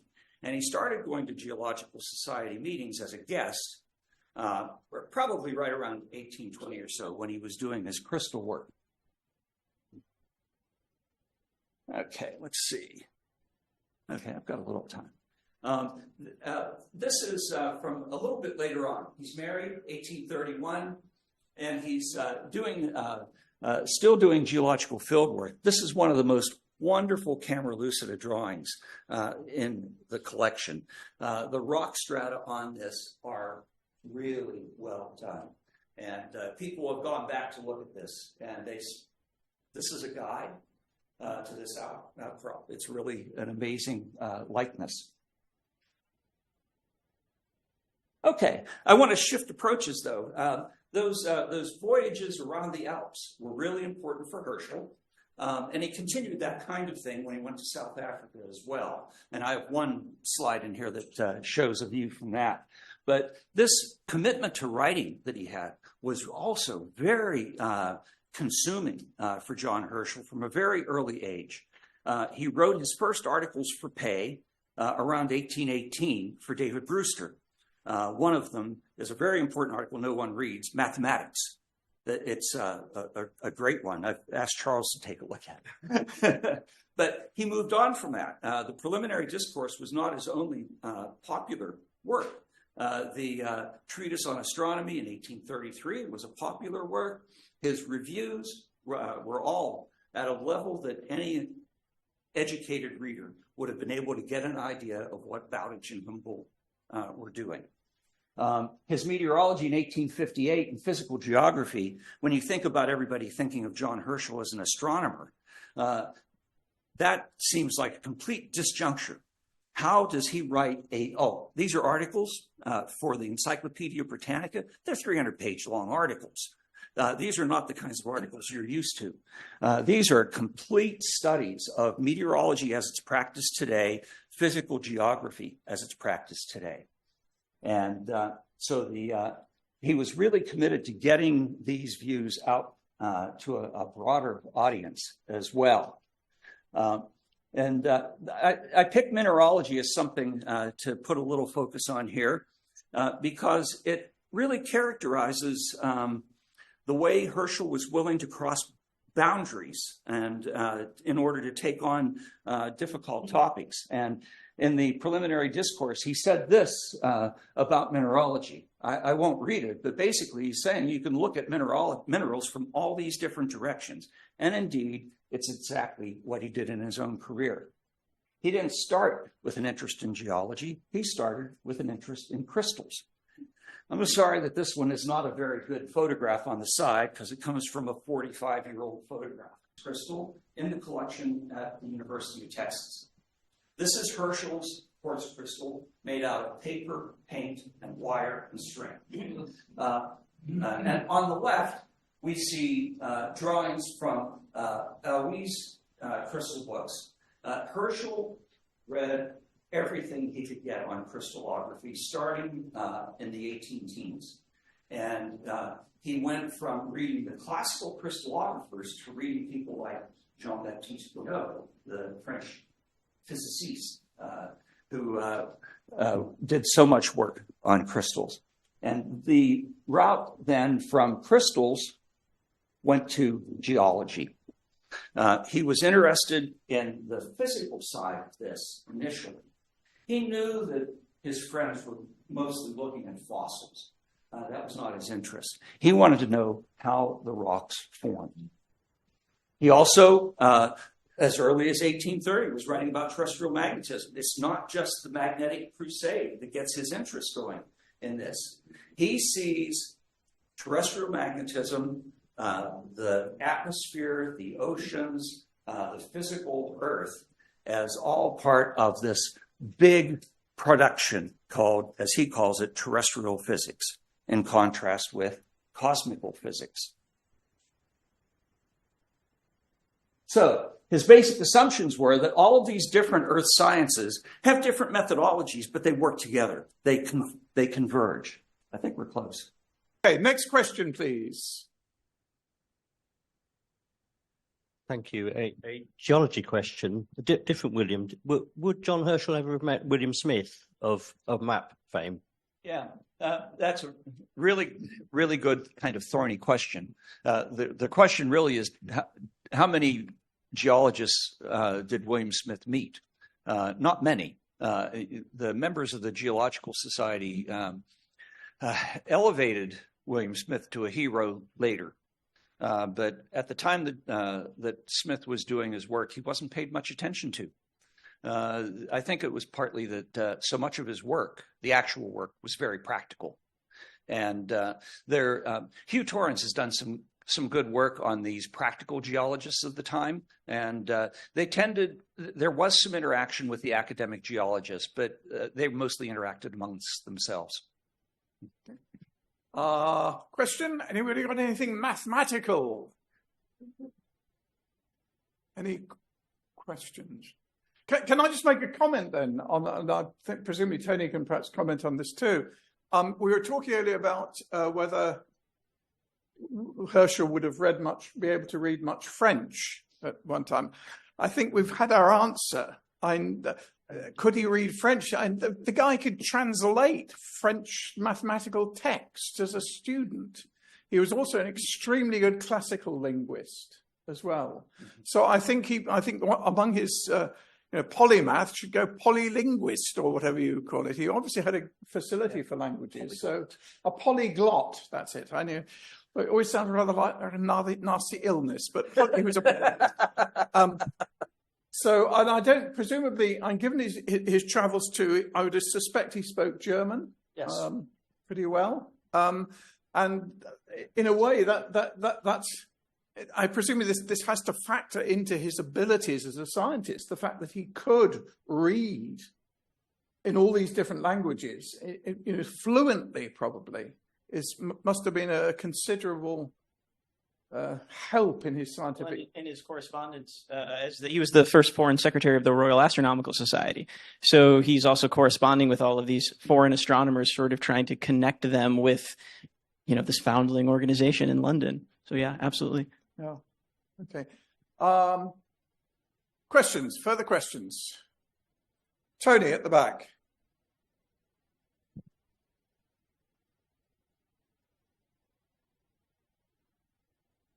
Thank you. On the chat channel, I've got Gerard Gilligan who asks, did Sir John visit Lassell at Starfield in Liverpool, as they did meet at Lassell's later Liverpool home at Bradstons in the 1850s?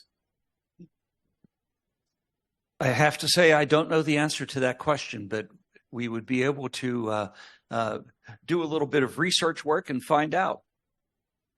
Okay. Can somebody make a note of that? That sounds an interesting thing to know, how early he did get to know with him. Okay. In the front here. Wait for the microphone, please. Thank you. So I have a question about geology and about collecting minerals. And I was curious if you could talk a little bit about him and his collections of mineral samples. Well, we don't have, as far as I know, any of those collections of his minerals. But we do know that the mule team boss in Sicily told him at one point, no more rocks. But when he got back to Naples, he shipped a whole bunch of rocks back. One of the things he did, he was always collecting specific crystals, and he wanted to collect them in place so that he could record which direction they were facing, because he was considering the possibility that electrical and magnetic forces influenced crystal formation. Yeah. I have a quote I want to read. I'm going to take advantage of having the mic. Take my glasses off. Okay, this is from 1833, the treatise on astronomy. Geological facts afford abundant proof that the existing continents have all of them undergone breaking up into fragments, submerged and reconstructed. Land, in this view, loses its attribute of fixity. It's John Herschel. The world moves. Yeah. Bob, that's great. This is really just a clarification for the Herschel Museum. I understood that there was a collection of some of John Herschel's minerals actually in the museum in a cabinet which is not normally on display. Thank you. I have seen it. I've looked at it myself, yeah. Have you seen it? I haven't seen it. Tomorrow we'll look. Thank you very much. Hello. Can you hear me? Yeah. From your last remark, you suggested that John Herschel knew a little bit or thought about tectonic plates. Is that correct? That's taking it a little further than we can, I think. Okay. Yeah. What he's saying is that we see where continents appear now, But the continents have not always appeared in the same places, but he was thinking of vertical motion. Can I ask, well, we'll wait for the next one. There's one. Oh, here. Sorry, just on that theme of sort of samples and collections, slightly tongue-in-cheek, but can you explain why within the family archive we've got vast quantities of shells, which are, I hasten to add, they're definitely not recent, and they are, I would suggest, contemporary to the time of the travels? Because the children went to the beach. I'm not accepting that answer. I thought it was going to be marine biology to be added to his CV. Can I ask a mathematical question while we're here? You didn't mention much, Tony, about Babbage, but I assume this is finite difference stuff. Babbage capitalized on particularly for his computing algorithms. I understand he did, yes. The details of it, I'm not quite sure of at the moment, but they certainly came into what he was trying to do with the finite difference equation, difference engine, I should say. Yeah, and obviously, I don't know whether it drove him at all, but that was to do with calculating astronomical and other tables. So whether that's what oriented him towards doing that particular thing, I don't know. It's an interesting speculation, maybe. Babbage never actually completed his machine, so we don't really know too much about it. But they had the methods, though. It didn't matter whether he had the nice mathematical methods, and that was one of the most amazing things, is the way you could do the mathematical algorithms are very clever. Yes. Oh, yeah. He was a clever guy, yeah. Next question? Oh, at the back, to Parley.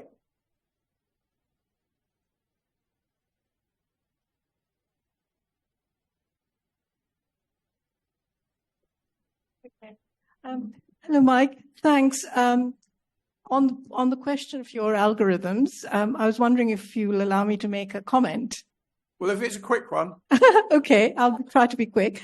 Yeah, regarding all these, the differential calculus that was talked about earlier, that John Herschel was working about, I just wanted to bring to your attention the fact that in Newton's Principia, which were 24 volumes, which were translated from the Latin into English, which are now in America, in New York, in one of the, I'm not sure which institution has them, but Newton made it very clear that the calculus that he was using, some of the equations that he was using were actually what he had sort of come across in the translations from the Vedas. And because of John Herschel's connection with the East India Company through his mother's family and through his own wife's family, there were a lot of inspirational features that he was coming across from the translation from the Vedas, which had already been conducted in the 1770s. So there was a lot of influence. And I also wanted to tell you that I have evidence through translations from the Vedas that were conducted. Well, it couldn't have influenced Newton because he was much earlier. No, I know, but some translations had been done prior to 1770s by German scholars from the Vedas, to which he had access via Portugal, actually. So it's quite a long history. I don't want to go into all the various details, but I just thought I'd make this point that John Herschel was very much part of the 18th century and 19th century. An interesting thing that might come out of that, though, we were talking about how adventurous Herschel was, or not. But I'll perhaps read a quotation later. I haven't got it on me now, but I think I wouldn't have wanted to do what he did. I mean, he was influenced by. But there's an interesting thing. Of course, his family, as you say, his wife had a lot of East India Company connections, and presumably they were used to people traveling. The family history presumably would be that lots of people would have gone. So it may have held less fears for them because they were used to it. And also, on your point on the Vedas, I don't know whether he might have heard a bit of Indian astronomy coming through from his East India, because he knew people like, he'd have known people like Colebrook at the Royal Astronomical Society who had been in India and so on. So there could have been some link. Okay, more questions? More questions? Last, we'll have to go one over there.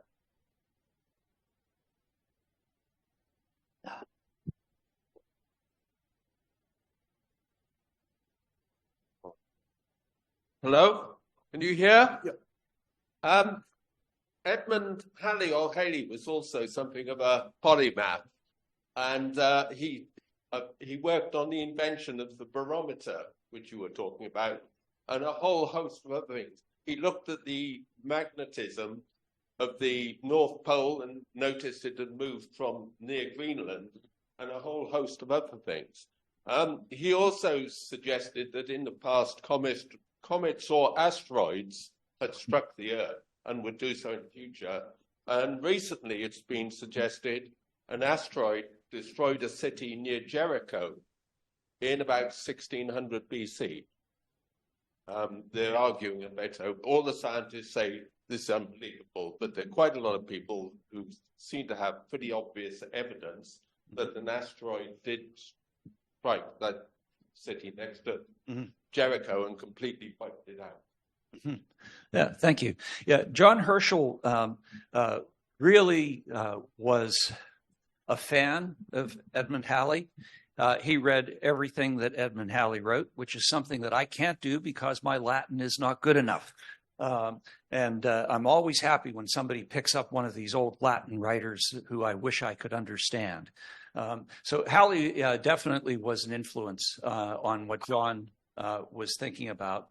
When John and his companions talked about what we would call the isogonic lines of magnetism, they called them the Hallian lines. Further questions before we finish?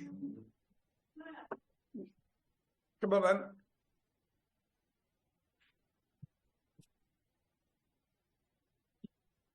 Okay, thanks again. I just wanted to add another point about the Darwin and John Herschel connection. Darwin is attributed the theory of evolution has been attributed to John Darwin, but during his travels and his connections, he had a link with an East India Company employer who was based in India, through whom he had correspondence, regular correspondence. And I don't know if you're aware, but the avatars, the 10 avatars of Vishnu, who's a representative of the energy source from which we are all derived, are actually the 10 stages of human evolution from Matsya, which is fish, sort of an aquatic creature, through, amphibians and mammals, to the ultimate, the final avatar, who's all in the head, basically, all in the brain, all energy, and then evolution ends with a big bang, and it starts from scratch again, from Matsya. Okay, thank you. A comment there. Any further questions? Otherwise, we can go and have some lunch. Lord be praised. Thank you to our distinguished speakers. Thank you very much. And can I get back by 2 o'clock, please? 2 o'clock. Okay, this is session 3. The unfortunate news is that Omar Nasim can't join us. He's stuck in Germany and can't get here. The good news is we have, therefore, a longer talk from Kelley and from Gillin. So, it sort of swings and roundabouts. So, same format as before. 2 talks, half an hour each this time. Then we'll have a Q&A on those items, and then we'll go on the next item. So please welcome Kelley to talk to us about photography. Thank you. Thanks very much. Can you all hear me all right? Yes? I'm sufficiently close. If I wander, I'm a peripatetic talker, so if I wander, put me back at the microphone. I'm sure you'd much rather have Omar Nasim talking about drawings, but you're going to get me and lots of photography today. My name is Kelley Wilder. I am director of the Photographic History Research Center, which also hosts the online correspondence of William Henry Fox Talbot, of which I was an editor and I run it. And I think before we start, I really want to say that, you know, most of what we know about Herschel and his photographic legacy comes from the scholarship of Mike Ware and Larry Schaff, who have been following it for a very long time and producing unbelievable scholarship and trying to find all the materials in the back room. And it's really interesting that Herschel should be having a kind of resurgence at the moment, because I think it's really off the back of wonderful work done by Larry Schaff on Anna Atkins back in the 80s. Anna Atkins was completely forgotten as a photographer. And I think John Herschel's perhaps the only white male scientist who wouldn't be offended by having his entire reputation be rescued by a woman photographer, because he was a great champion of women photographers and he was a great champion of women scientists in general. And I think this renewed interest in the cyanotype, and especially the work of Anna Atkins, has brought with it also a renewed interest in Anna Atkins and of course, Julia Margaret Cameron's relationship to Herschel and his relationship to the photographic world in general.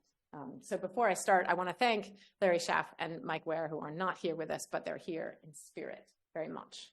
So what's interesting is that the histories of what Herschel did in photography were ignored for a long time, except for a couple of small details. What you see here is a quote from Preliminary Discourse. Of course, everyone has to quote from Preliminary Discourse. When I first started looking at Herschel back in the 90s, I decided that I should read Preliminary Discourse, even though it came along before photography. And in it, I stumbled across this sentence. And to a photographic historian, this is like saying, so Herschel made photographs in his mouth, but not on paper. Many, many years before he made photographs on paper. But what's really interesting to me is that photohistorians have often looked back to pre-photography, as we call it, to understand where it is photography really came from. It is kind of interesting to think about where these ideas are deriving from and how it was they were able to make photographs when, of course, we're all now carrying a photographic device in our pockets. We rely on them for everything, for education, for science, for our own identities, to communicate. And the kind of understanding then where it all came from, is this something that humans need? Debatable. Is it something humans really wanted? We're not sure. But when photography came along, there were several histories written at the time in which Herschel featured, and then he dropped out of the literature, except being mentioned as one of those people who was around. And then people started digging up other weird and wonderful quotes from the middle of the 18th century about fixing images, especially fixing the image of the camera obscura. And this is how the telling of the history went, which was about telling the history not of chemistry, but of how we fix images.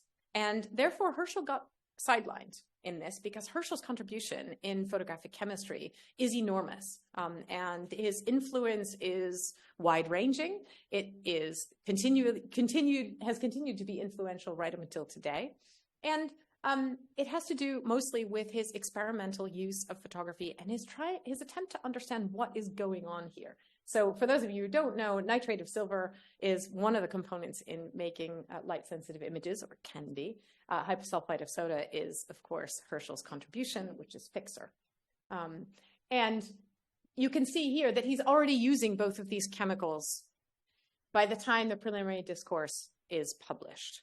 So this is at least 8 years before people knew about people having inventions. It is also a time when many people around the world were also experimenting with these chemicals.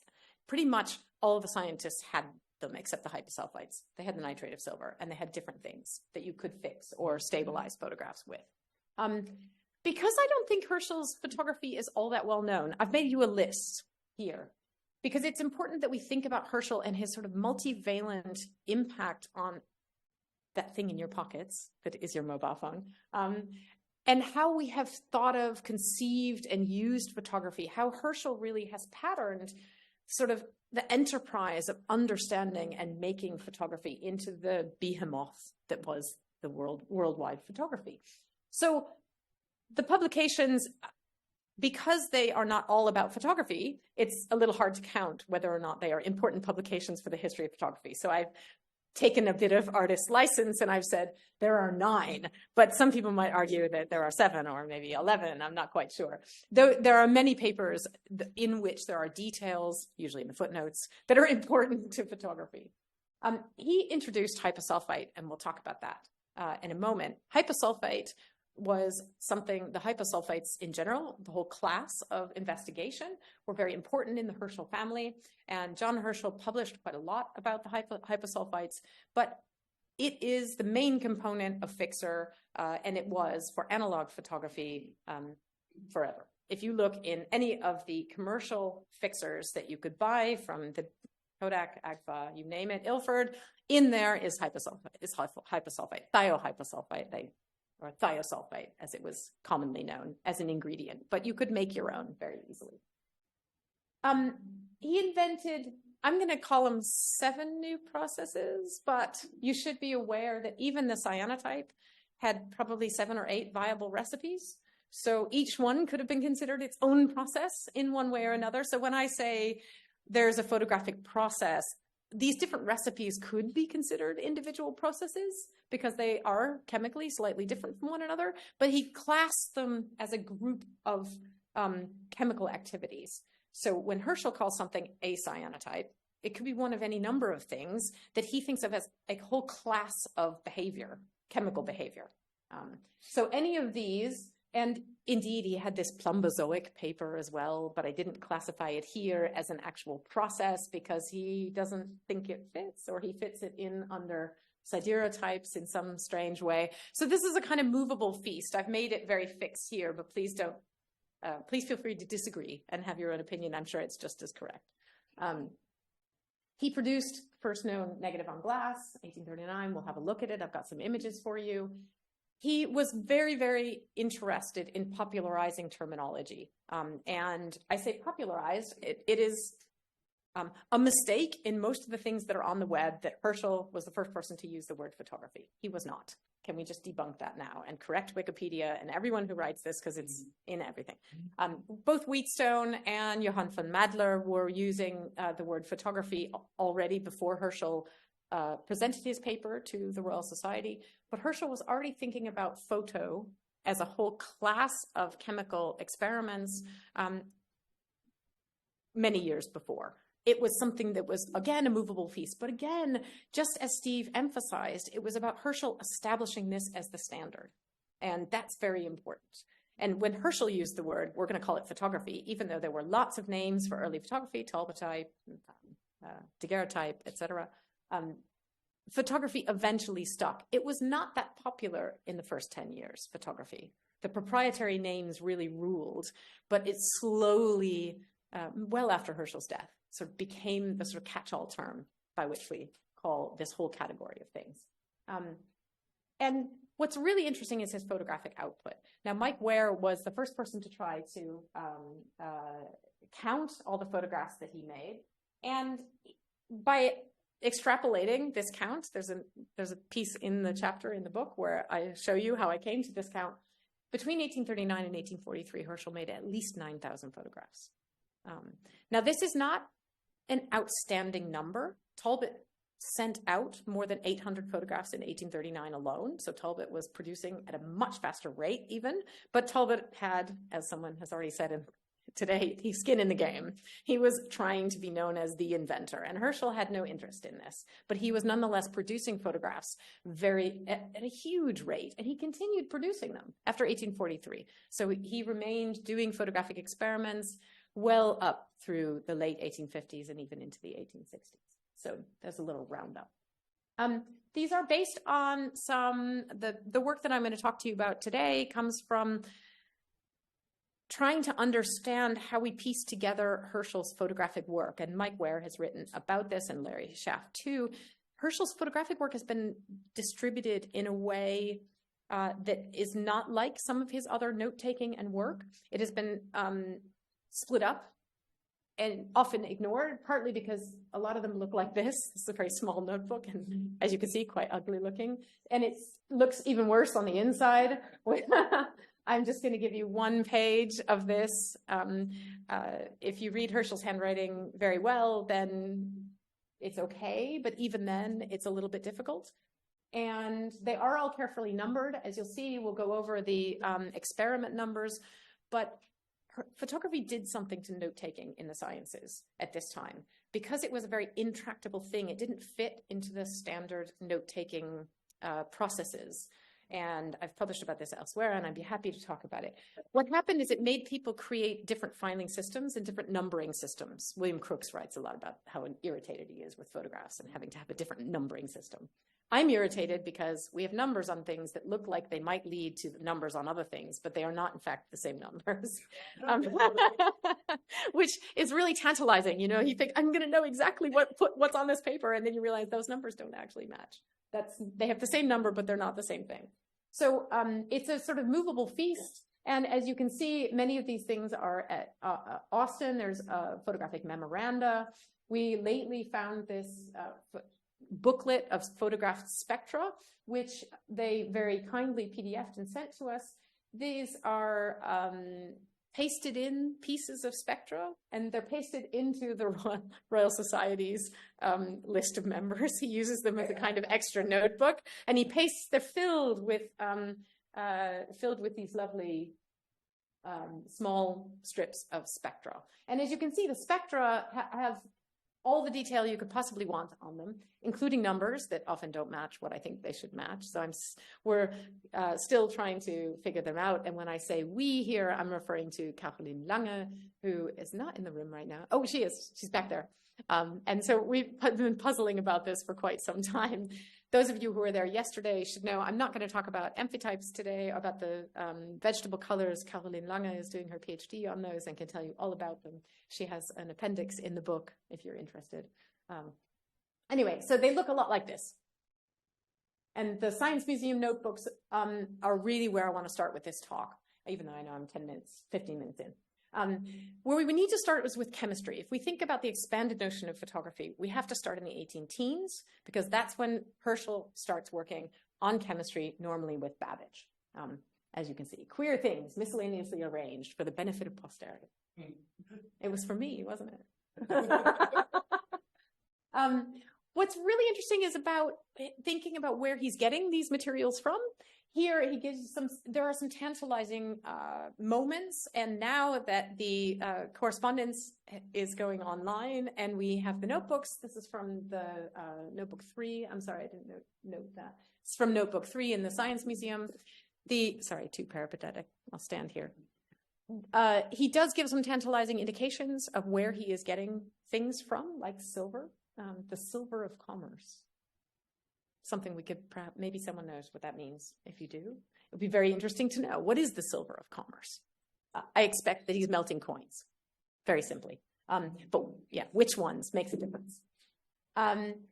What's really interesting is to think here about where he is paying attention. The reason why I want to show you so many images in a moment is because they are highly colored. And Herschel's notion, as many chemists at the time's notion of how to understand chemical change, was to analyze colors. Herschel, Talbot, Hunt and Brewster have very animated discussions about what the color change is of something that's happening. And here you see Herschel talking about this beautiful blue color, which eventually will become the cyanotype. But here he's talking about it in 1825. He's already noticed cyanotype color here, and that you can have this ferrocyanide of lead, and you can prepare it, and you can do things to it, and it gives you this beautiful blue color, which is something that he will then utilize later when he thinks of making photographs with it. And you can see that these are happening kind of as he's thinking about, especially the hyposulfites. So he publishes quite a lot. 1819 is when he begins. He publishes 3 or 4 papers. I can't remember how many at the time right now. Anyway, he begins on trying to figure out what's happening with light. Now, Herschel, who was, as we have heard, slightly shy, and some people might have said a little bit reserved, wrote, as Larry Schaff has noted, light was my first love. And it's a thing that he never gave up. And you can feel the excitement when you read the notes, when you see the experiments, when you read the letters. You can feel this sort of sense of this is magical. If I shine light on something, I get it precipitate. And this is, of course, something that Larry Schaff has also discussed here, which was an experiment that Herschel showed at breakfast at Babbage's house. Talbot and Brewster were there. So in answer to, did they meet? Yes, quite a lot. And it's interesting about this idea about precipitating unexposed metal salts. So that's all you need for a photograph, metal salts on some kind of a surface, and sometimes something to stick them there, gelatin, albumin, those things. So you can see 1831, he's already precipitating metals. He had these experiments from Elizabeth Fulhame, the fantastic woman chemist who published in 1794 and who Herschel credits in his first papers as being his influence for this series of experiments. So we know that he has this mechanism, father, but it's not from me, not from anyone in his family, but from Elizabeth Fulhame and from reading her work, her treatise, which was quite famous at the time and well known and often ignored. Here you have this sort of a page of the Herschel notebook, which I want to show you, where he begins talking about these activities of precipitation as something that are called photo experiments, let's call them. And he starts calling them, and as you can see, he calls this the photoplatinate of lime. And he has also the photoplatinate of silver. And you can see that these experiments are ongoing. And he is already conceiving of these well before photography. I love that you had this little jar of the platinate of lime. I was like, oh, I need that photo of those little chips. So he's experimenting with these, and he's giving them new names that make them belong to a particular class of chemistry. And there you have photoplatinate of silver. So by 1832. By 1837, he suggests to Talbot in a letter that Talbot should call his whole area of experimentation on these light and crystals that Talbot was already making and was sharing with him. He should call it photology, and he should definitely pursue it. And Talbot did. So we get to the invention of photography. I'll give the short recap. 7th of January, 1839, Francois Arago presents Daguerre's daguerreotypes to the Académie des Sciences in Paris. The news very quickly makes its way to Britain. And this is what you see. And Herschel made his first experiments 29th of January. And by the 29th and 30th of January, he had already fixed images, and he had already started making images in a camera. So he had made a camera, made images, fixed images, and said, okay, photography, no problem, we've got that, it's done. Everything else after that, so the basic function of making photographs was not difficult. Lots of people at the time will tell you differently, but for Herschel, this was merely a sort of children's pastime, and he could do that in a day. What other people had been taking 10 years to figure out. So, and he had again, it's about access to materials, I think, too, and understanding the theoretical background to what these chemicals would do. So he understood precipitation, he understood light sensitivity, he understood the function of hyposulfites, and these things are very important. He started making, I said this too. Herschel made very few images with a camera. These are made a series that he started on the 30th of January. You've noticed that he started experimenting with photographs the day before. He doesn't own a camera. He owns a camera lucida, which you cannot make photographs with. So we assume, now we know Caroline and I have been working on trying to understand how many cameras did Herschel have, which is a movable feast because he would just take them apart and put them back together in any number of constructions, which have been baffling us for some time. There are no known cameras. I mean, unless they're in a cupboard somewhere. Someone.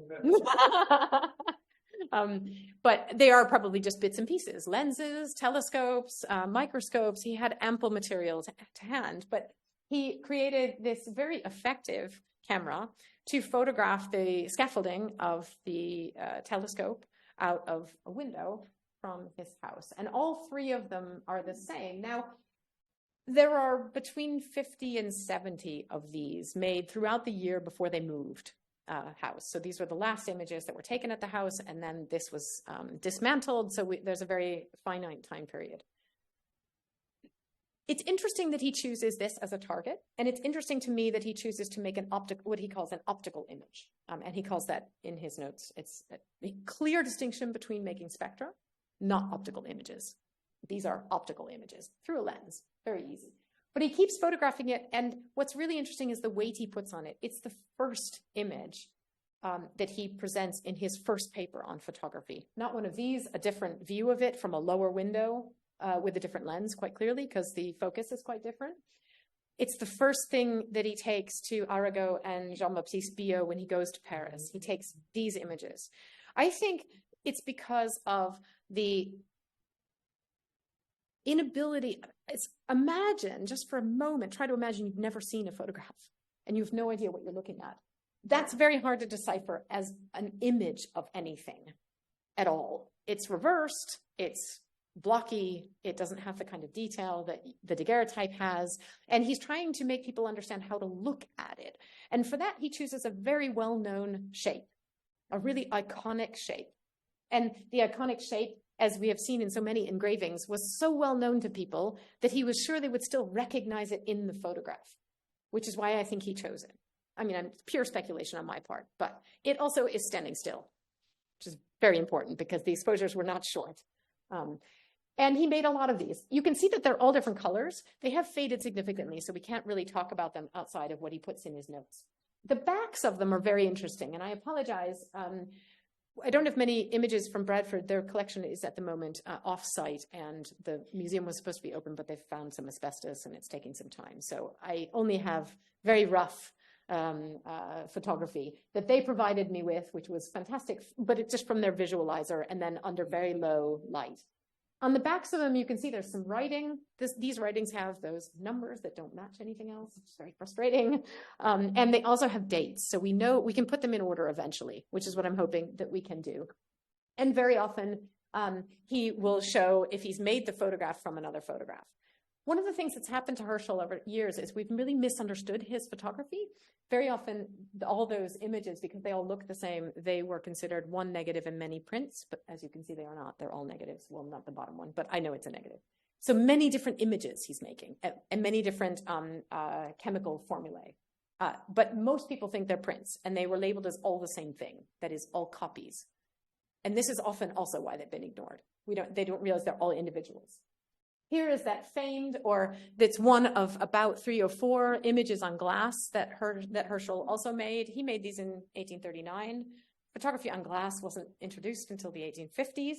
So, because this is a method of precipitating the things directly onto glass, he didn't use a binder layer. So they're just on the glass.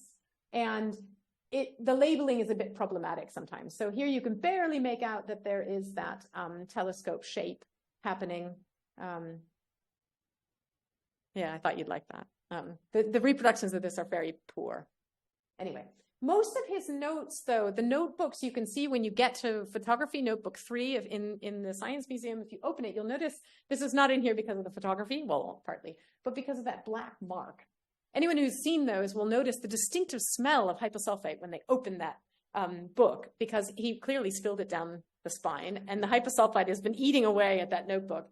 So eventually, fixer will be the demise of that notebook, because you can see how much it's deteriorating those pages. And it starts right at the moment in 1839 when he starts experimenting. So clearly something happened. But many of his notes look like this, where he's tipped in photographic materials into his notes.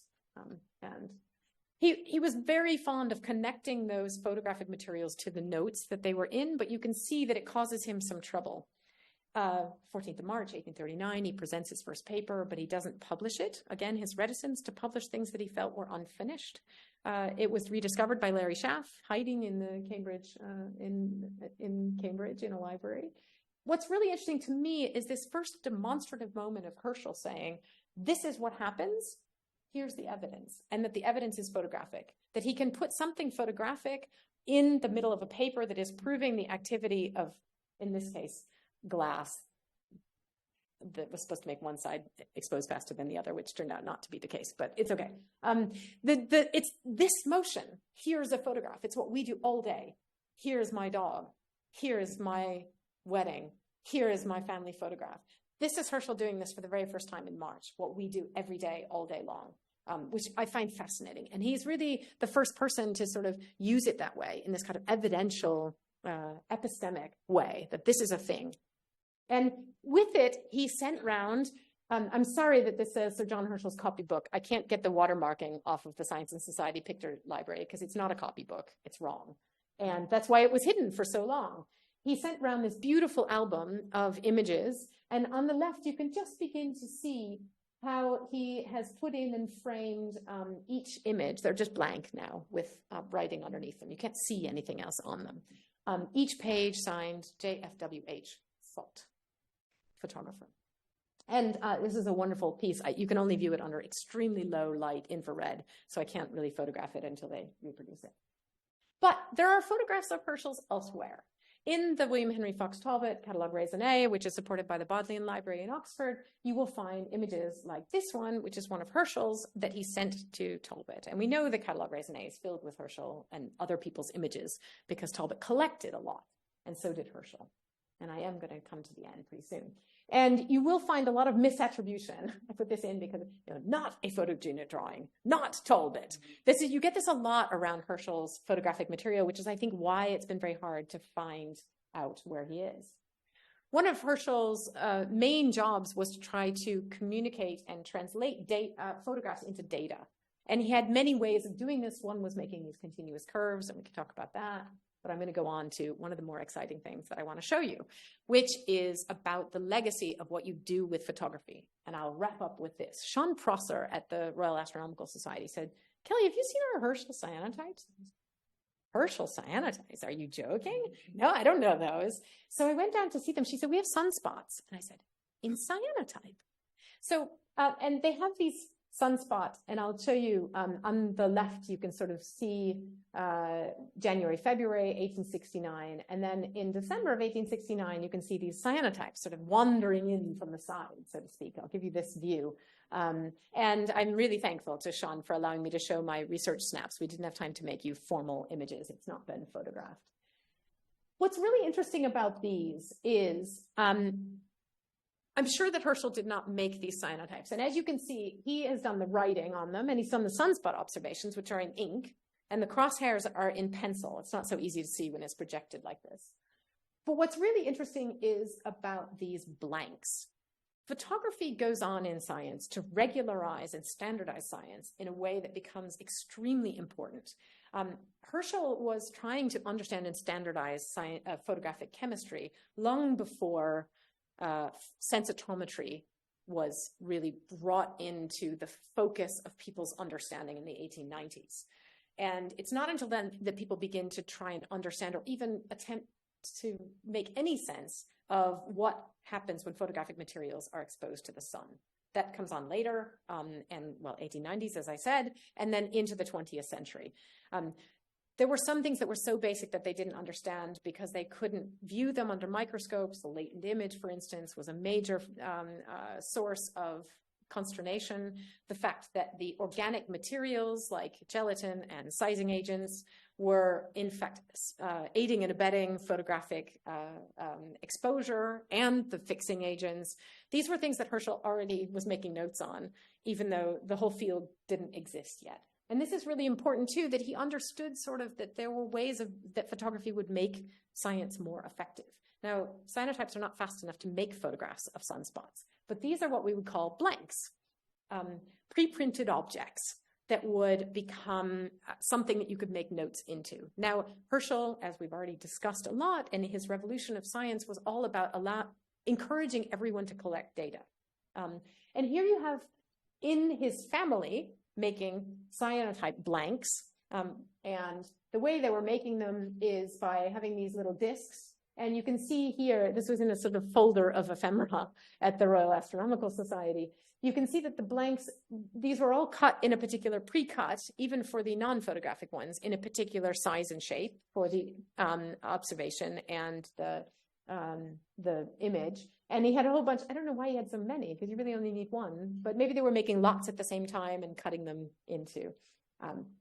You can tell that they are cyanotyped all the way to the bottom and then washed out. So they're clearly covering them, because here you can see the cyanotype chemistry not quite washed out on the bottom. So they're clearly coating whole sheets of paper and covering one half of them so that they'll get a nice clean line. So that's interesting. But what's really interesting is the fact that, and this is the bit that baffles me, I can completely understand the image on the left where you're writing in the various notations you need to orient parts of the sun. But on the right, what you see is a photographically made blank, but they're all different. They're not the same. So each one had to be made differently. This happens coincidentally all at the same time that Julia is making cyanotypes for her book on lace. I do think that probably she and other family members were making these blanks for him, because he never made any blanks or cyanotypes that we know of, really, except for some spectra as they were going along. So it's a really interesting use of, and bringing in the whole notion of, sorry, I'm running over time, of standardizing photography within the sciences, even when it's not making images. And I just want to leave you with this final thought about what is happening now with the Royal Society. These are two. On the right, you have some chrysotypes, and on the left, this really beautiful sheet that got found while going through for the Herschel correspondence and putting the Herschel materials online. And Louisiana is constantly finding things that are desiderata that are coming from Herschel materials, and we're constantly understanding how these photographs entered into and were used and circulated in the sciences all the time. And I can only hope that we'll have many more. Thanks very much. Hello. Thanks to everyone for coming along, and thanks to Steve and Charles for all your work that you've done both on the edited volume and putting today together. It's been a lot of fun. So I think this is the final paper of the day, and I think standardization, scientific standards, is a pretty good place to end for Herschel, because it's a theme that takes an increasing role throughout his life. We'll start, I think, in 1850. In 1850, the failed lawyer, John Herschel, finally found paid employment at the Royal Mint as the master of the Mint, following in the footsteps of Isaac Newton, who had been master of the Mint during the early 17th century. The early 18th century. John Herschel was not particularly young at the time. He would have been 57, 58 years of age, when most people were thinking perhaps of, retiring. But not for John Herschel, who I think in some respects was concerned about the financial arrangements regarding his rather large army of children.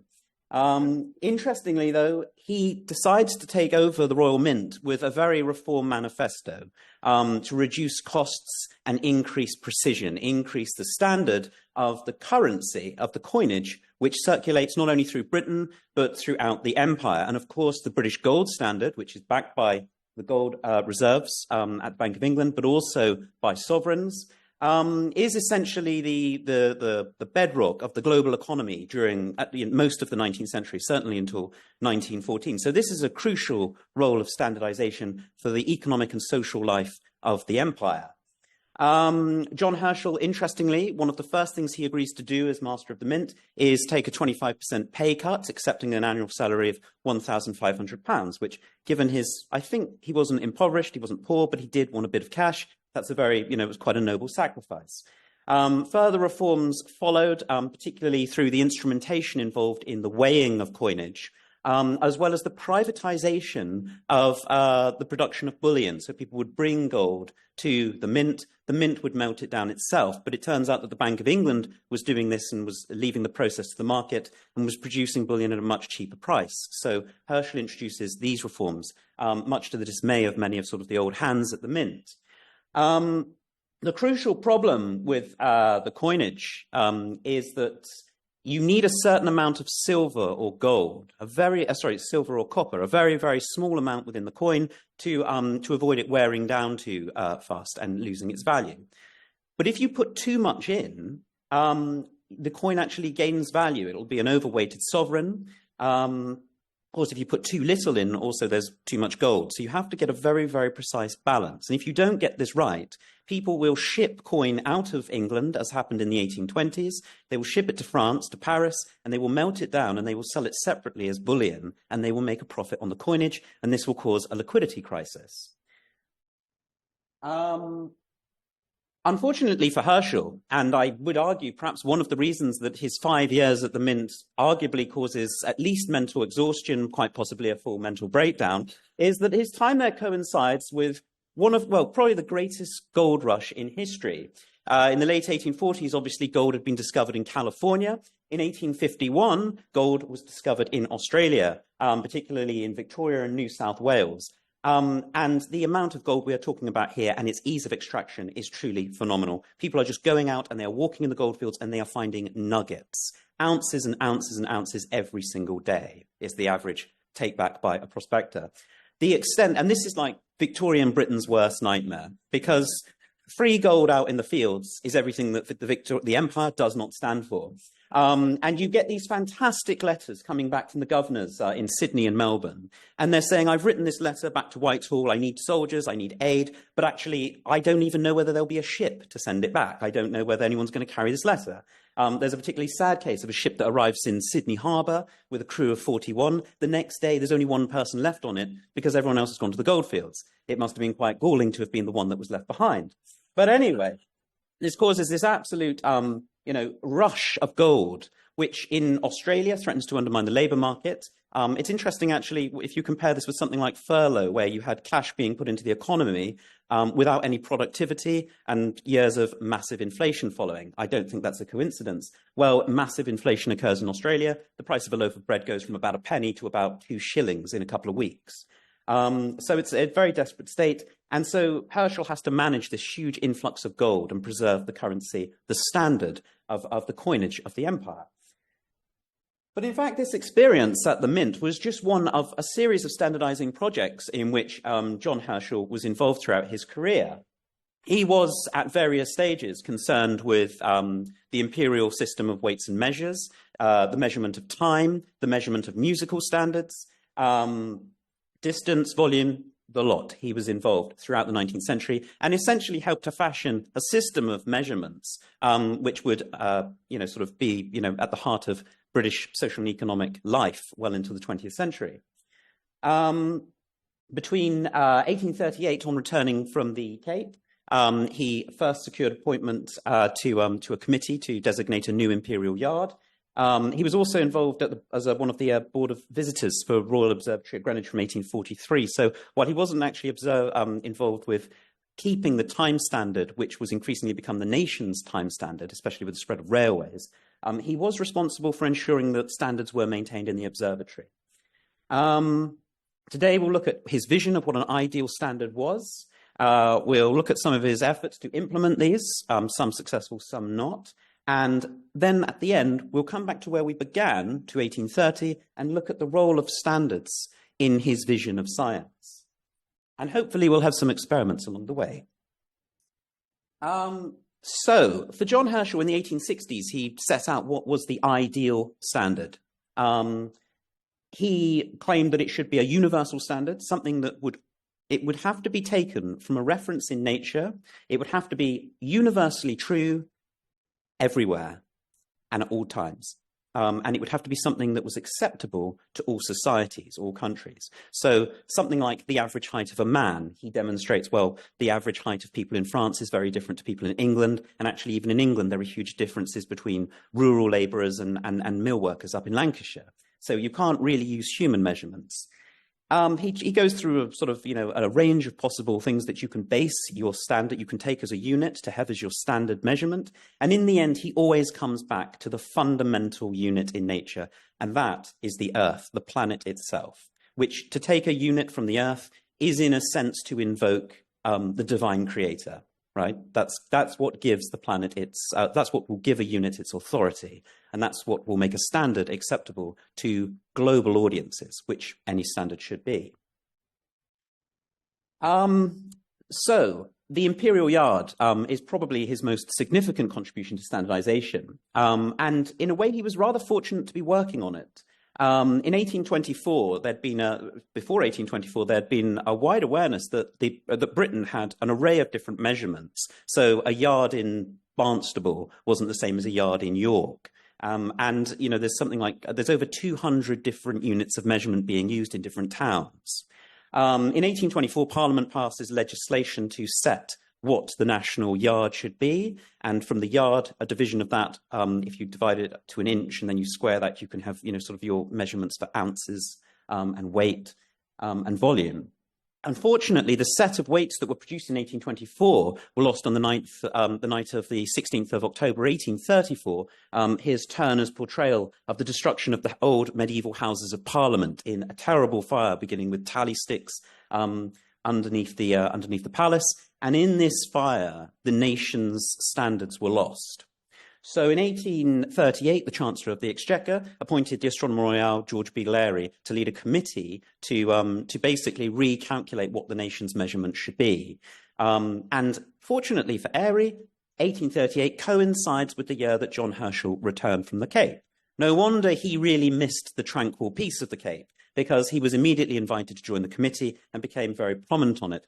And they have a lot of discussions over what the measurement should be. Is the yard a reference that can be taken from nature? There is an argument that this is actually a measurement for calculations on the Earth's density, but it uses a Cater pendulum. And the idea is that a yard might be the distance of the length of a rod beating a second, probably at Greenwich, but ideally at a fixed location in the Earth with a sort of, so the gravity is always the same acting on the pendulum.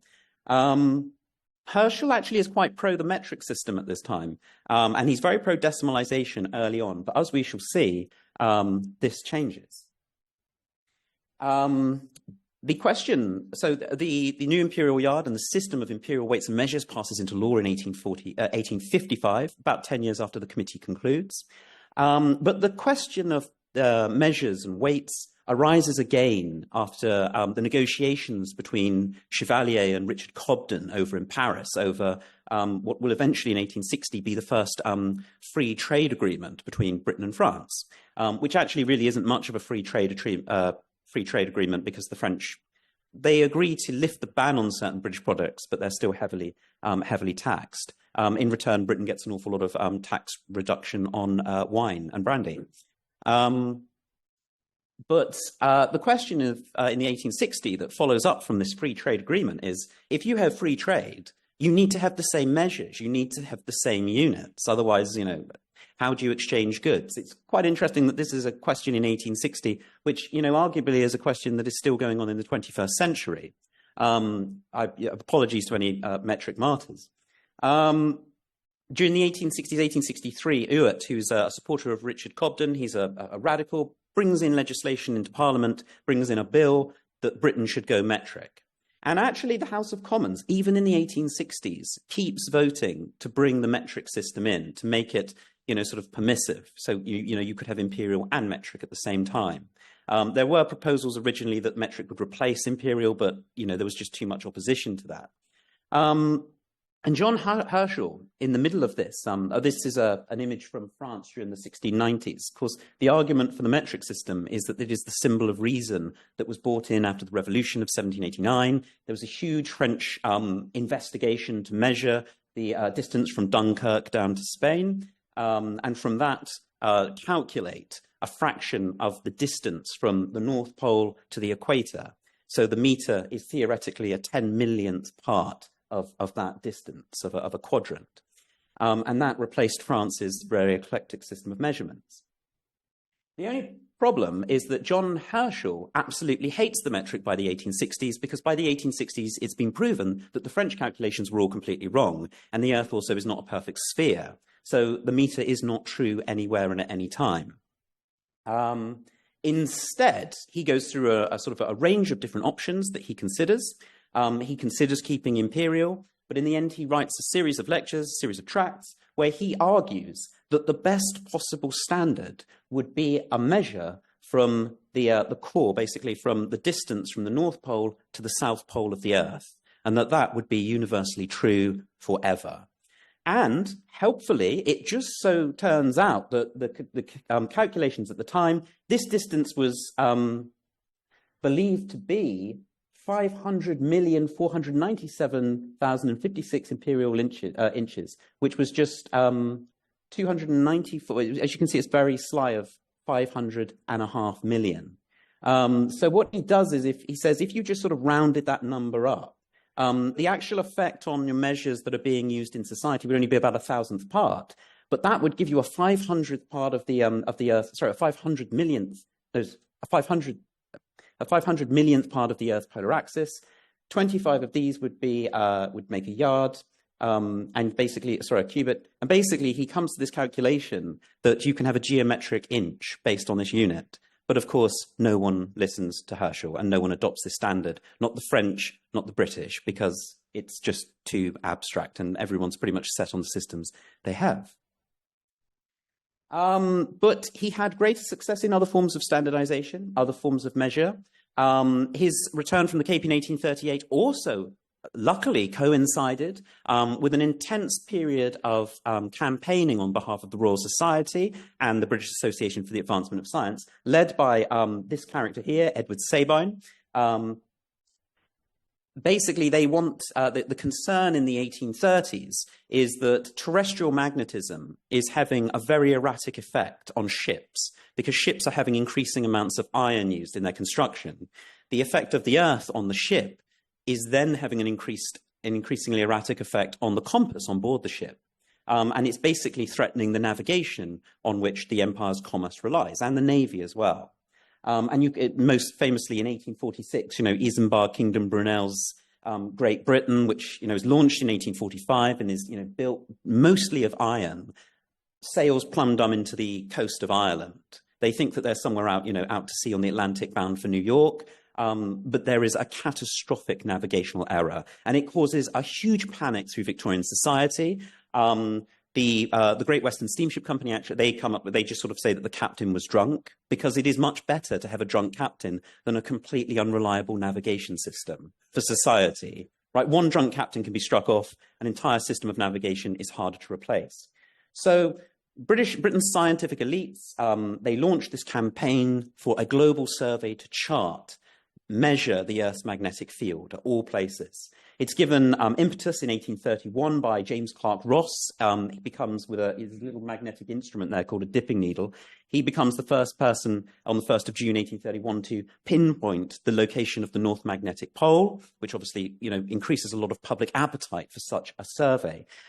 And John Herschel's arrival in 1838 offers a huge injection into, sort of a huge boost into the campaign to get funds for this global measurement. What in 1979, rather ahistorically, the historian J. Coward called the Magnetic Crusade gathers weight thanks to Herschel's support. In particular, he knows Lord Melbourne, he knows the Chancellor of the Exchequer, Spring Rice, and he's also, on good terms with the Queen. On the 15th of October, 1838, he goes and has dinner at Windsor Castle, and he notes that he brings up the subject of a magnetic expedition to the Antarctic and a survey of the Earth's magnetism with the Queen. So he brings an awful lot of sort of political weight and royal patronage.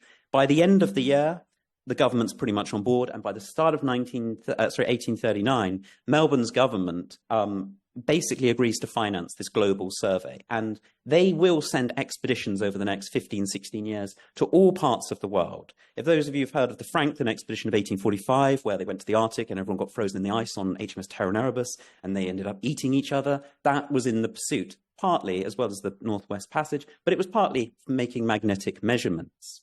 And they produced these glorious charts here. In 1839, the first expedition really to sort of start charting this phenomena intentionally set sail. Here's HMS Terra and Erebus. They go to the Antarctic to measure the sort of erratic magnetic qualities of a polar region. John Herschel, though, he doesn't just get backing for this. He also is crucial to the character of it. He says Sabine and Clark Ross, they basically just want expeditions because they're military men. They want to send ships out and conduct survey work. But John Herschel says, no, if you need observatories, fixed observatories established around the world to record not just magnetic phenomena, but meteorological data, to take measures of atmosphere, atmospheric pressure, tidal data, and possibly astronomical data too. And he does get a network of 4 observatories that are constructed around the world. One's in Hobarton, there's another one in Toronto, another one at Cape Town, which is separate to the existing astronomical one there, and then one at St. Helena as well. And they also cooperate with observatories set up in Singapore, run by the East India Company, in India, as well as a lot of private ones in countries all around the world. It's a real international undertaking. And here we have, this is sort of what a magnetic experiment would look like. You take your instrument and you measure the oscillation of a needle pointing towards the ground, and you take a measure of the angle that it's giving, and that shows you the angle of the magnetic force. It's like a compass on its side. Another question that really concerns Herschel, particularly later in life, is the question of musical standardization. Basically, by the 1830s and 1840s, throughout Europe, including Britain, there is an awareness that musical instrument performances are taking place at increasingly high pitches. There's a belief that if you tune your instrument slightly higher, you will get a more brilliant sound. And this sort of triggers a kind of battle between between orchestras, as they all tune their instruments a little bit higher and a little bit higher to get to beat everyone else, to have the best performance. The only problem is that by the 1850s, this is not only threatening the longevity of vocalists, because it's harder to tune a voice up than it is a violin, but it's also threatening the sort of the historical authenticity of historical compositions, the works of Mozart and Handel.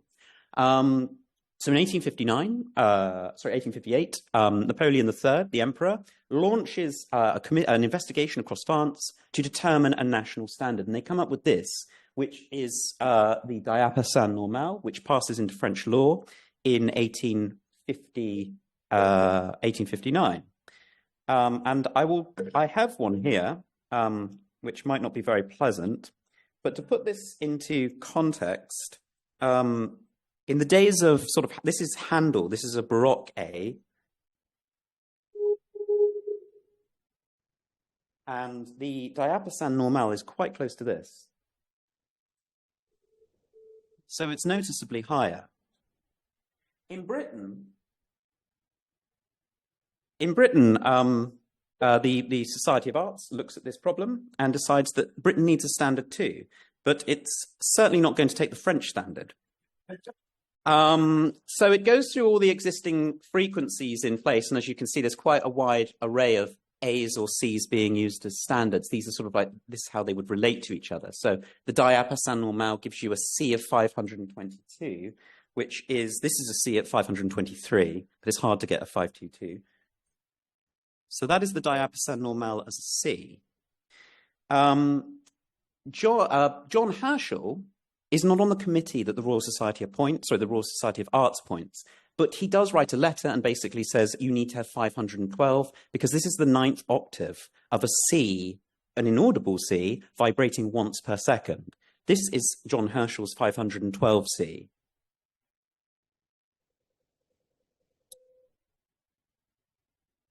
That compares with the diapason normal, which is slightly higher. But in the end, the committee, despite his arguments, rejected in favor of this, which is slightly higher. I'll do it again at the end. But basically, John Herschel makes this case that C512 is a mathematical standard based on nature, and that, that they should adopt it. He's really, really angry. Well, not angry, but really depressed that the French didn't adopt it himself. He writes this fantastic letter, which I think is worth reading out. He says, has a claim, simplicity of memory, so strong. It has a claim so strong that I am amazed at the French not having the foremost to recognize and adopt it, when it is remembered that their boasted unit length, the meter, is based on the subdivision of a natural unit of space, just as a second is of time. The one of linear dimensions, the other the time of rotation of the Earth. And actually, for Herschel, pitch is the third. He says, he does write, the third of the three universal measures, the three universal standards, which is interesting given that his father is an organist, just at the octagonal chapel just around the corner from where we are now. So there's still sort of a bit of musical culture being handed down through the generations here. He confesses himself to be more French than the French themselves. The committee reject his proposal, and in 1860 they declare for C528 at a meeting at the Society. But on the 1st of June 1860, John Herschel himself turns up to the public announcement and makes one last desperate appeal for 512. And all the musicians in the room get up and say, John Herschel, you're a very wise man, but we're not playing to that tone. And, they all get up and they say, we respect that there is an awful lot of evidence behind what you're saying, but it just doesn't sound very nice, so no one's going to play it. So you have this huge argument, and I will do the 512 and 5 again, just to see. So we'll do 528.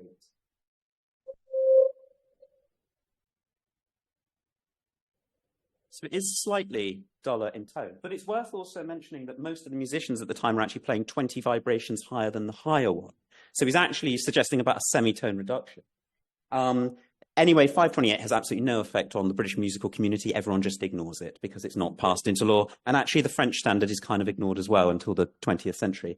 Rather depressingly, it's actually the Nazis that get the whole standardization of music going again in the 1930s. And actually, negotiations over pitch standard continue after the invasion of Poland between sort of the Western nations and the Allies and the Germans. But let's save that for another day. He also attempts harmonic reform. I won't go too much into this because I'm aware that I'm probably running out of time.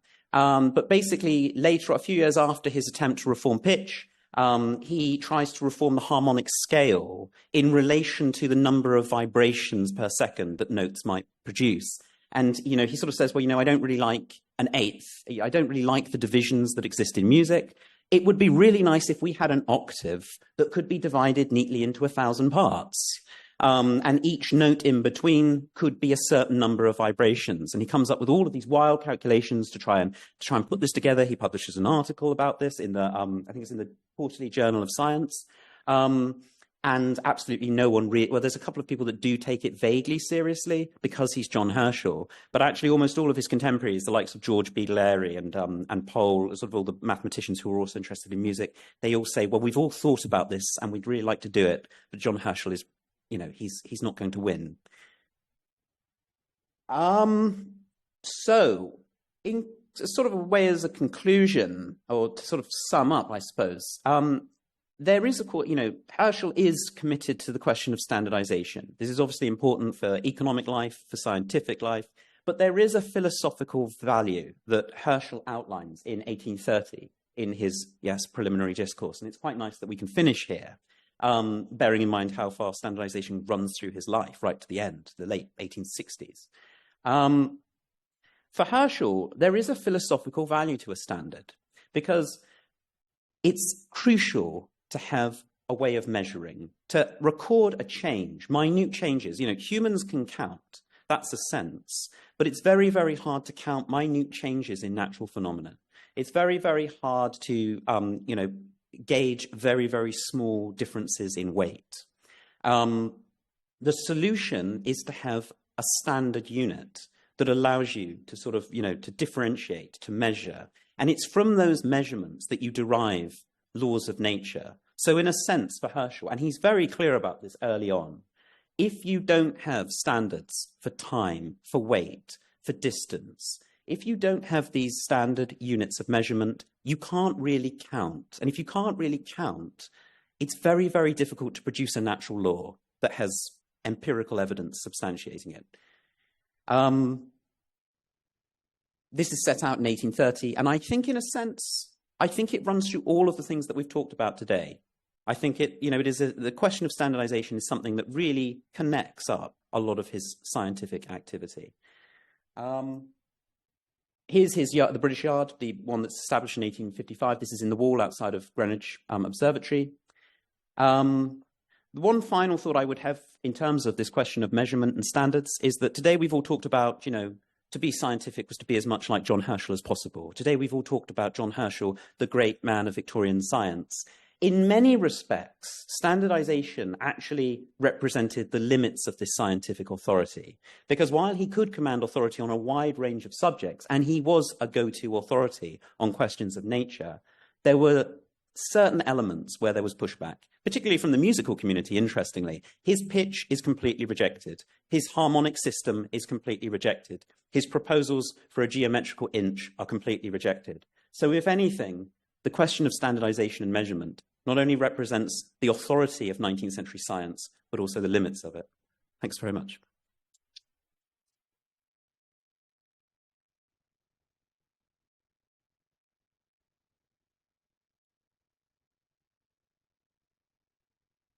You can have a seat, sorry. Well, that's it's a great pity that Omar couldn't join us, but I think we've had two excellent talks, and both fully worth the half hour they took. So thank you both very much. Question?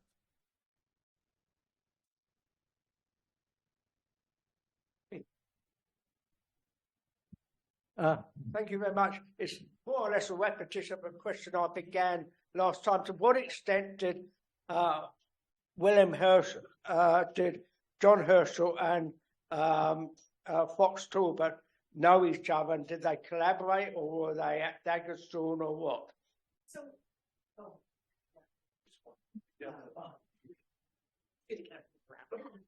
So Talbot and Herschel knew each other quite well. Talbot was born in 1800 and was then that much younger than Herschel.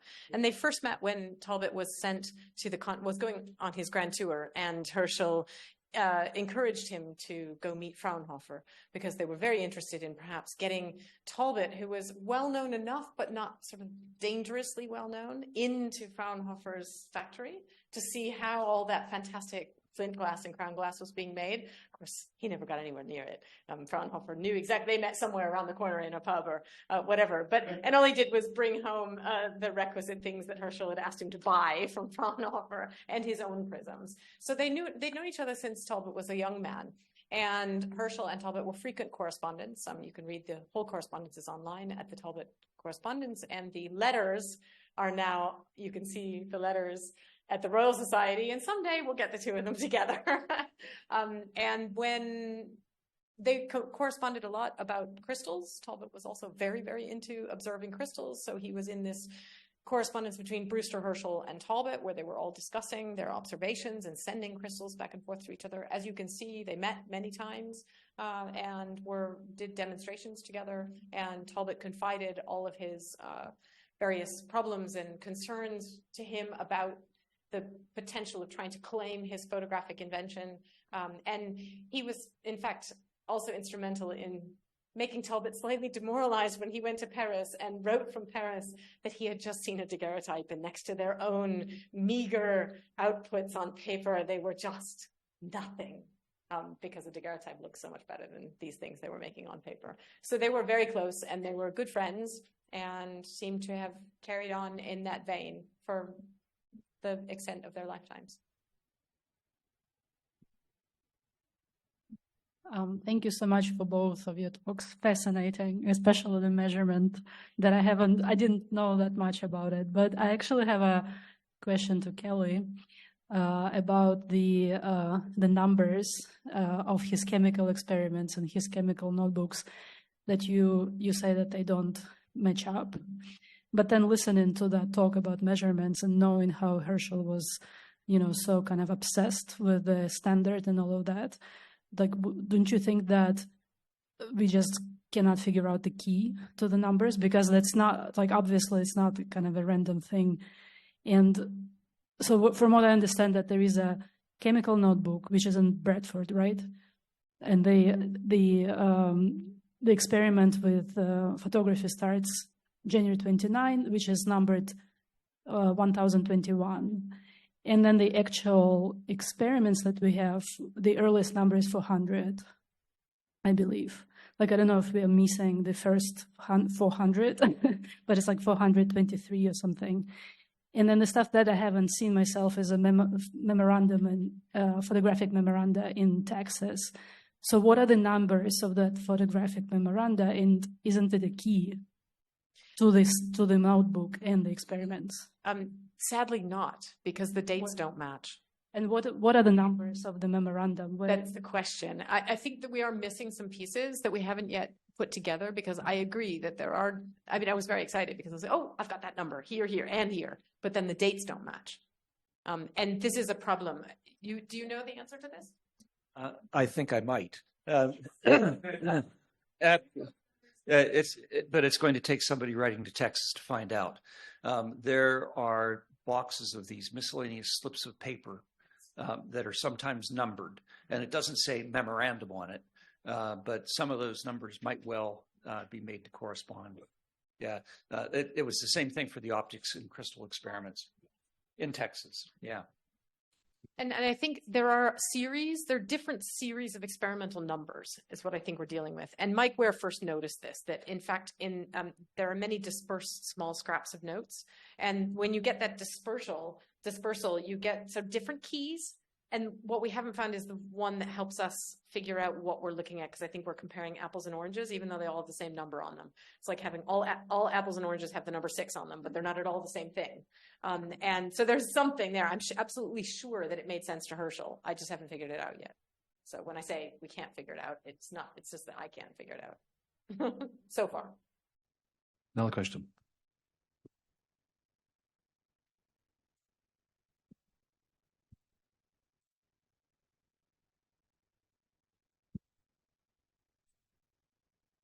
Yes, a question for Ed. I know that in the 1840s there was a move for decimalization of the currency. And in fact, in 1849, a coin of 1/10 of a pound was issued, the 2 shillings or florin. Just before Herschel became master, I wonder if we know where Herschel stood on decimalization of the currency, because it didn't go any further for another 120 years. Yeah, we know exactly what Herschel's view was, because during the 1850s, when he was Master of the Mint, there were a series of government parliamentary committees discussing the question of decimalization. In fact, the question of decimalization, I would say, if anything, the enthusiasm for it increased during the 1850s, during his period at the Mint. And he's continually several times has brought before parliamentary committees to present his views. And he has he's completely in favor of decimalization. Really, it's only a question of what kind of system you'd have. And he's quite clear on his views of that as well, and puts forward, sort of a range of different terms, coins, names for coins that you would ideally have. And actually, as Master of the Mint, I think he does go quite a long way to preparing literature, which would be circulated to help diffuse knowledge, because he actually recommends to Parliament sort of like how you would go about decimalizing the currency. Sort of says you can't just get rid of all the coins overnight. You have to do it coin by coin by coin. And he knows, he has a plan for which coins you would remove first and would have the least impact on society, and which ones would have to go last. He also, which includes actually taking sort of, especially the copper coin, because there's so much of it, not reminting that straight away, but restamping it with different values on the face. He wants to keep the sovereign. The sovereign is crucial. He believes that the sovereign is essentially the basis of, sort of the economics, the financial system on which trade works. And there's also a question of property. A lot of property, from a legal perspective, an awful lot of transactions are conducted in terms of sovereigns and pounds. So he's like, you can't get rid of pounds and sovereigns. But he does come up for a very elaborate plan. And he sort of says, while you're removing the coins, at different stages, you also need to introduce literature to inform society over what this new system involves. So he has really very thorough plans, and it's I think by the time he goes to leave, he's sort of left it in a good place. But as you say, nothing really happens for over a century. So, thanks very much. Thank you both. My question is for you, Ed, as well. Well, actually, it's just a thought. What you were saying about the pushback from the musical community when he's introducing the standards, I think it fits in very nicely with something we haven't talked about, which are his literary pursuits, and in particular, the translation of the Iliad in hexameters. Again, he's pushing for a standard, which comes from the linguistic origins of the language in which the Iliad is written, and he receives exactly the same pushback then from the artistic community, who say, well, yeah, but it's not nice. you have to give it an English rhythm for the English ear to actually, you know, have for it to be pleasing. And I think it would fit really nicely with what you say in terms of standard, because I think he sticks to his gun with the hexameter despite everyone telling him, it's just don't. And again, his poetry is very standardized. I think you could include literature as an extension of what you're saying is basically what I'm trying to say. Yeah, I think definitely. And I think that, I mean, actually, I think generally, I mean, this is something that came across in your paper as well, as this concern with standardizing language in general, standardizing words. And I think, I mean, probably the best connection for Herschel there is his, you know, Cambridge sort of, you know, wrangler ally, William Herschel, who is obsessed with coins. And he makes the point, sorry, coining words, not coins, got coins on the mind. He's obsessed with coining new words, you know, like electrolysis, electrolyte, all these sort of terms, scientist, physicist. You need words to describe sciences. So that you can sort of, it helps build knowledge on paper. If you can't see something, you need to know what someone means by having a standardized language, which I think, you know, that is completely connected to, you know, the reading of literature. I don't know anything about Herschel's reading of literature or translations, but I mean, it seems like they're pretty they're pretty close, aren't they? I think. Really interesting.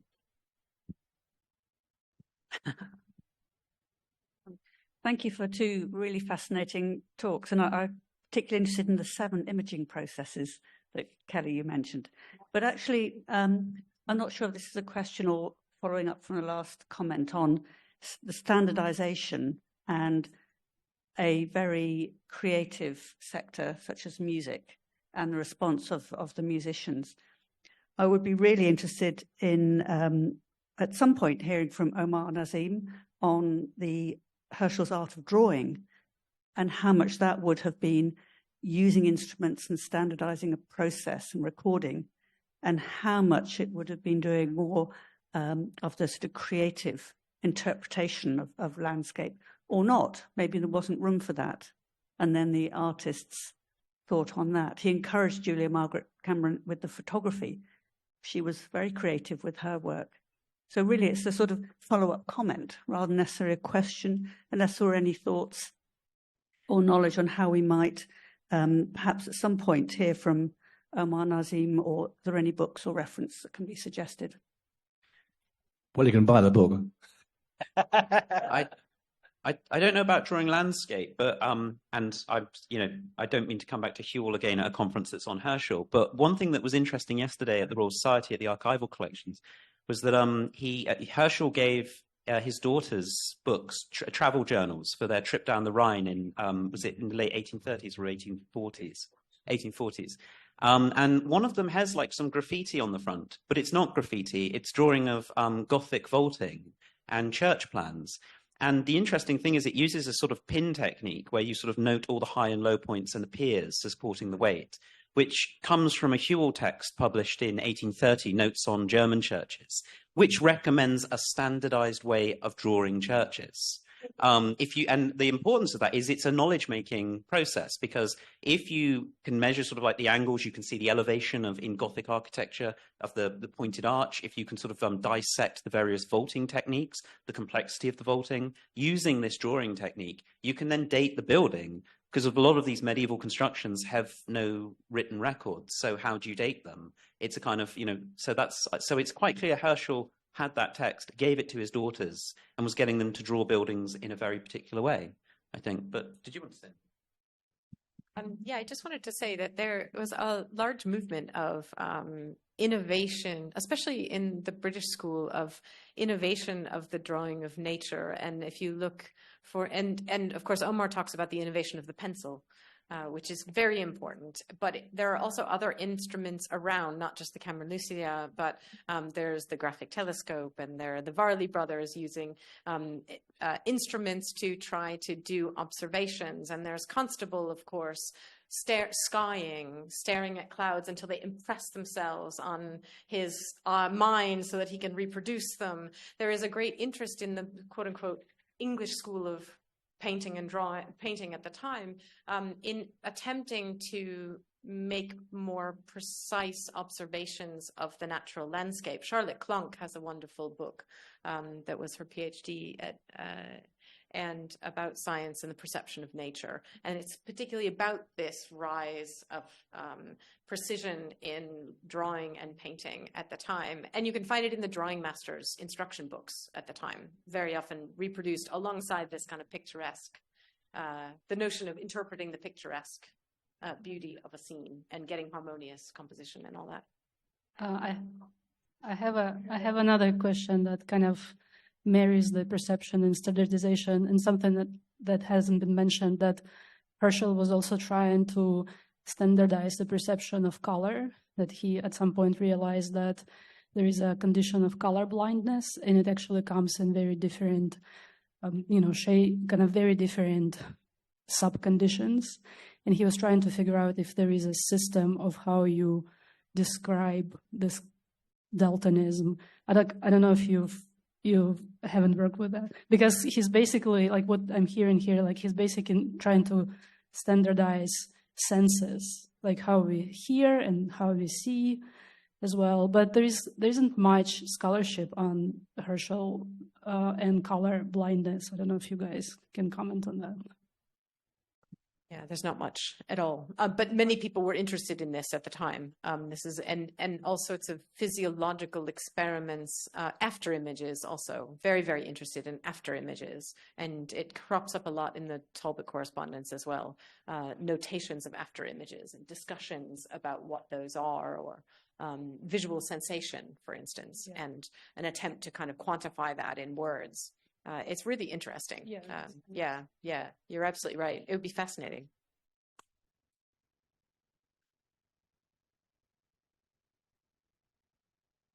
One online. That's right. So this is an invitation which is related to the talk on Herschel at the Cape this morning. This is from Chris de Koning, who says, invitation to all members to look me up when visiting Cape Town. I'm organising technical tours for the IAU General Assembly, including a city tour visiting the Herschel obelisk at Feldhausen. But whether you come for the IAU GA or privately, I would love to have a chat with you. I have his email address if anybody. He hasn't. What? You're going there next. I think Steve is going, so you can tell us when that is. Bob, you have it. Well, it is. Yes. When is it? Okay. Yeah. Okay. Thank you. Deepalia. Thank you. I'm not sure whether to frame this as a question or a comment or okay, a question then. With regard to John Herschel's approach to standardization, he was in favor of decimalization, from what I understand, as Master of the Mint. And that's because he was in agreement with the concept of the zero and the origin and all that. So I'm just wondering, the question is, how do you think he would have fitted it into the concept of relativity? Because although there is a sort of a constant in nature, which is approachable, but we haven't approached it yet, because you can approach zero and you can approach eternity, infinity, but you don't actually get there. So in terms of that concept, everything, all the movements in the universe are relative. So measurement of gravitation, for instance, units of measurement for gravitation would then have slight variations. So my question really is, how do you feel John would have related to that concept? Thank you. I think we'll leave that to the Q&A at the end. I think I'll translate the question is, why didn't John Herschel think of relativity if Einstein did? So I'll leave the panel to think about how they'll answer that in the general Q&A, if that's okay. Any other questions related to these two talks? Because we're on these two talks. Thank you. Just a couple of comments, actually. First of all, Charles Babbage his oldest son was called Benjamin Herschel Babbage, went with the name Herschel. He emigrated to South Australia in 1851, and he became the government assayer in 1855. So I don't know if John actually influenced that. Second comment was John Herschel did lots of wonderful things and obviously got some wrong and didn't get them through. Another thing he got wrong was in 1849, he suggested a revision to the leap year scheme, and it was based upon a false conception, which is the time between vernal equinoxes is the mean tropical year, and that's not the case. Anyway, it's just something he got wrong. Interesting. I knew about Babbage's son, but I didn't know about the leap year. So thanks. That's really good to know. Okay. Any other questions? Any other questions?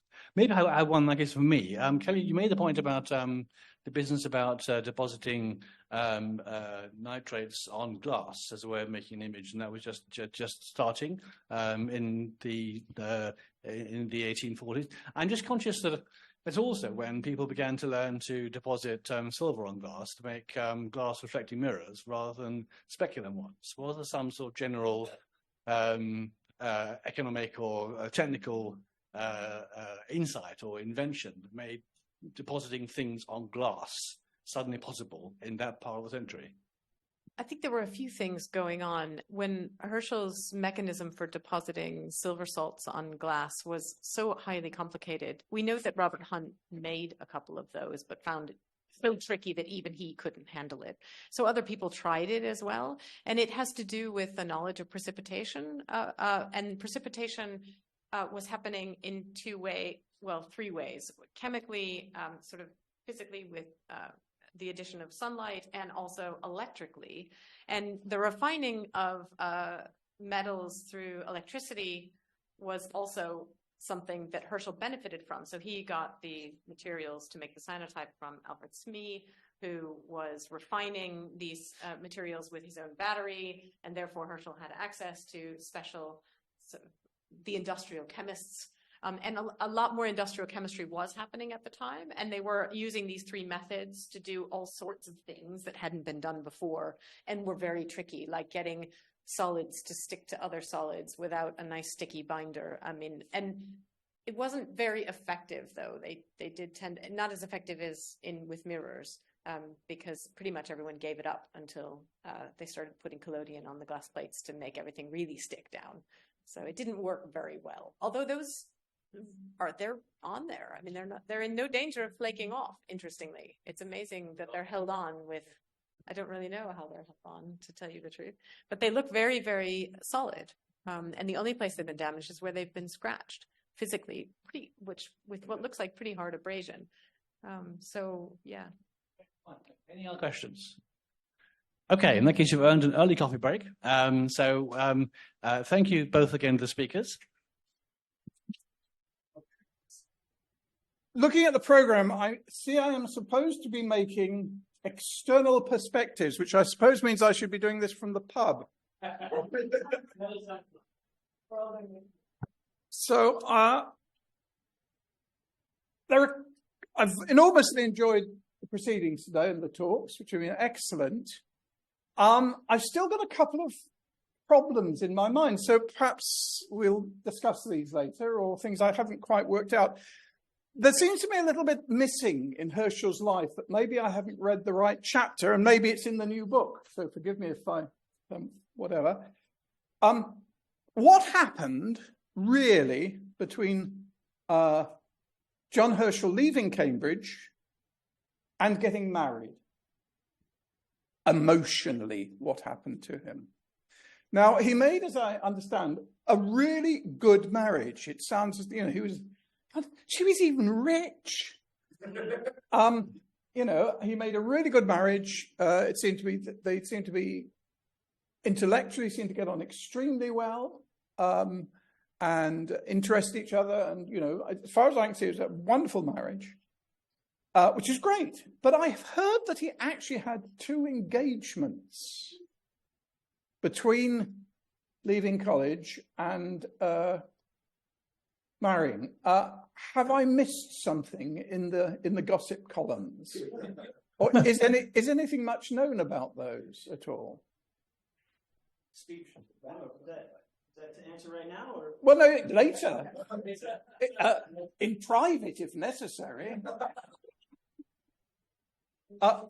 And I'd be just interested to how that went, because again, I picked up a sort of feeling somewhere that by the time before he got married again, he was getting a bit miserable, and that whether, as we say, he became to some extent a melancholy man in later years, although that's sort of how it's portrayed. Although we'll perhaps look at that again. So I'd be fascinated to know about that.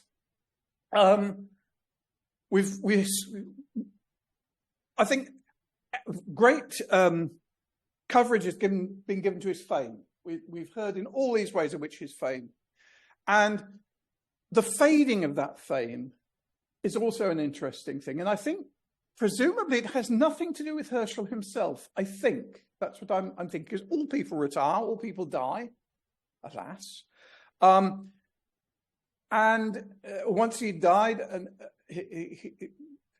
it's for posterity that does what happens to people's reputations and so on. But I still don't quite get it as to why the average undergraduate, I think if we ask an physics undergraduate these days, who was John Herschel, they wouldn't know. Yet in his time, as you say, he was the Brian Cox come Carl Sagan, come Steve Hawking, come Taylor Swift, all rolled into one.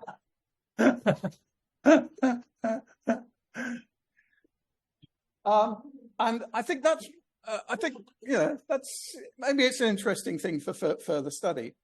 The other thing that worried me about him, I should have put pictures up, but you've already seen the pictures. And him as a young man, around his marriage and whatever, and there's this, debonair, handsome, go ahead. And then you get the picture by, was it Crawford? Is it Crawford? Sorry. Cameron in later life. And I look more and more like that as time has gone on. And what price a life in astronomy? And I think I'd like to know a little more about why his later life, what came in his later life, because taking on the Mint in 1850-ish, and you've heard interesting, some fascinating things about the troubles he had, the things he tried to do, and whatever. And he wrote in his diary on August the 17th, 1853. Okay, so he's well into his Mint time. I desire here to record my deliberate opinion that any man having anything to do with the public service under the Treasury who can do anything else is a fool, though it is writing my own condemnation. Sitting on research councils before now, I have certainly noticed that feeling. It crucified him, and it's undoubtedly that he had a breakdown. And, people hedge around it. Did he have a nervous breakdown? Yes, he had a hell of a nervous breakdown. He was very ill for a long time. He did sort of recover, fortunately, and lived on, presumably, nearly another 20 years. But I'd like to know more about that and why he did it, whether it was just out of a misplaced feeling of duty. Although, as you say, he had friends who surely would have told him, don't be such a bloody fool. But he did it because he presumably felt he ought to do it. But it's interesting. He paid a price for that. And I'd like to know a little more why he was prepared to pay that price. So, Darwin, we've talked about a little bit, him and Darwin, which I think is an interesting, very interesting thing. There's a very nice article by Brian Warner, who we've mentioned before. I can't remember when about 1990, 1993 or something. It's easy, it's called Herschel and Darwin or something like that. You just Google it and you can find it, Brian Warner, 5-page article, but it's really good on the relationship between the two. As you know, it's with he records when he was there. Where have I got it here somewhere? Yeah. Wednesday, June 15th, 1836. Raining in showers all day and night. Captain Fitzroy, Mr. Darwin, Captain Alexander dined here at 6. That's the first time they met, but you've heard how Darwin regarded Herschel. He'd read this book, which we apparently have to prescribe to all undergraduates nowadays, this philosophical thing. The quote I like about Darwin about Herschel is, he never talked much. Good thing. But every word which he uttered was worth listening to. Now, I wish people would say that about me rather than the inverse, which is what normally happens. Interesting. And it's obviously, as you say, they obviously had a lot in common. They obviously got on well. And this fascinating thing that when Darwin published Origin of Species, and you heard the quote was up there about, it was reported that John Herschel had said that it was the theory of higgledy-piggledy. And that Darwin was justifiably very upset about it. And it's presumably his idol, who he was trying to follow, as we said, was trying to follow in his footsteps, was saying, well, you're doing it all wrong. What's going on here? And maybe something about the last talk about standardization gives me thought about this. And also the question about what would Herschel have thought about relativity? I suspect he'd have hated it. Yeah, it's not standard, is it? It's not. You can't put a standard on it. It's all relative again, and you haven't got certainty. And the classic thing about this crossover and why Darwin and sort of him, I don't think they fell out necessarily, but why there's the mismatch. Darwin was absolutely right. My theory is accepted by the younger generation. This is what happens. Old theories don't die. It's just the old theoreticians who die. And I think it's a fascinating, I think it has its own sweep of how the next generation was coming through by this time. And again, it's about the time that, Herschel's fame is going to fade. It's just the way of the scientific world. Fixed ideas, you have a certain fixed idea, a way of doing things that's tremendously successful for a while, and then something else takes over. But lest we think of Herschel's only a dull old stick, will you indulge me just for 5 minutes to read a couple of his letters? When he was younger and full of life, to Caroline Herschel. So he's writing to Caroline in Hanover. This is January the 21st, 1834. My dear aunt, here we are safely landed and comfortably housed at the far end of Africa. And having secured the landing and final stowage of all the telescopes and other matters, and as far as I can see, without the slightest injury, I lose no time in reporting to you good success so far. Margaret and the children are, thank God, quite well. Though for fear you should think her in too good a sailor, I ought to add that they were continually seasick at intervals during the whole passage. We were 9 weeks and 2 days at sea, during which period we experienced only 1 day of contrary wind and the most trifling storm, or unpleasant nautical adventure of any kind. He's all right, and the other been seasick the whole bloody time. We had a brisk breeze right aft, that is to say, driving us forward all the way from the Bay of Biscay to the calm latitudes. Immediately crossing the line, we got a good breeze, pushing us south. We were told on the 14th to prepare to see the Table Mountain next morning. By the way, we had not seen any land since leaving England. And accordingly, at morning dawn, the welcome word, land, was heard. And there stood this most magnificent hill with all its attendant mountain ranges down to the furthest point of South Africa, full in view, with a clear, blue, ghost-like outline. And that night we cast anchor in the bay, and next morning, early, we landed. Youth.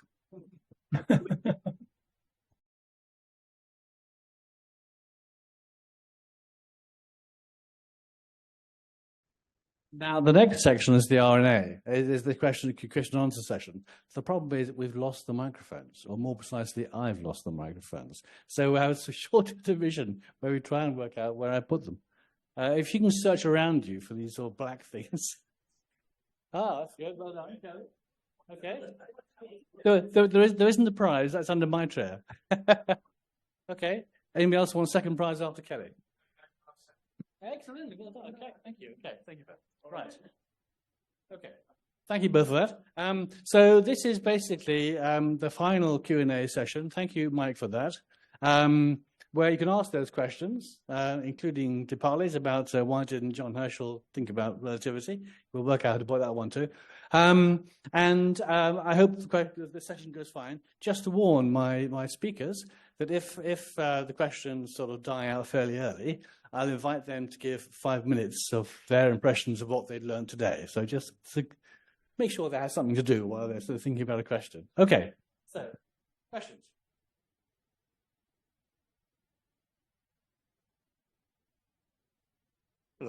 Hello, can you hear?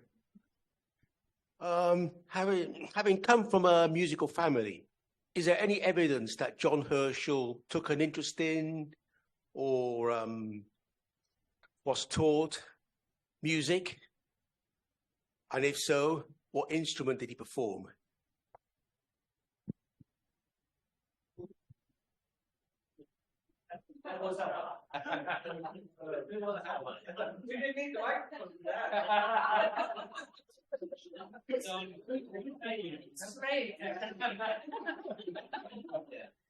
So we know when he was courting Margaret, one of the excuses he had was they had a new piano, and he felt somebody needed to accompany her with the flute, and so he played the flute apparently. And this was something that, and apparently at one point at Cambridge he got in trouble for skipping chapel to play the flute. And he probably didn't tell the stewards that at this point in the relationship. There's also a really interesting, I didn't realize, and I mentioned this to some of the folks yesterday, there was an intersection between Charles Wesley Jr., who the son of Charles Wesley, the brother of John Wesley, who was the organist at the church where the Stewards, who Margaret Stewart, who John married, their family worship. And so John and Charles Wesley Jr.'s paths kept crossing. And at one point he invites Charles Wesley Jr., after his sister has died, Charles's sister has died, to come and stay at their home at Slough and organize or transcribe or do something with his father's organ music. So there was this connection between the Wesleys and the Herschels via music. He also played the piano, I think, but he claimed that. I think he played the piano, but the only reference that I've come across this is that he wrote a letter where he was very disparaging about how badly he played the piano, which probably, knowing John Herschel, meant that he wasn't that bad. The only thing we know for certain is that his keyboard was notoriously dirty and the bane of his wife. No, that's a joke. That's not true.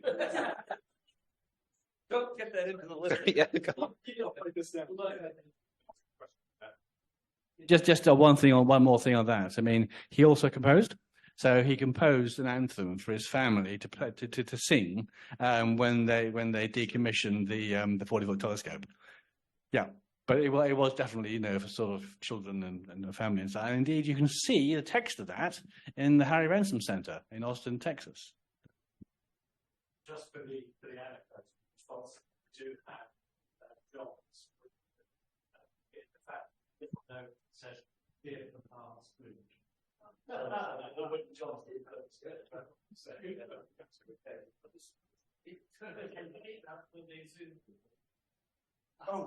With the mic. Yes, sorry, I know it's okay. That was just Will saying that basically that they do have John's flute in the family archive. Presumably it's William's previous flute, so it's a fairly primitive flute. But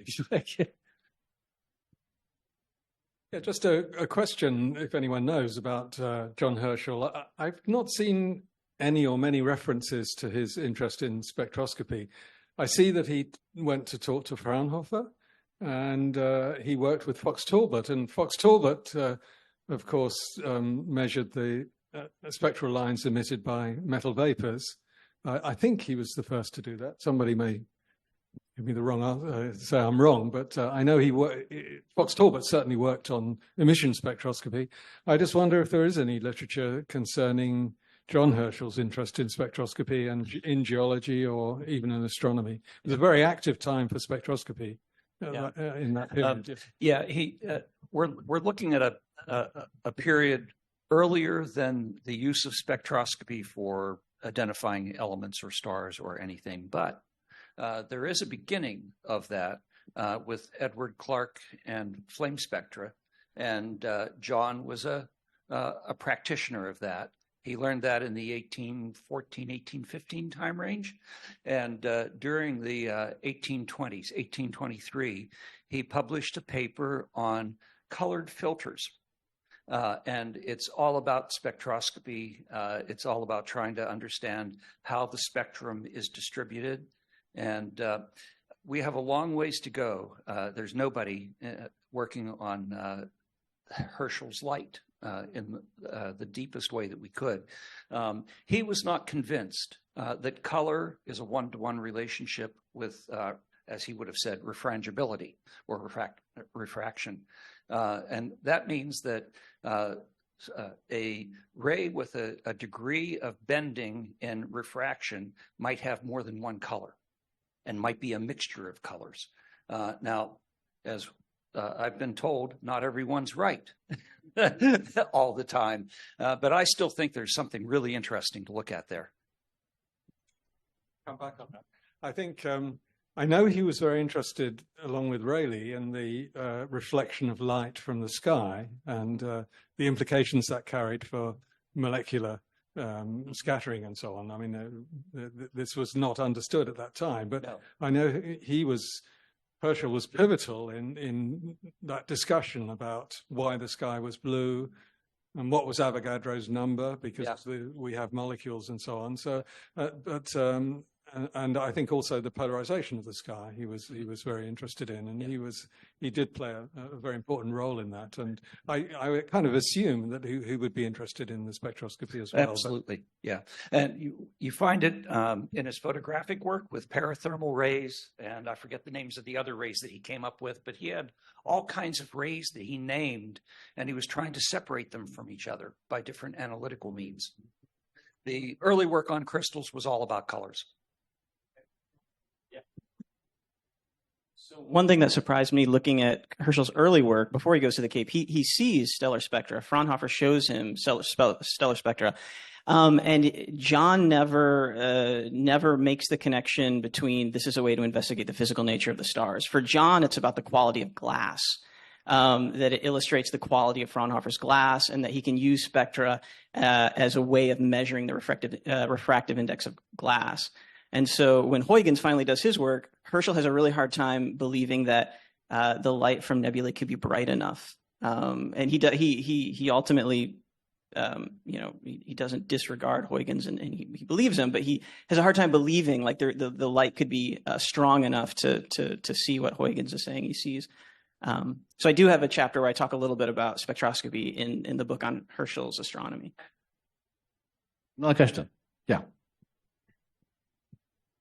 Ask maybe a clarification, because so there is a moment. This is the moment when there is a transition from corpuscular to the wave theory.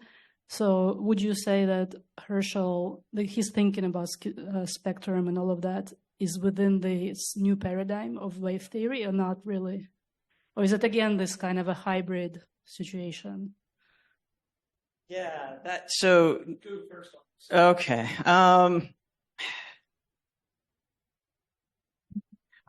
I'm going to have to repeat what Greg says. I don't know if anyone has looked into his light with the so he writes this article on light, right? He has the encyclopedia article on light that people say is basically the most thorough treatment of optics since Newton's optics. And there he does treat both theories. He looks at both of them and explores both of them and tries to use them both mathematical. And he tries to be really diplomatic, and he doesn't come down in favor exclusively of one or the other. And whether or not that frustrates some of his colleagues, I'm not sure. Okay. Yeah, this is the question that got me started in my dissertation. And after pouring through archives in 3 different countries, I didn't find a smoking gun to be able to answer it completely.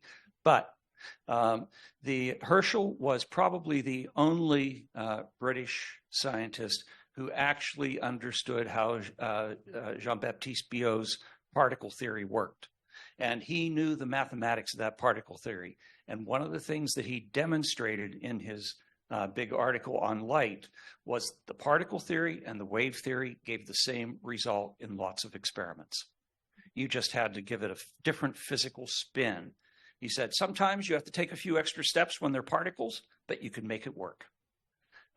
He does ultimately come down on the side of the wave theory. Probably it's a transition from this diplomatic position in 1825 when he finishes the article, and about 1830 when he begins in the Preliminary Discourse to talk about the wave theory of light, the undulatory theory, in a much more committed way. In 1833, William Rowan Hamilton does his experiments on conical refraction, and he is completely convinced that this cannot be done any other way but with the wave theory. Thank you.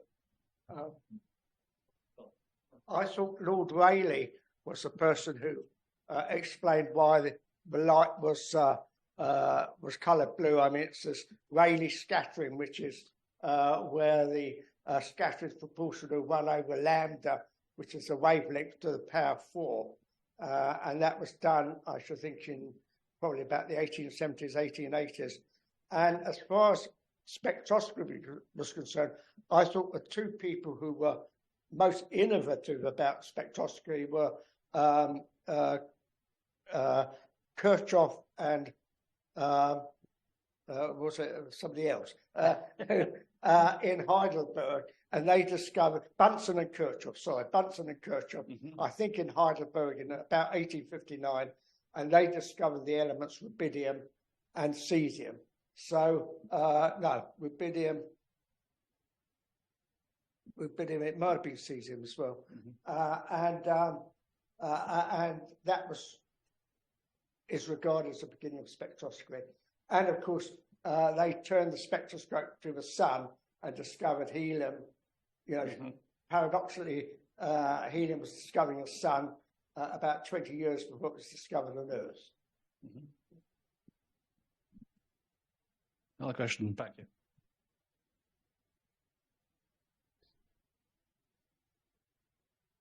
Thank you. Through quite a lot of the talks, I've been struck on various things where there are parallels with Mary Somerville, who was his exact contemporary and in many ways was a very similar kind of person, except that she happened to be a woman and not a man, in that she was a polymath with a similar background. But in particular, there are I think 3 things I'd just like to throw out for possible further discussion. One is to do with why John Herschel's fame declined after his death. The same happened to Mary Somerville. In her day, she was one of the most famous women in, and certainly famous as a woman scientist. And even to the point that shortly after her death, she was regarded as being a model for the naming of an Oxford college and so on. And yet, certainly when I was an undergraduate in Somerville in the 1970s, I don't think any of us who were students there knew who Mary Somerville was. I'm much ashamed now because I certainly know who she was now. So I sort of fell to thinking it's part of the same story. And part of it, I think, I'm speculating, is it because there weren't sort of people doing history of science like we're doing it now, that nobody really thought that much about looking into the lives of people and analysing them in detail and so on. It simply wasn't a discipline like it is now. And another possibility is that, at the turn of the century, there were great paradigm shifts in science. So people were really preoccupied with what was new rather than looking back on what was old. And I don't think anybody was sort of being paid to be an historian. And I think, excuse me, as has happened with Somerville, we've seen a much greater interest towards the end of the 20th and beginning of the 21st century in the history. And same's true, my interest, women in astronomy and women in science. But if I pick up on a couple of things that struck me, we know that Herschel and Somerville knew each other. And I was wondering about the extent to which they influenced each other and in what direction. In the talk on earth science, I think one of the, it was fairly fleeting, but there was a quotation from Herschel was saying something about the mineralogy being a connection between different parts of physical science. And this seemed to date from about the time when Somerville was writing on the connection of the physical sciences. And then there was another thing, of course, and that is that she wrote 2 volumes on physical geography, which, again, at around the time when we got Herschel turning to physical geography. And, you know, and there are all sorts of other things you can pick up on, like she was a fine artist, brilliant mathematician, etc., etc. So I just wondered about those particular things. To what extent might they have influenced each other in terms of their thinking and their output? I can start, but I don't think I can answer all of that. Yeah, I mean, in terms of like how they know each other, the thing that jumped out at me as you were speaking, because there was a lot. Yeah, they definitely knew each other. They would definitely, I mean, as around the time that John gets married, I think he's working with her on her book, and this is kind of how Margaret is introduced to this world, that she suddenly, you know, kind of moves across the country, and is sort of dropped into this world where there's it's incredible erudite women who are far more educated than her, that she's sort of, and she's really, I mean, she comes away being kind of impressed by them and wanting, kind of aspiring to that and maybe looking to them. Certainly she kind of talks to these women about how to then educate her children. She wants that for her children. I'm going to pass it on for more of that. Yeah, I think there was a lot of collaboration in the early 1830s. There's a really nice example of when she's writing it was 1831 Mechanics, and she, I think he sends her his Encyclopedia Metropolitana article on sound, I think possibly before it's published or very early on, so that she has access to that. And in it, you know, she like basically uses the same example as how you explain the transmission of sound. He comes up with this analogy of like this cornfield with sort of like, you imagine wind blowing through a cornfield, and each sort of, you know, bit of corn is on a stalk and it oscillates as the wave of sound moves through it, but then returns to its position. And she replicates that in her writing, which is really nice. But I think actually, you know, people sort of like say that, you know, the way that she presents a lot of his work, but in a much more accessible way. And Michael Faraday, there's a letter where he's asked, you know, who would you recommend on sound? And he says, well, if they're mathematical, I'd recommend Herschel. But if it's a female reader, then I would recommend Somerville. But so there's a lot of influence. In terms of the decline, I think that there might be some element of sort of natural theology there. In the 1830s, they're kind of writing in a way that's quite consistent with some of the Bridgewater treatise. And they draw sometimes on the works of Herschel and Somerville.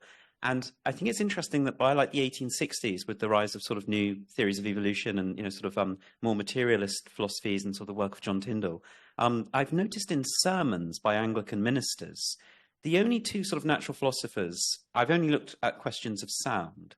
The only time in in sermons when Anglican ministers talk about like what is the natural, you know, sort of what's theory about sound, they invoke either John Herschel or Mary Somerville. And I wonder whether maybe their 1830s is kind of like maybe the high point of their vision of nature. I wonder by the 1860s, 1870s, with the rise of materialism, you know, I think there might be a religious element to the decline, possibly. Let's see, a couple of different directions to go with that. But yes, Mary and John certainly knew each other from sometime in the 1820s. I'm not exactly sure when. They met originally in the context, I think, of John meeting her husband, and she was there. But after that, it was John and Mary Somerville who corresponded. And they collaborated on books. They traded he sent bits of the Preliminary Discourse to her for comment. She sent sections of her books to him for comment. In the end, he is the reviewer of her physical geography. And I guess that's 1848, I think, that his review comes out. Yeah, they definitely interacted a lot with each other, and John had a strong respect for Somerville. This discussion over here introduces the extra variable of Margaret, and I hadn't considered the possibility. I hadn't thought about it, that part of the relationship between John and anyone, and especially a woman after he's married, is going to include his wife. And they're going to see each other in social contexts, not at the Royal Society.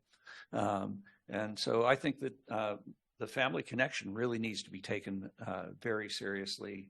Maybe Emily's even written about that, and I don't know it because I don't read everything that I should. Okay, thank you. Another question.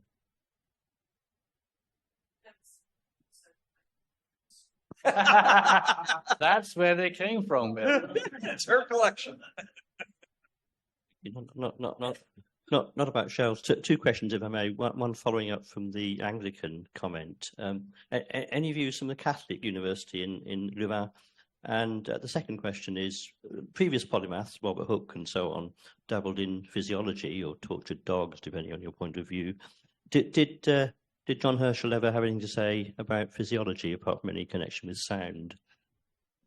As far as I know, only in relation to analyzing perception, going from the phenomenon to the idea. Bit of a Lockean approach.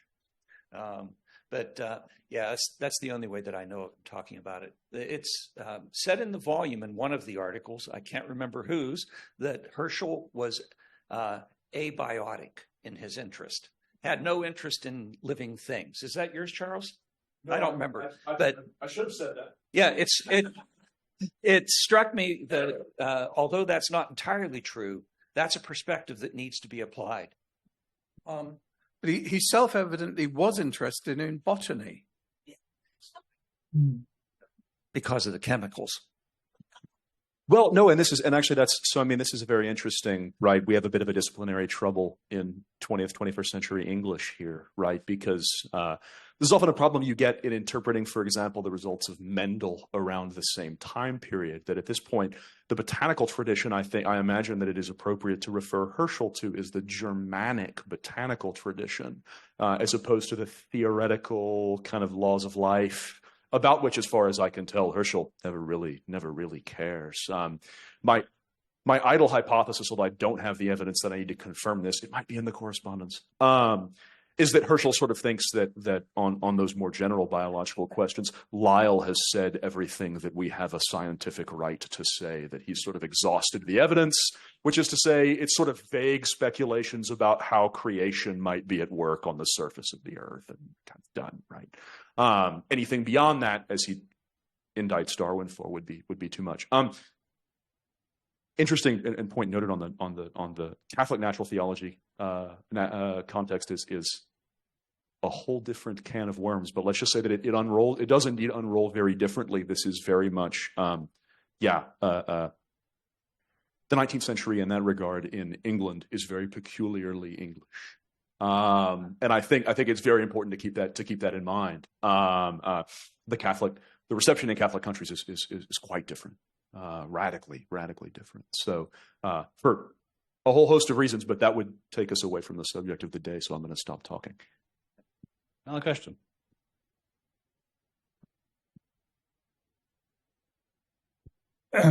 Oh, wait, online? No. Yeah, go ahead. The remote person. Go ahead. We hear you. Can you hear me? Yes, yes. Yes, there's been some talk during the very interesting meeting we had today about Fox Talbot and Herschel being friends on the level of photography. Both of them were mathematicians. They'd been through the Cambridge system, so naturally they were mathematicians. But Fox Talbot was also a very good mathematician. He had written papers in the Transactions. And I was wondering whether there's been any correspondence or whether they talked to each other about mathematics at all. Yes, and it's all online. William Henry Fox Talbot's correspondence at foxtalbot.dmu.ac.uk. Were they talking about mathematics as such? Do you know? Yes, quite a few letters, yes. Hmm. Lots, as far as I remember, interminable numbers of them that we couldn't Unicode 20 years ago. So yeah, if you look around, some of those early letters, we did have trouble with the mathematics because there was no way of getting them. I mean, it was published 20 years ago, and some of those letters still don't have the mathematical formulae in them, for which I apologize. But if you need any of them, I'm very happy to send you a photocopy. Thank you. I was going to ask about the reaction of John Herschel to the New York Sun hoax or satire. So in the Herschel Museum, there's a cartoon of Caroline Herschel sniffing out the comet. And there's her reaction about nobody makes fun of William, why are they making fun of me? So William presumably in South Africa knew nothing of it in real time, but must have found out at some point. And I'm just wondering how it affected his return to England. When did he find out? And how did he react, and how did people react to him in view of the hoax or satire? Sure. So in the near term, when it finally made its way to Cape Town, he was pretty frustrated because he started getting letters about the same time he heard, which sort of informed him of what was going on. And we don't have a play-by-play account, but he was pretty frustrated that he was used in this manner, mostly because it brought this barrage, this avalanche of mail asking if it was true and that sort of thing. And probably by the time the letters reached him, the people who had sent them back in Europe or America had already realized that it wasn't true. And so, you know how information moved rather slowly. Interestingly, for a long time, we didn't really think he had a response other than some notes in his diary and Maggie's diary. And there was a quote from Margaret, which said, "We're being pestered from all quarters about this ridiculous story about the moon," or something. That was from what John's wife said. But then as I was doing my work on Herschel's Cape results, and I had the good fortune to go to the Herschel Shoreland house where Will's parents were lovely hosts, I came across this misplaced. So when I say misplaced, we had boxes of letters, and in the Herschel Shoreland archives, they were more or less chronological, as you would expect. I found this letter that Herschel wrote to the Athenaeum, and it is in my book, not in the Herschel Companion, but it's in my book. And then I published an article in the Journal for the History of Astronomy, very short. I think it's free online. It's just a letter about Herschel the moon hoax. You could Google it. But there was this letter that Herschel wrote to the Athenaeum Journal magazine, which he never sent, though. And that's why we didn't know about it. But he wrote it, and he either decided after he had written it that was enough and he got it out of his system, or maybe he forgot, or who knows. But it was written, so we have his thoughts soon after. And I won't belabor this too long, but so you can read it, and it's a good long page letter, and he basically says it's silly, ridiculous, that sort of thing. But then he kind of turns the tables and writes this little. He sort of riffs on, or there's a poem that he quotes, and I unfortunately don't have this all memorized, but he sort of quotes this poem about the man in the moon. He says, "All I can really say, if you're asking me what I know about life on the moon, all I can really say for certain is that," and he quotes what I think is a nursery rhyme, and it's to the effect of, "The man in the moon drinks claret, eats powdered beef, turnip, and carrot. If there's another line I forget, and it basically is that he drinks this wine and eats this way until he turns blue," right? So I think it's a nursery rhyme, although I looked for years to try to find where he got it from. So he either made it up or he's quoting just from some forgotten nursery rhyme. But he's basically saying, this was a nonsense story, and all I know for certain is that, you know, the man in the moon drinks wine and gets drunk and that sort of thing. So it's his way of sort of dismissing it as ridiculous. Years after they got back, he even wrote to his Aunt Caroline that they were still getting inquiries now and then whether or not it was true. So he did have a reaction. It was never really made public. It was always kept private in their letters or in their diaries and that sort of thing until I found this letter. And so it's kind of a clever letter. You can find it online, I believe, or if you could reach out to me and I could send you a copy of the article. So.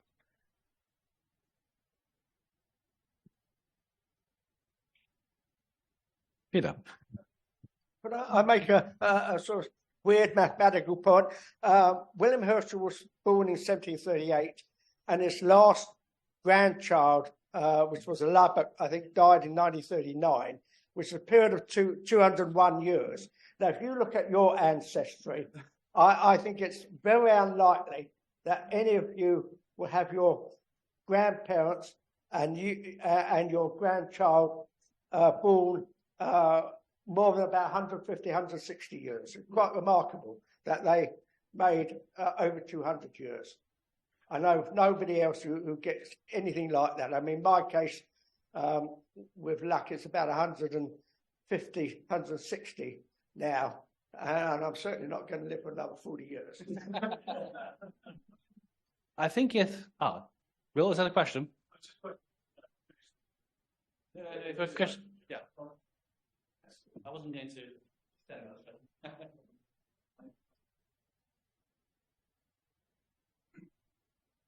Yeah, I'm just sort of picking up actually on the sort of the theme of the sort of fading away and disappearance and of John and Mary, and wondering whether John was the master of his own disappearance by his shyness and or sort of rejection of self-publicity. Was he the master of his own disappearance?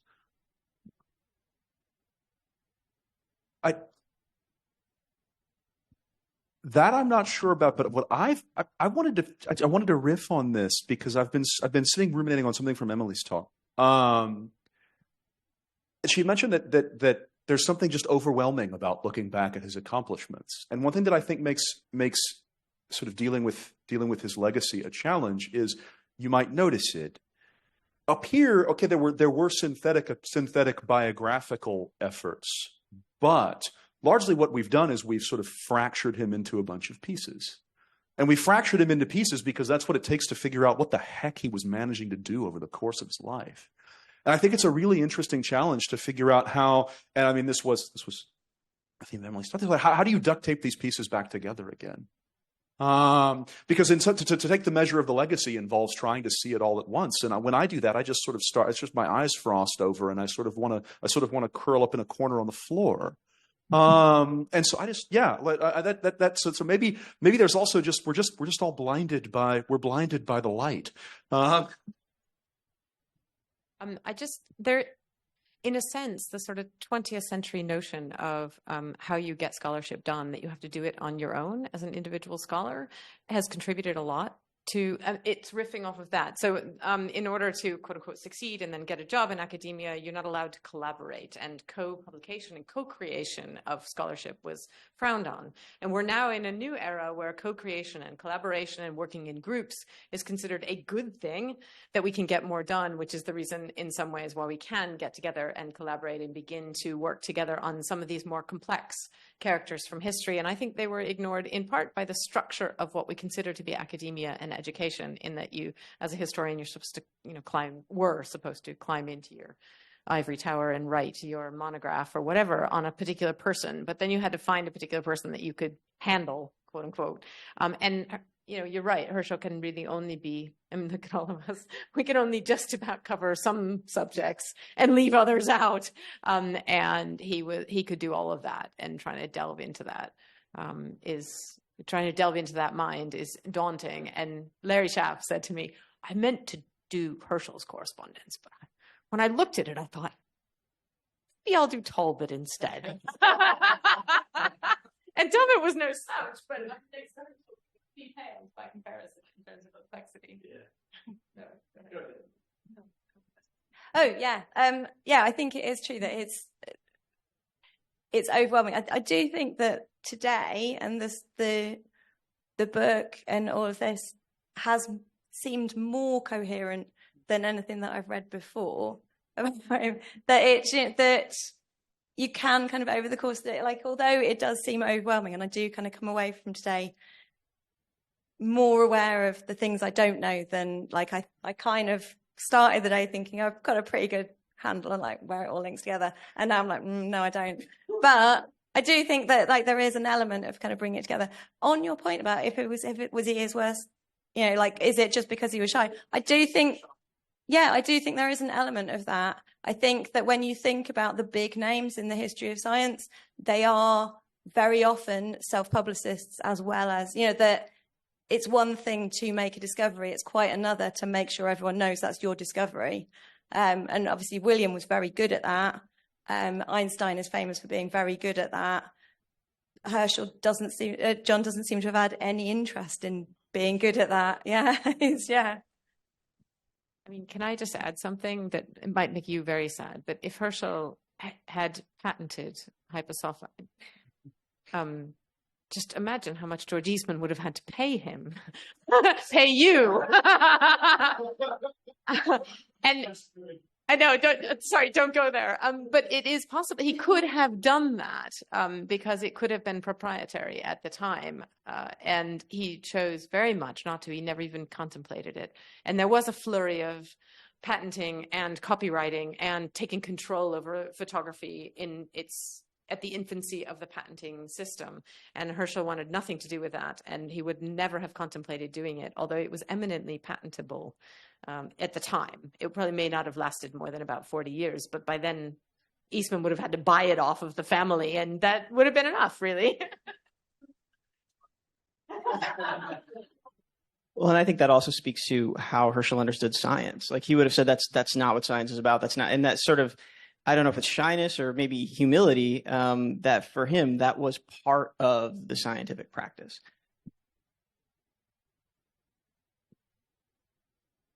And I think we have to take seriously also the question of why anyone is remembered and how societies choose to remember people from the past.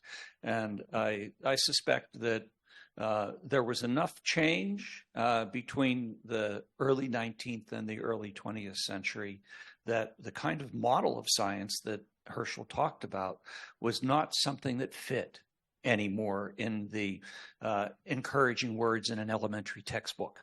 And it certainly is true that the trivial answers are partial operators here. There's no Herschel's law that's attributable to John, or no Herschel's birefringent crystal. I mean, it could have been anything of the a million things that he did, but he didn't want to have anything to do with putting his name on things. And I think humility and also it wasn't proper for a gentleman to engage in that kind of self-promoting behavior in his view. And he gave Babbage a hard time when Babbage went off on self-promotion. This was just anathema to his personality. I think that's a really interesting point. And I think, like, building on it, like the people that get remembered, they have always got an invention or a discovery that you can kind of hang that name on. So it's like Newton, gravity, Faraday, like electromagnetism. You've got, Darwin, evolution. And like, obviously William Herschel would be Uranus, but like, what would John Herschel's thing be? Single object. And actually, I think that's true for a lot of individuals of science at that time.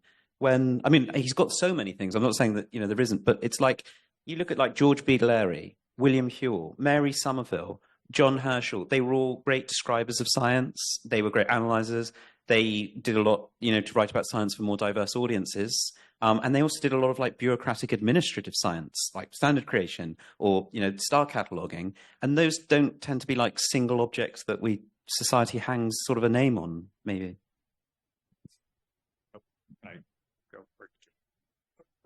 Yeah, well, I was just going to say also, along that same theme, Herschel, they were desperate for him to produce sort of a popular account of his Cape voyage, which he didn't want to do either. He just didn't see that, because everyone was doing something. Again, the Lander brothers and the discovery of the Niger. Darwin, of course, had his voyage of the Beagle. They were desperate for Herschel to do something similar with his Cape voyage, and he didn't. He had a few notes in the back of the Cape results, which really no one read.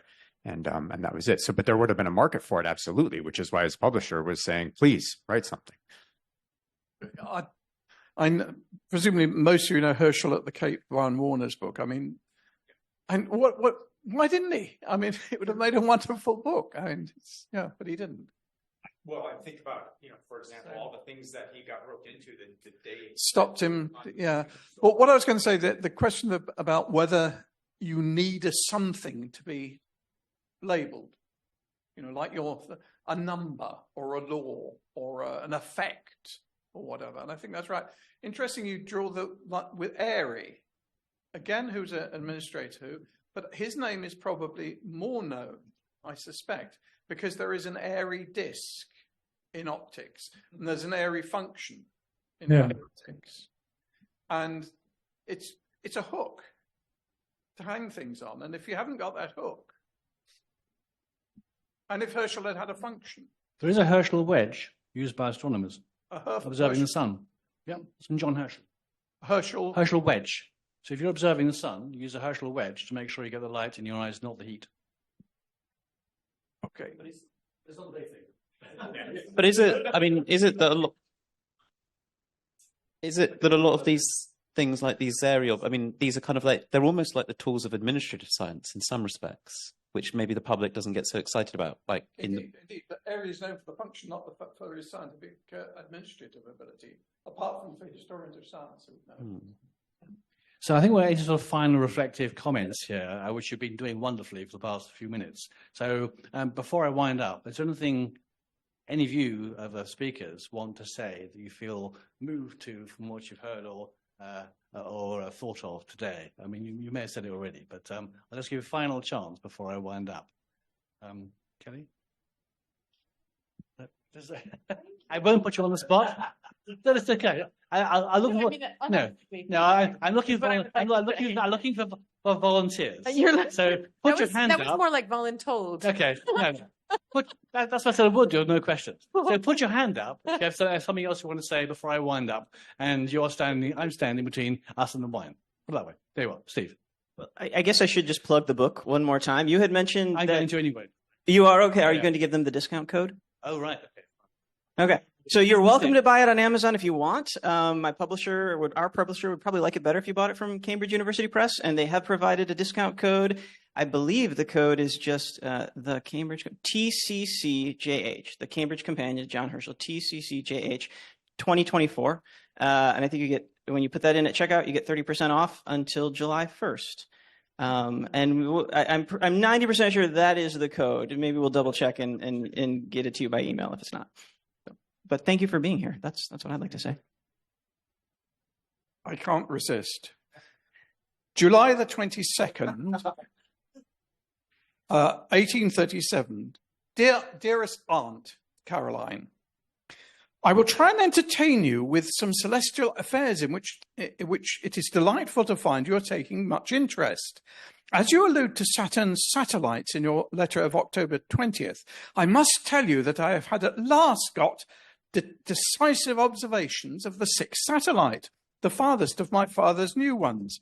I had all but given up the search in despair when no longer ago than last Thursday, being occupied in taking measures of the angles of the position of the 5 old satellites with the 20-foot and a new Polaris mirror, behold, there stood Mr. Six, as here represented, it a little short of its greatest preceding elongation, etc., etc.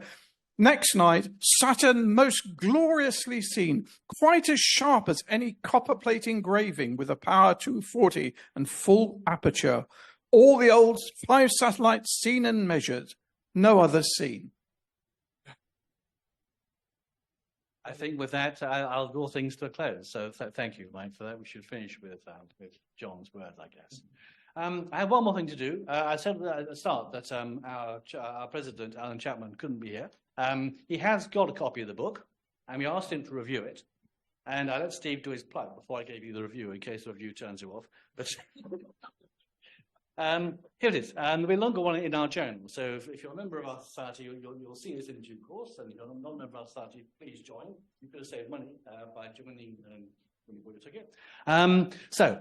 Stephen Case and Lucas Verbucht and their 9 fellow authors have produced a truly original set of 11 chapters exploring not only Sir John Herschel's astronomy, but also mathematical, philosophical, political, religious, and reformist social duty mindset.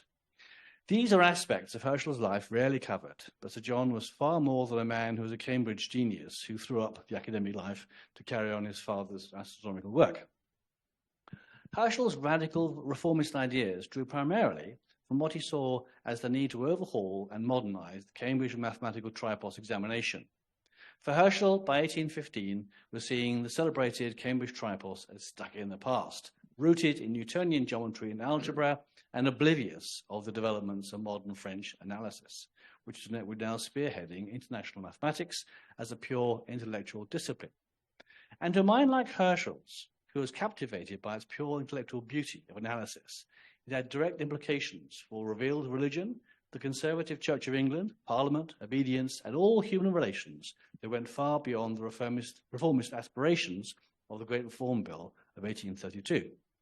So where, one may ask, was Herschel's astronomy? This began to gain strength as Herschel grew older, married, and started a large family in middle age, and go on to observe the heavens at the Cape of Good Hope.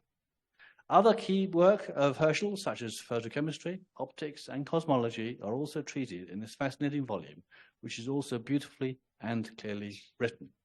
So, end of review. So, I think you can still buy it. Yes. So, it falls to me to give some thanks, basically. Lots of people, actually, most of all, Steve, to you. Because when I heard about this Cambridge companion being published, I thought it would be fantastic if we can have this as our main Herschel event. But I had to have a willing partner who accepted an email from somebody I'd never heard of, sort of suggesting this crazy idea of doing a conference about John Herschel on a place we never lived. So, Steve, thank you to you. Thank you.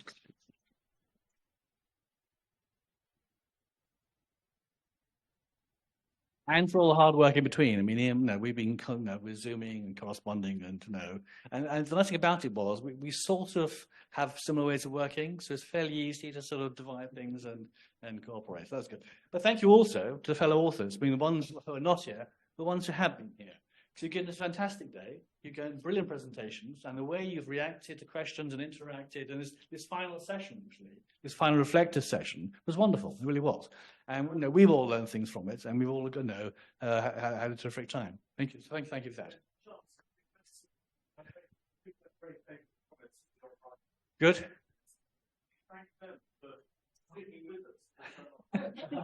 I haven't finished my thanks yet. There's a list. I'd like others. Particularly Louisiana. Your day yesterday was fantastic, and the work you did up to it was fantastic. And she got a bottle of fizz from her big boss at the RS for doing it. Quite right too. So it was a wonderful day, and this with today has been a sort of a great combination. The sum is more than some. But thank you for contributions as well. Will, thank you for your contributions as well, and Cassie, because it's great to have a family here. It gives us a real sort of personal connection, obviously, with all that. Mike Edmunds, as always, Mike actually, he told me about the CUP companion, and he's always a help to me. And he said today, whatever you want me to do, I'll do. So thank you for that. Tony over there, who's at the back as usual, but doing wonderful things to make sure it all happens, to get the people online and on board, and all kinds of stuff happens behind the scenes. So Tony, we couldn't do all this without you. Thank you to you, the audience, for being here and for answering all the interesting questions. And thanks to Brilsey for hosting it. We had this very good arrangement with Brilsey, whereby we bring the speakers, we bring the interest, we bring the suggestions. They provide the building, they provide the sandwiches after a while. And it works very well. So it's a very good cooperation from our point of view, because each of us specialises in what we're best at. So thank you, Bilsey, as well. And thank you all for coming. And the wine awaits us.